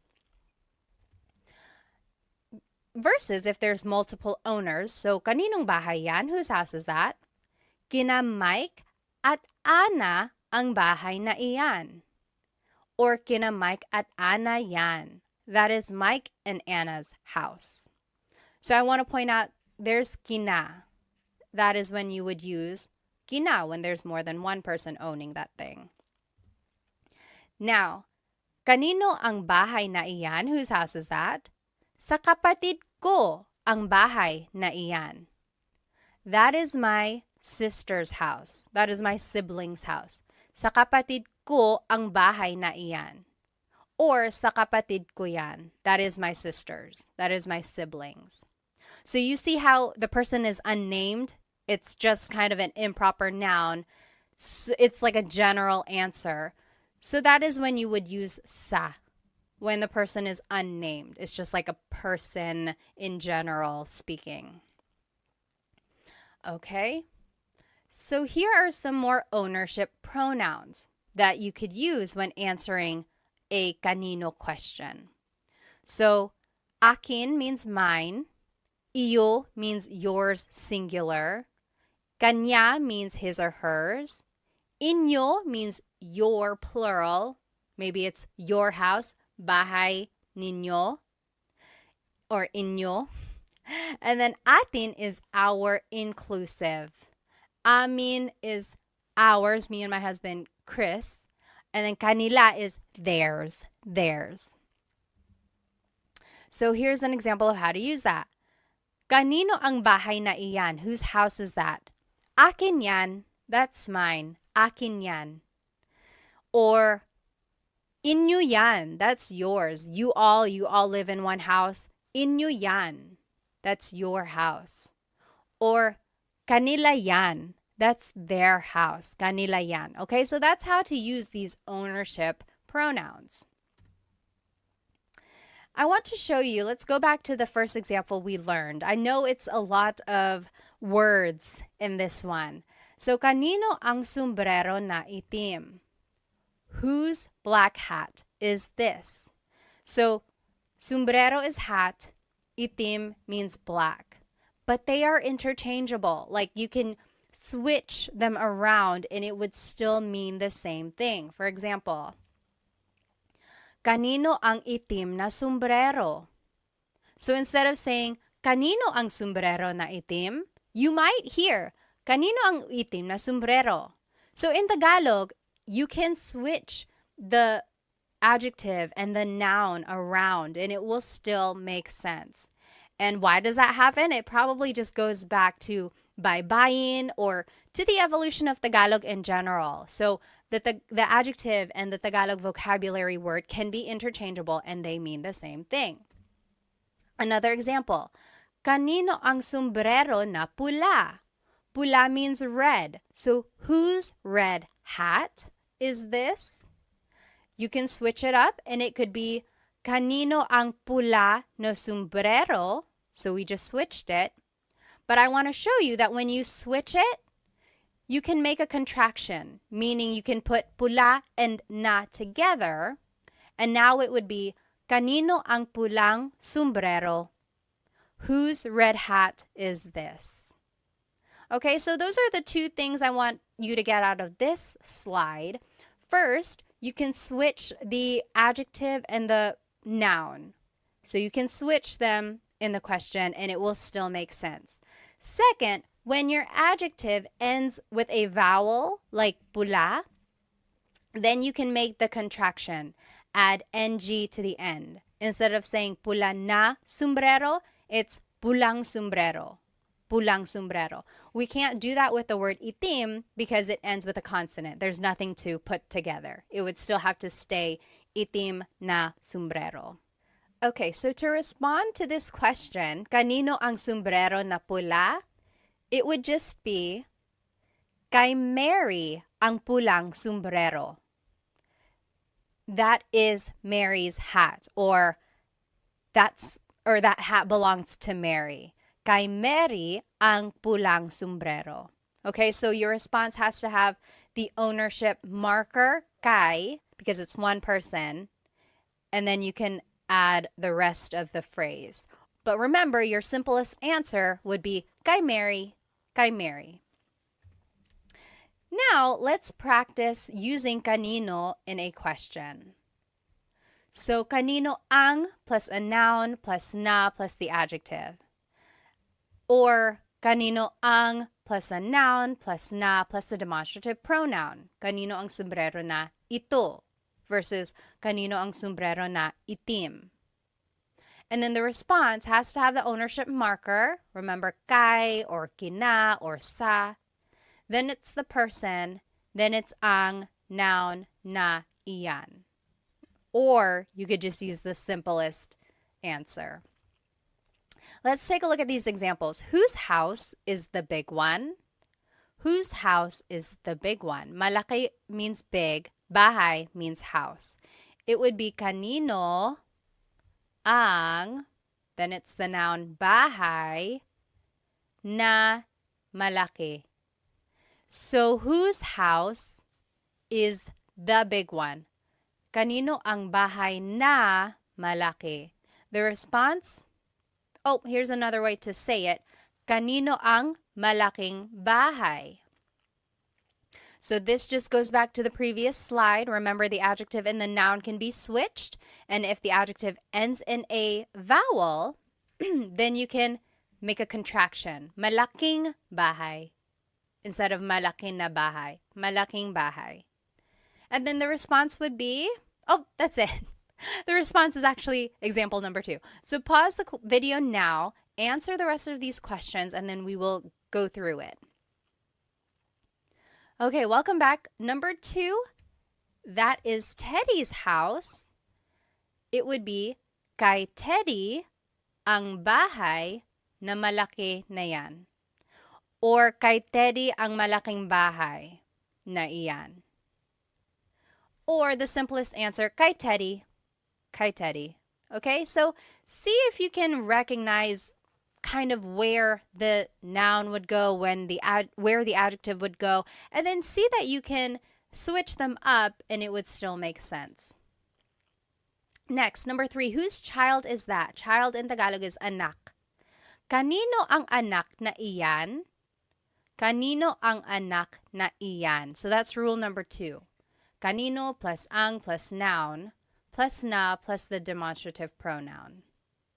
Or kaninong anak yan? Kaninong anak yan? This second part is how it would be pronounced. I just want to show you how it would be pronounced. It's not technically the correct spelling of things, but that's how you would hear it or say it quickly. Kaninong anak yan? Whose child is that? Number 4, that is Chris and AJ's child. Kina Chris at AJ ang anak na iyan. Kina Chris at AJ ang anak na iyan. I want to point out kina, that is the ownership marker that you use when there's multiple people. And then the short answer, kina Chris at AJ. Kina Chris at AJ. Number 5, whose cell phone is this? Kanino ang cellphone na ito? So that's following sentence structure number 2. Kanino ang, the noun is cell phone, na, ito is the demonstrative pronoun. And just quickly speaking, someone might say, kaninong cell phone ito? Kaninong cell phone ito? So the na is dropped usually. Whenever someone is speaking quickly, the na is dropped. But I want to point out that technically there is a na. I don't think I would be a very good teacher if I didn't tell you the correct technology, like the technically correct way to say these things. But in colloquial speaking or in common conversation, the na is dropped. Kaninong cell phone ito? And then the response, that is my cousin's cell phone. Cousin in Tagalog is pinsan. Sa pinsan ko ang cell phone na iyan. So I want to point out sa is the ownership marker that you use because it's not a specific person, right? The person is unnamed. So sa pinsan ko ang cell phone na iyan. Or just in common conversation, you might hear, sa pinsan ko yan. Sa pinsan ko yan. Or even the shortest answer, sa pinsan ko. Sa pinsan ko. Okay, let's just look at all of the questions that we have learned here. So we learned ano means what, bakit means why, saan means where, sino means who, kanino means whose. Then we're going to learn these last 4 here. Next, paano means how. Paano means how. So, paano plus a verb. Paano magluto ng adobo? How does one cook adobo? Paano magluto ng adobo?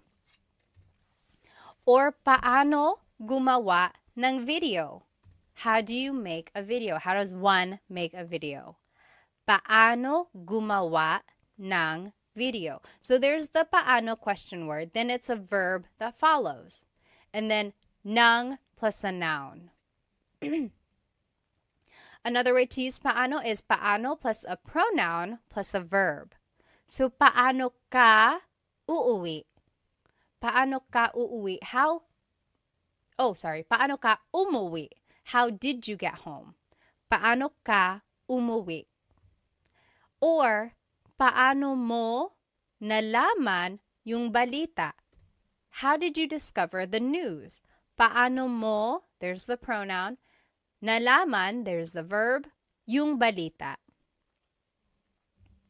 And just to note, there's no particular response formation for these paano question words. There's no pattern or anything like that, because your answers will just be a statement using the appropriate tense of the verb. So just answer as if it's a statement, right? So that brings in all of our conjugation patterns and using the correct pronouns and things like that. So just make a sentence with what you know. Now I want to show you this other question word. We learned paano, but there's also gaano. This also means how, but in a different sense. For example, gaano plus an adjective plus ang plus a noun. For example, gaano katangkad ang anak mo? Even if you've never heard the word katangkad, but you know the word matangkad. Matangkad means tall. Hopefully you can kind of maybe guess that this is asking about the height of someone's child, right? So, gaano katangkad ang anak mo? How tall is your child? Let's see another example. Oh, the answer would be 5'10" siya. He is 5'10". 5'10" siya. Here's another example. Gaano kadalas ka namimili? Kadalas means often. Madalas means often. Namimili means to go shopping. So how often do you go shopping? Gaano kadalas ka namimili? Namimili ako linggo-linggo. I go shopping every week. Namimili ako linggo-linggo. So I want to point out that when it says to use an adjective, we're actually using the adjective with a ka prefix. So technically the adjective is matangkad, tall, matangkad. But when we're using it in a gaano question, we have to use the ka prefix, katangkad. Gaano katangkad ang anak mo? And the ka prefix is a way to show the quality of something. It's asking about the characteristic of that adjective. It's a little interesting. So when we're asking gaano katangkad, it's like asking about that person's adjective or that height. So yes, again, the prefix ka is used when measuring the extent of that adjective. And then just a pronunciation tip, if you happen to see gaano ang something, it's usually put together and it's gaanong. So gaanong katangkad ang anak mo? We didn't have ang in these examples because technically you don't need it, but some people add it still, and it would be gaanong katangkad ang anak mo. So both of those are correct. Gaano katangkad ang anak mo or gaanong katangkad ang anak mo? Both of those are correct. Now, we learned paano, we learned gaano. Now there's this question, magkano. Magkano. Let's see what they all mean. So, paano is asking about an action, right? Paano gumawa ng adobo? How do you make adobo? It's asking about the action. Paano gumawa ng adobo? Or paano mo nakuha ito? How did you get this? Paano mo nakuha, the action to get, ito. Another way to ask how is gaano, but this is asking about the extent of something. Gaano kabilis ang kotse mo? How fast is your car? Gaano kabilis ang kotse mo? So it's asking about the speed of your car. And then magkano is asking about the cost of something. Magkano ang t-shirt? How much is the t-shirt? Or magkano po? How much is this po? Po is just a sign of respect. So how much is this? Okay, so very interesting. These words sound alike, but they are used for different situations. Now, here are just some other paano uses. So, paano nangyari yun? How did that happen? Paano nangyari yun? Yari means happen. And then yun means that. Paano nangyari yun? How did that happen? Or paano na ngayon? What now? Ngayon means now. So technically this is like, how now? It's a rhetorical question when something goes wrong. Like, oh no, I lost my job. Paano na ngayon? What now? What am I going to do now? And then just a pronunciation tip. It's technically paano. Paano. When there are two vowels together, you say them separately. Paano. But when speaking quickly, Filipinos just say paano. Paano na ngayon? Paano na ngayon? Now, let's practice using paano and gaano in some questions. So, paano is with a verb. How do you do something? And then paano plus a pronoun plus a verb if you want to be specific by adding a pronoun. Gaano uses an adjective. So, gaano plus adjective plus ang plus a noun. Okay, so just try to follow these sentence structures. And then here are the examples that I want us to do. Let's do number 1 together. How does one write a book? How does one write a book? Magsulat means to write. Libro is book. Libro is book.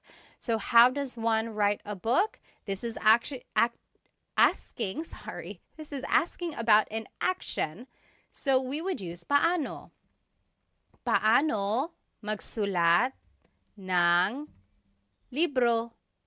Paano magsulat ng libro? How does one write a book? Go ahead and pause the video now and we will do the rest together. Okay, welcome back. Let's do number 2. How did you make this? Ginawa means made. Paano mo ginawa ito? So that's following rule number 2. Paano, then the pronoun, then the verb. Paano mo ginawa ito? Number 3, how far is your house? Malayo means far, bahay is house. So, gaano kalayo ang bahay mo? Do you see that it's asking about the distance of your house? So it's like an extent of that adjective. So, gaano kalayo ang bahay mo? That's why we're using gaano instead of paano, because we're asking about like an adjective related to your house. How did you get that? Nakuha means got. Paano mo nakuha yan? There's no adjective in this question, so we would just still use paano. And that follows rule number 2. Paano mo nakuha is the verb yan. Number 5, how big is their dog? Malaki is big, aso is dog. How big is their dog? So it's asking about an adjective, so we would have to use gaano. Gaano kalaki ang aso nila, their dog nila.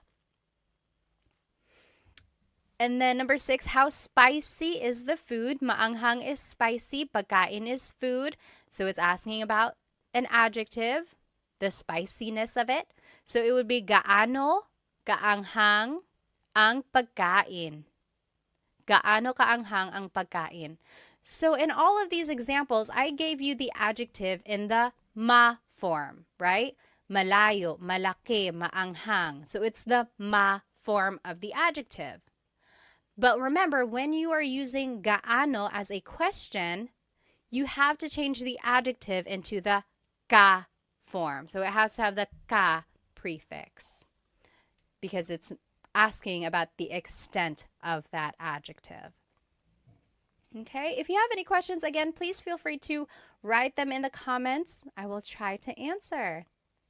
Okay, next question word we're going to learn is ilan. How many? Ilan. So it would be ilan, then ang, then a noun. For example, ilan ang anak mo? How many kids do you have? Ilan ang anak mo? Ang anak ko ay 3. Ang anak ko ay 3. I have 3 kids. Or 3 ang anak ko. Or 3. So again, there are many ways to respond. The first one is formal. No one really says it like that. The second one is common. That is what people would say. And then the last one is the short answer, which is also acceptable. I have 3 kids. That is what that means. Now, you might hear someone say, ilan na ang anak mo? Ilan na ang anak mo? Na means already. It's kind of like an emphasis. Maybe you haven't seen someone in a very long time and you're just catching up. They're like, ilan na ang anak mo? How many kids do you have now? Or how many kids do you have already? So it's just like an emphasis. And then technically, when you want to make something plural, you have to add the word mga. So mga anak, kids, mga anak. But in the question form, you don't have to add mga because it's already implied. So you don't say, ilan ang mga anak mo? You can, it's not wrong, but people drop it and it's just, ilan ang anak mo? How many kids do you have? But it's not incorrect if you wanted to add mga. Ilan ang mga anak mo? It's just kind of redundant. All right. Next, ilan ang plus a verb. Ilan ang pupunta sa handaan? How many are going to the party? Ilan ang pupunta? Pupunta is the verb meaning to go. So ilan ang pupunta sa party? The response is, ang pupunta ay 5 or 5 ang pupunta or 5. I would say the second one. 5 ang pupunta. 5 people are going to the party. Next example, ilan ang kakain dito? How many are eating here? Ilan ang kakain dito? And then, your response is, ang kakain dito ay 3. Or 3 ang kakain dito. Or 3. That means 3 people are eating here. Or will eat here. So, both of these questions ask about like how many people are coming, how many people are eating. And I didn't add the word tao because it's kind of implied already. Like ilang tao ang kakain dito or ilan na tao ang kakain dito. Those just kind of make it a little bit more complicated. If you want to just get straight to the point of the question, you don't have to add the word tao. It's kind of implied. So, ilan ang pupunta sa handaan, ilan ang kakain dito. It's asking about like the people. Okay. Next. Just a pronunciation tip. When there's ilan ang, it's usually put together and it's ilang. Ilang taon ka na? How old are you? Ilang taon ka na? I will say when you make the contraction, though, it kind of changes up the sentence structure or the grammar. So, ilan ang taon mo? Technically, if we were following the sentence structure that we learned, it would be ilan ang taon mo? How many years do you have? How many years are you? But when we make the contraction, ilang taon ka na, now we are using a different pronoun. So, ilang taon ka na. And you don't have to add na. Ilang taon ka? How old are you? Ilang taon ka?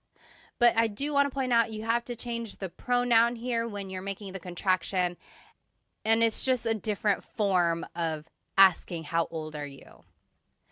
Another example of that is ilan ang anak mo? How many kids do you have?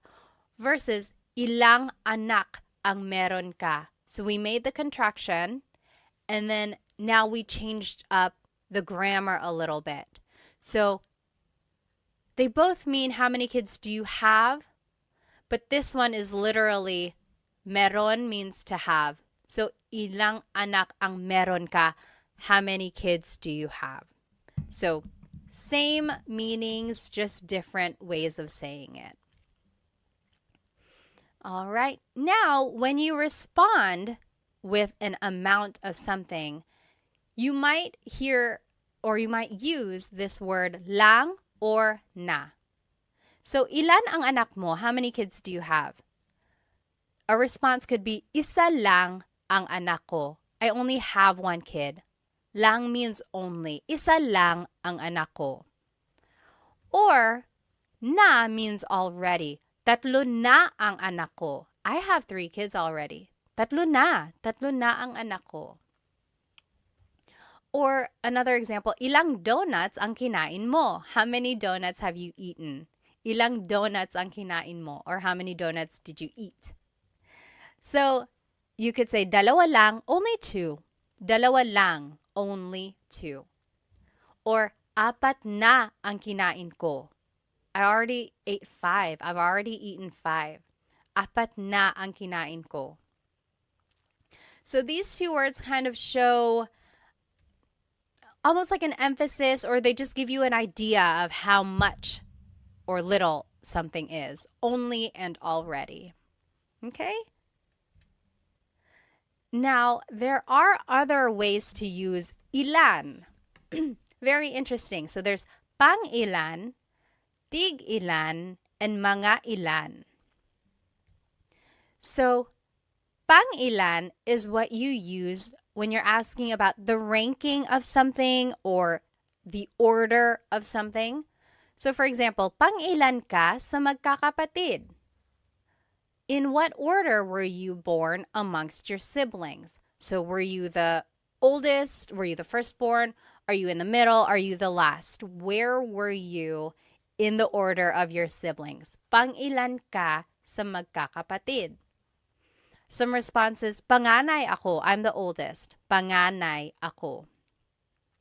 Pangatlo ako, I'm the third. Pangatlo ako.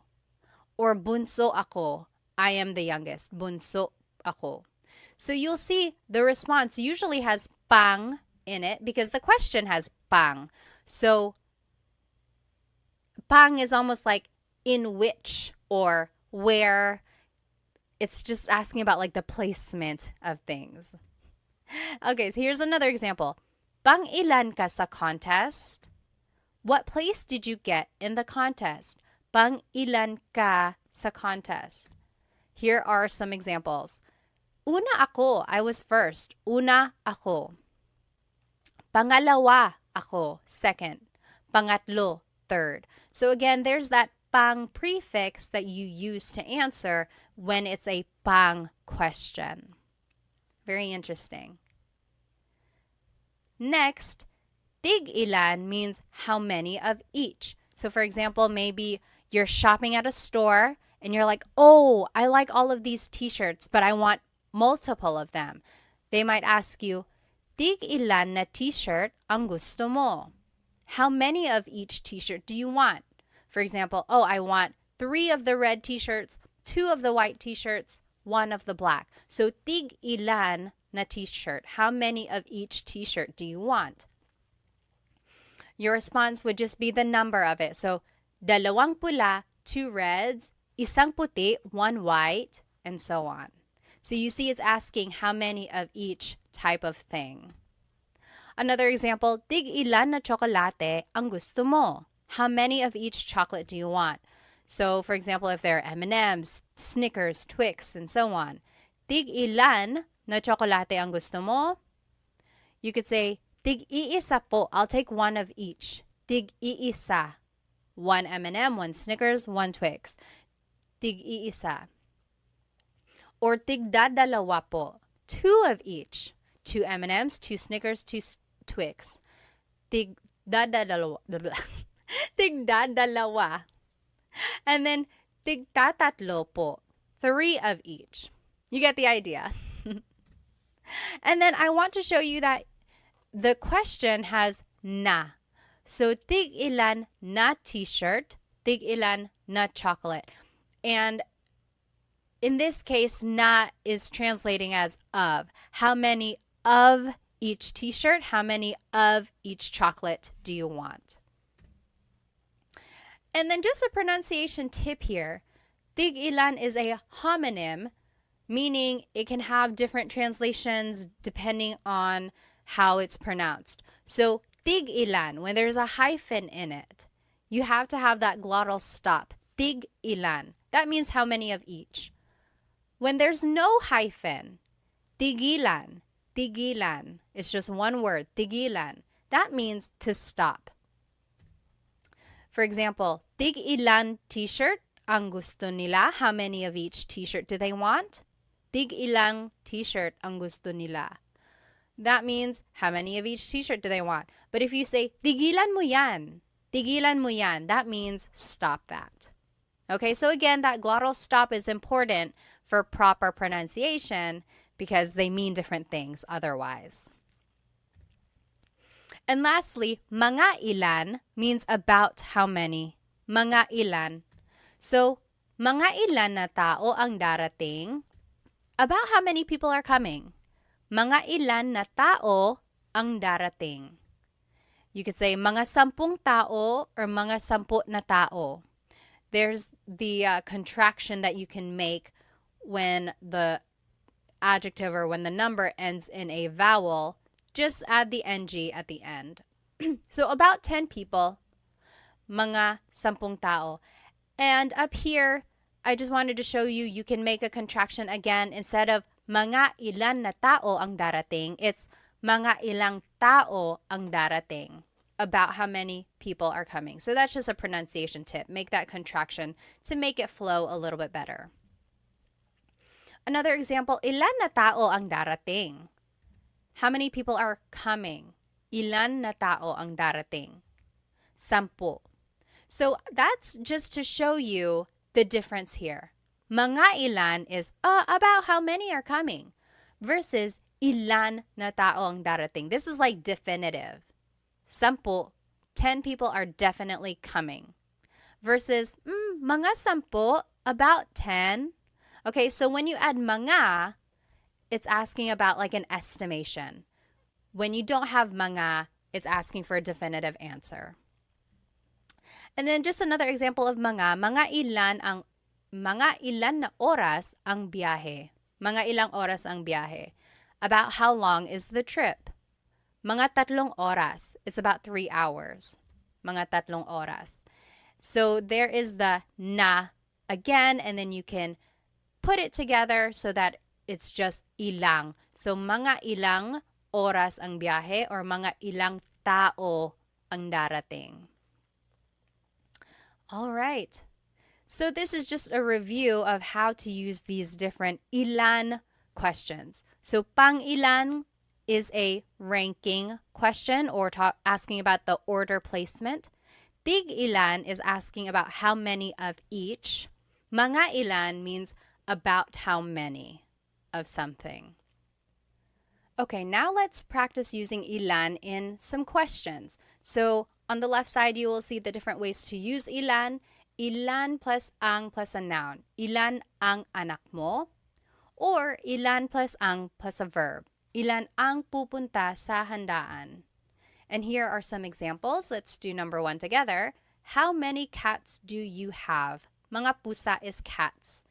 It would be ilan ang pusa mo. Ilan ang pusa mo? Remember, you don't have to add mga, but you can. It's not incorrect.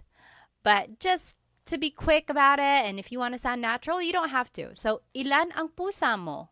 Ilan ang pusa mo? How many cats do you have? Pause the video now and you do the rest and then we will go over it. All right, welcome back. Number 2, I have 2 cats. Dalawa ang pusa ko. So that's how you would respond to question number 1. I have 2 cats. Dalawa ang pusa ko. Number 3, how many are coming to the house? Darating means coming. So it would be ilan ang darating. So ilan plus ang plus a verb. Ilan ang darating sa bahay. Number 4, 4 people are coming to the house. Apat means 4. So 4 people are coming to the house would be apat ang darating sa bahay. Apat ang darating sa bahay. Remember, the short answer would be apat, apat. Number 5, how many friends do you have? Kaibigan is friends. Actually, kaibigan is friend. Mga kaibigan would be friends. Ilan ang kaibigan mo? Ilan ang kaibigan mo? How many friends do you have? Also, you could say, ilan ang mga kaibigan mo? Ilan ang mga kaibigan mo? That is also correct, but remember, you don't have to add it. Number 6, I have 10 friends. 10 means 10. 10 ang kaibigan ko. 10 ang kaibigan ko. Or 10 ang mga kaibigan ko. I have 10 friends. All right. Another way to answer this, meron akong 10 mga kaibigan. So I want to show you again, there are different ways to answer. There's a long form, there's a short form, there's an even shorter form, right? Just say the number by itself. So if you hear different responses, hopefully you can recognize some of the vocabulary words and just kind of go from there. This one is a fun practice. So I want us to match the question words with the correct example. Then we're going to translate and then give a response. So on the left side are the different question words. Pang ilan, tig ilan, mga ilan. On the right side are some example questions. How many of each hat do you want? About how many balloons are we going to buy? How many drinks have you had? Like, what number is that? Or what number of drinks is that for you? So we have to match what question word would go with that question, and then we will translate. So go ahead and do that. Pause the video and see if you can match and then translate and give a response. Okay, welcome back. Let's see. This is what the answers would be. Pang ilan goes with this question. How many drinks have you had? What number is that? What number of drinks is that for you? So it's asking about like the order of your drinks and asking about just basically like where you are in your line of drinks. Tig ilan would be how many of each hat do you want? So it's asking about the amount of each. Mga ilan, about how many balloons are we going to buy? So it's an estimation. We don't know exactly. It's just about how many do you want. Okay, so hopefully you were able to match them. Now let's see if we can translate them. How many of each hat do you want? It would be, tig ilan na sombrero ang gusto mo? Tig ilan na sombrero ang gusto mo? And then your response could be, tig iisa po, one of each. Tig iisa. Next, about how many balloons are we going to buy? Mga ilan na lobo ang bibilhin natin? Or mga ilang lobo ang bibilhin natin? Your response, mga 5, about 5, mga 5. How many drinks have you had? What number is this? What number of drinks is that for you? All of that is encompassed by this one question.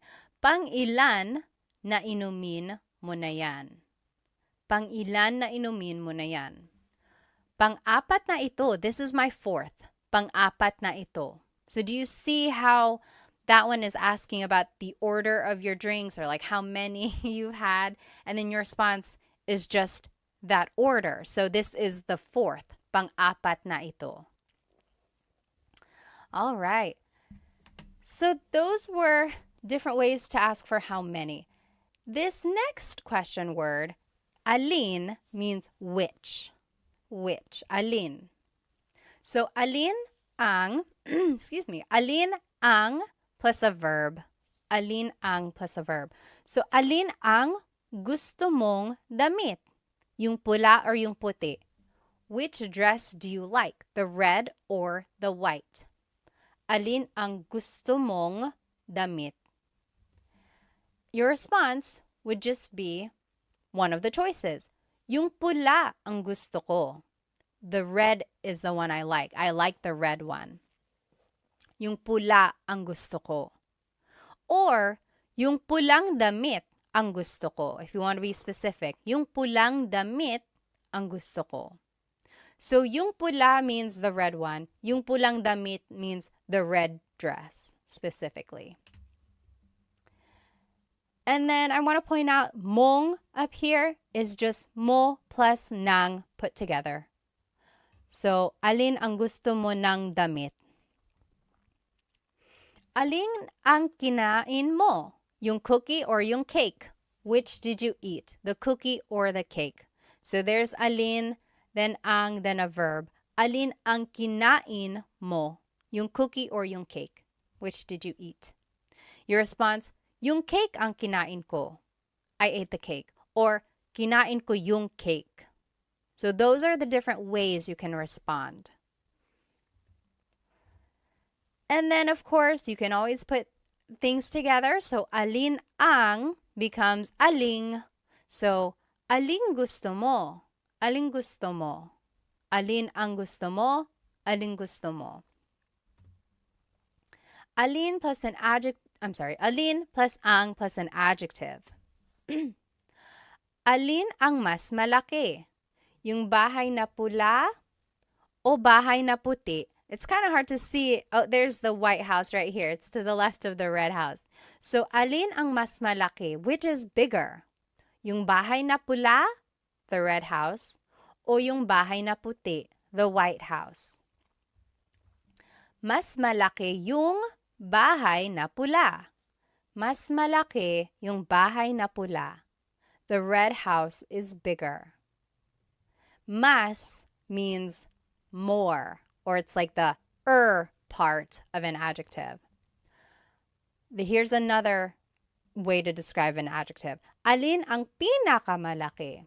Which is the biggest? Yung bahay na itim ang pinakamalaki.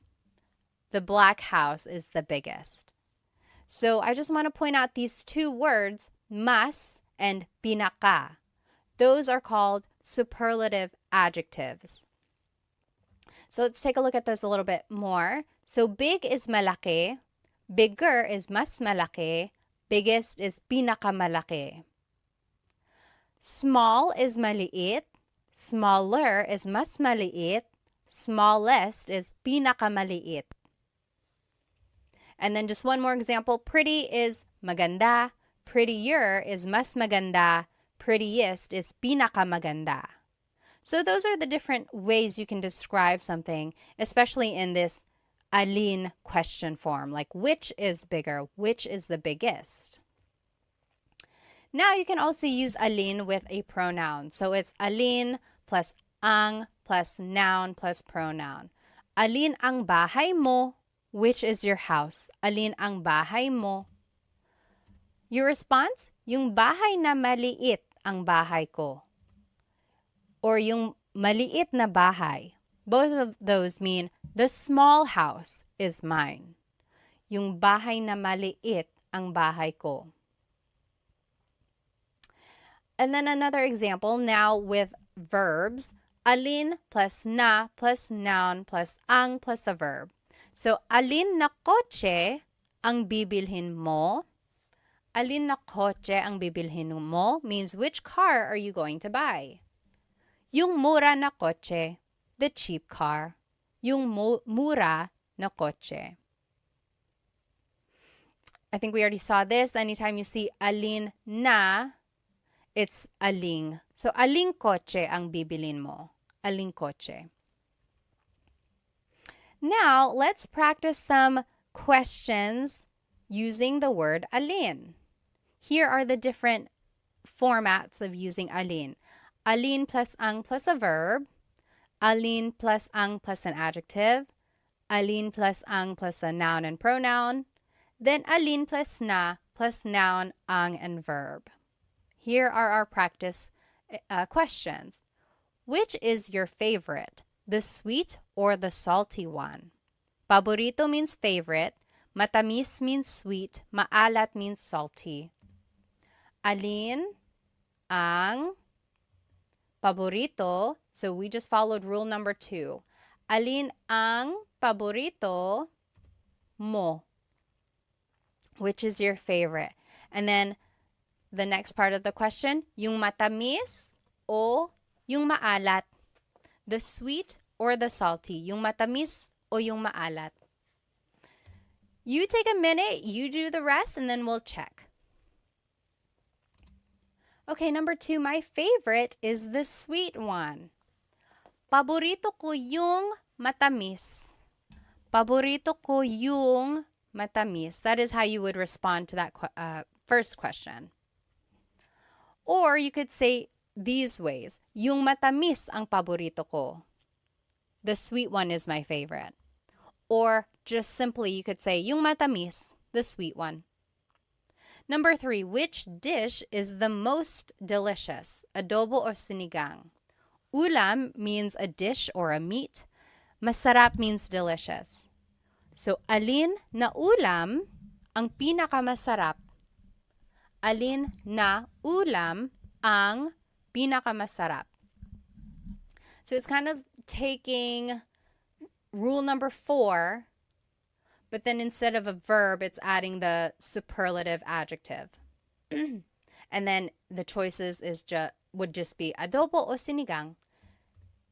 Adobo is the most delicious dish, would be adobo ang pinakamasarap na ulam. Adobo ang pinakamasarap na ulam. So, there you go. Hopefully you can see the patterns and then using some of these sentence markers when you want to add more information to your sentence. And I want you to try this Taglish tip whenever you are giving a choice. Maybe you can start using this word yung. So it's like, what do you want to watch tonight? Yung comedy or yung horror? So the comedy or the horror movie. So try using Taglish when you can. So that's one way to do that. So give choices by adding this word yung. Okay, home stretch. This is the very last question word we're going to be learning. Ba is a question word that's added to questions when it's a yes or no answer. It's interesting because ba doesn't really have a direct English translation, but you can add it to a statement and it will turn it into a question. So these are the common placements of ba. First, it goes after a noun, adjective, or a verb, or it can go before or after some pronouns, and it goes after na or pa if they appear in a phrase. So first, it can go after a noun, adjective, or verb. For example, bahay ba yan ni Sarah? Is that Sarah's house? Bahay ba yan ni Sarah? It's going after the noun. Or, mabait ba si Tita Baby? Is Tita Baby nice? Mabait ba si Tita Baby? So it's going after the adjective, mabait. Lastly, it can go after the verb. Nagluto ba si David? Did David cook? Nagluto ba si David? So it's going after the verb nagluto. Next, sometimes ba goes before a pronoun. Sometimes it goes after. Take a look at this. So subject pronouns, we already learned about these in the previous lessons. Kumakain ako means I am eating. Kumakain ako. But if you wanted to ask, am I eating? Like if you're asking yourself rhetorically, ba would go before it. Kumakain ba ako? Am I eating? Kumakain ba siya? Is he eating? Kumakain ba sila? Are they eating? Kumakain ba kayo? Are you all eating? Kumakain ba tayo? Are we eating? Kumakain ba kami? Are we eating exclusive? But take a look at this pronoun. Kumakain ka ba? Ka. When you are using the singular you, ka, ba goes after that. Kumakain ka ba? And that's the only pronoun in the subject pronouns when ba would go after it. And I haven't found a rhyme or reason why this happens. Why is it ka has to go before the ba? It's just one of those things that has been a pattern in the Tagalog language. So just take note of that. Again, if you mix it up, if you happen to say kumain ba ka, that's not correct, but someone will correct you, hopefully. So don't be scared of making the mistake. Just know that there are certain times when ba goes before or after. Now let's take a look at possessive pronouns. So bahay nila yan, that means that is their house. Bahay nila yan. But when you add ba, it turns it into a question. Bahay ba nila yan? Is that their house? Bahay ba nila yan? So it's going before. Next, bahay ba namin yan? Is that our house? Bahay ba namin yan? Or bahay ba natin yan? Our house inclusive, bahay ba natin yan? So those three examples, ba is going first. Now take a look at the last four examples. Ba is going after the pronoun. Bahay ninyo ba yan? Ninyo can be interchangeable. I've actually heard it bahay ba ninyo yan and bahay ba ninyo yan. So I've heard ba go before and after the pronoun for ninyo. Next, bahay mo ba yan? Bahay mo ba yan? Ba is going after the pronoun. Bahay ko ba yan? Bahay ko ba yan? And bahay niya ba yan? Bahay niya ba yan? Niya is another pronoun where I've heard both. Bahay ba niya yan? But mo and ko usually go before ba. So it's tricky. This slide is just to show you that it can be tricky when using ba and pronouns. I would say practice it. Also listen to native Tagalog speakers or listen to Tagalog movies and you will see where, or you will hear where ba naturally goes. Okay? Again, it's unclear why ba goes before or after some pronouns. And there's no rhyme or reason that I know of. If anyone knows of a reason, please let us all know because I'd love to know.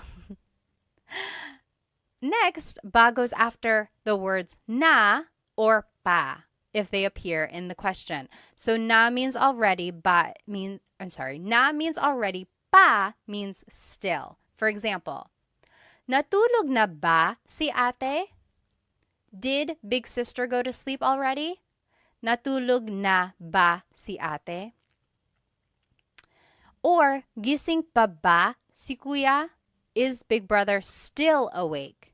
Gising pa ba si kuya? There's pa and it means still. Is he still awake? Kumain na ba kayo?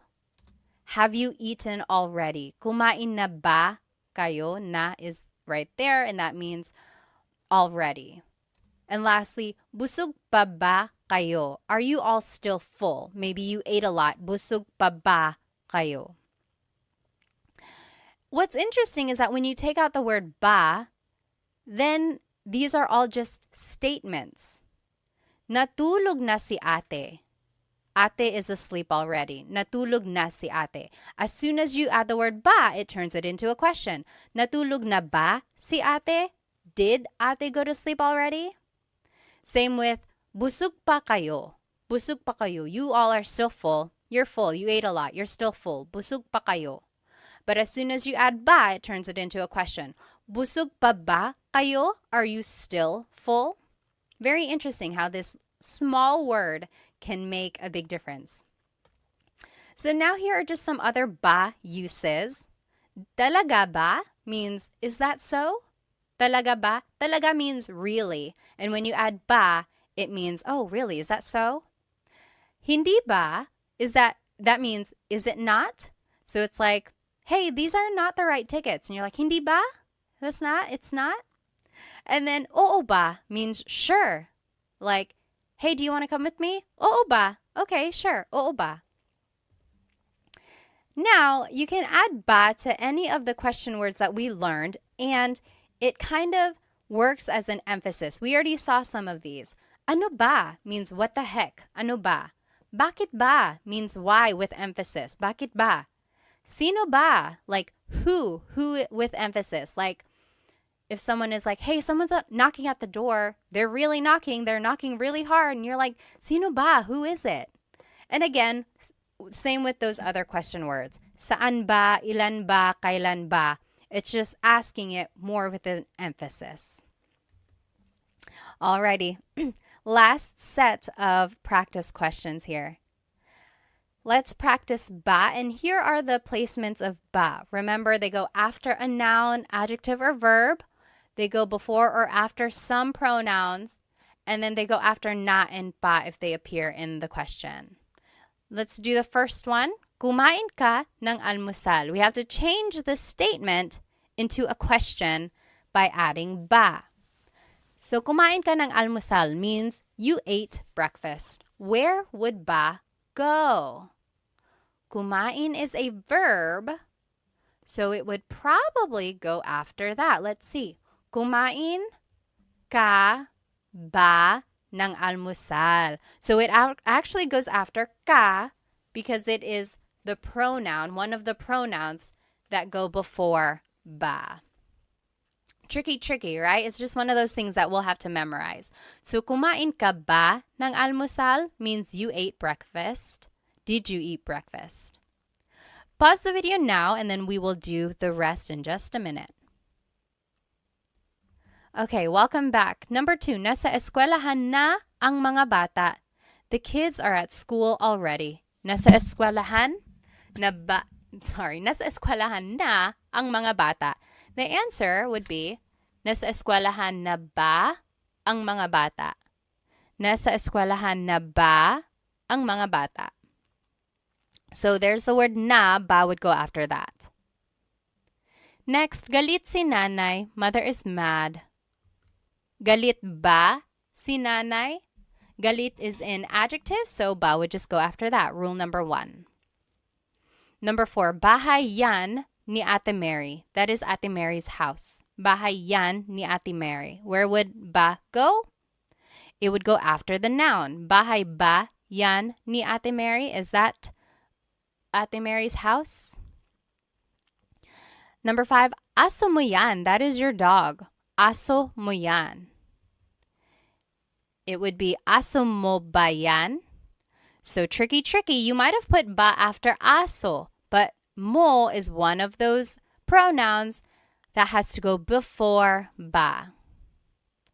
And just one of those things that we have to remember again. Number 6, pupunta dito si Luke bukas. Luke is coming here tomorrow. Pupunta dito si Luke bukas. Where would ba go? Pupunta ba dito si Luke bukas? So ba would just go after the verb. Okay. We did it. We learned all of the different Tagalog question words. There's a lot, isn't there? And there are lots of different ways to use them. But let's go ahead and review them. So ano means what? Ano. Bakit? Why? Bakit? Saan? Where? Saan? Kailan? When? Kailan? Sino? Who? Sino? Kanino? Whose? Kanino? Paano? How? Paano? Ilan? How many? Ilan? Alin? Which? Alin? Ba is a question word. Ba. And then just to recap, here is everything we did in class today. We learned the different Tagalog question words. We learned the question formation of these words.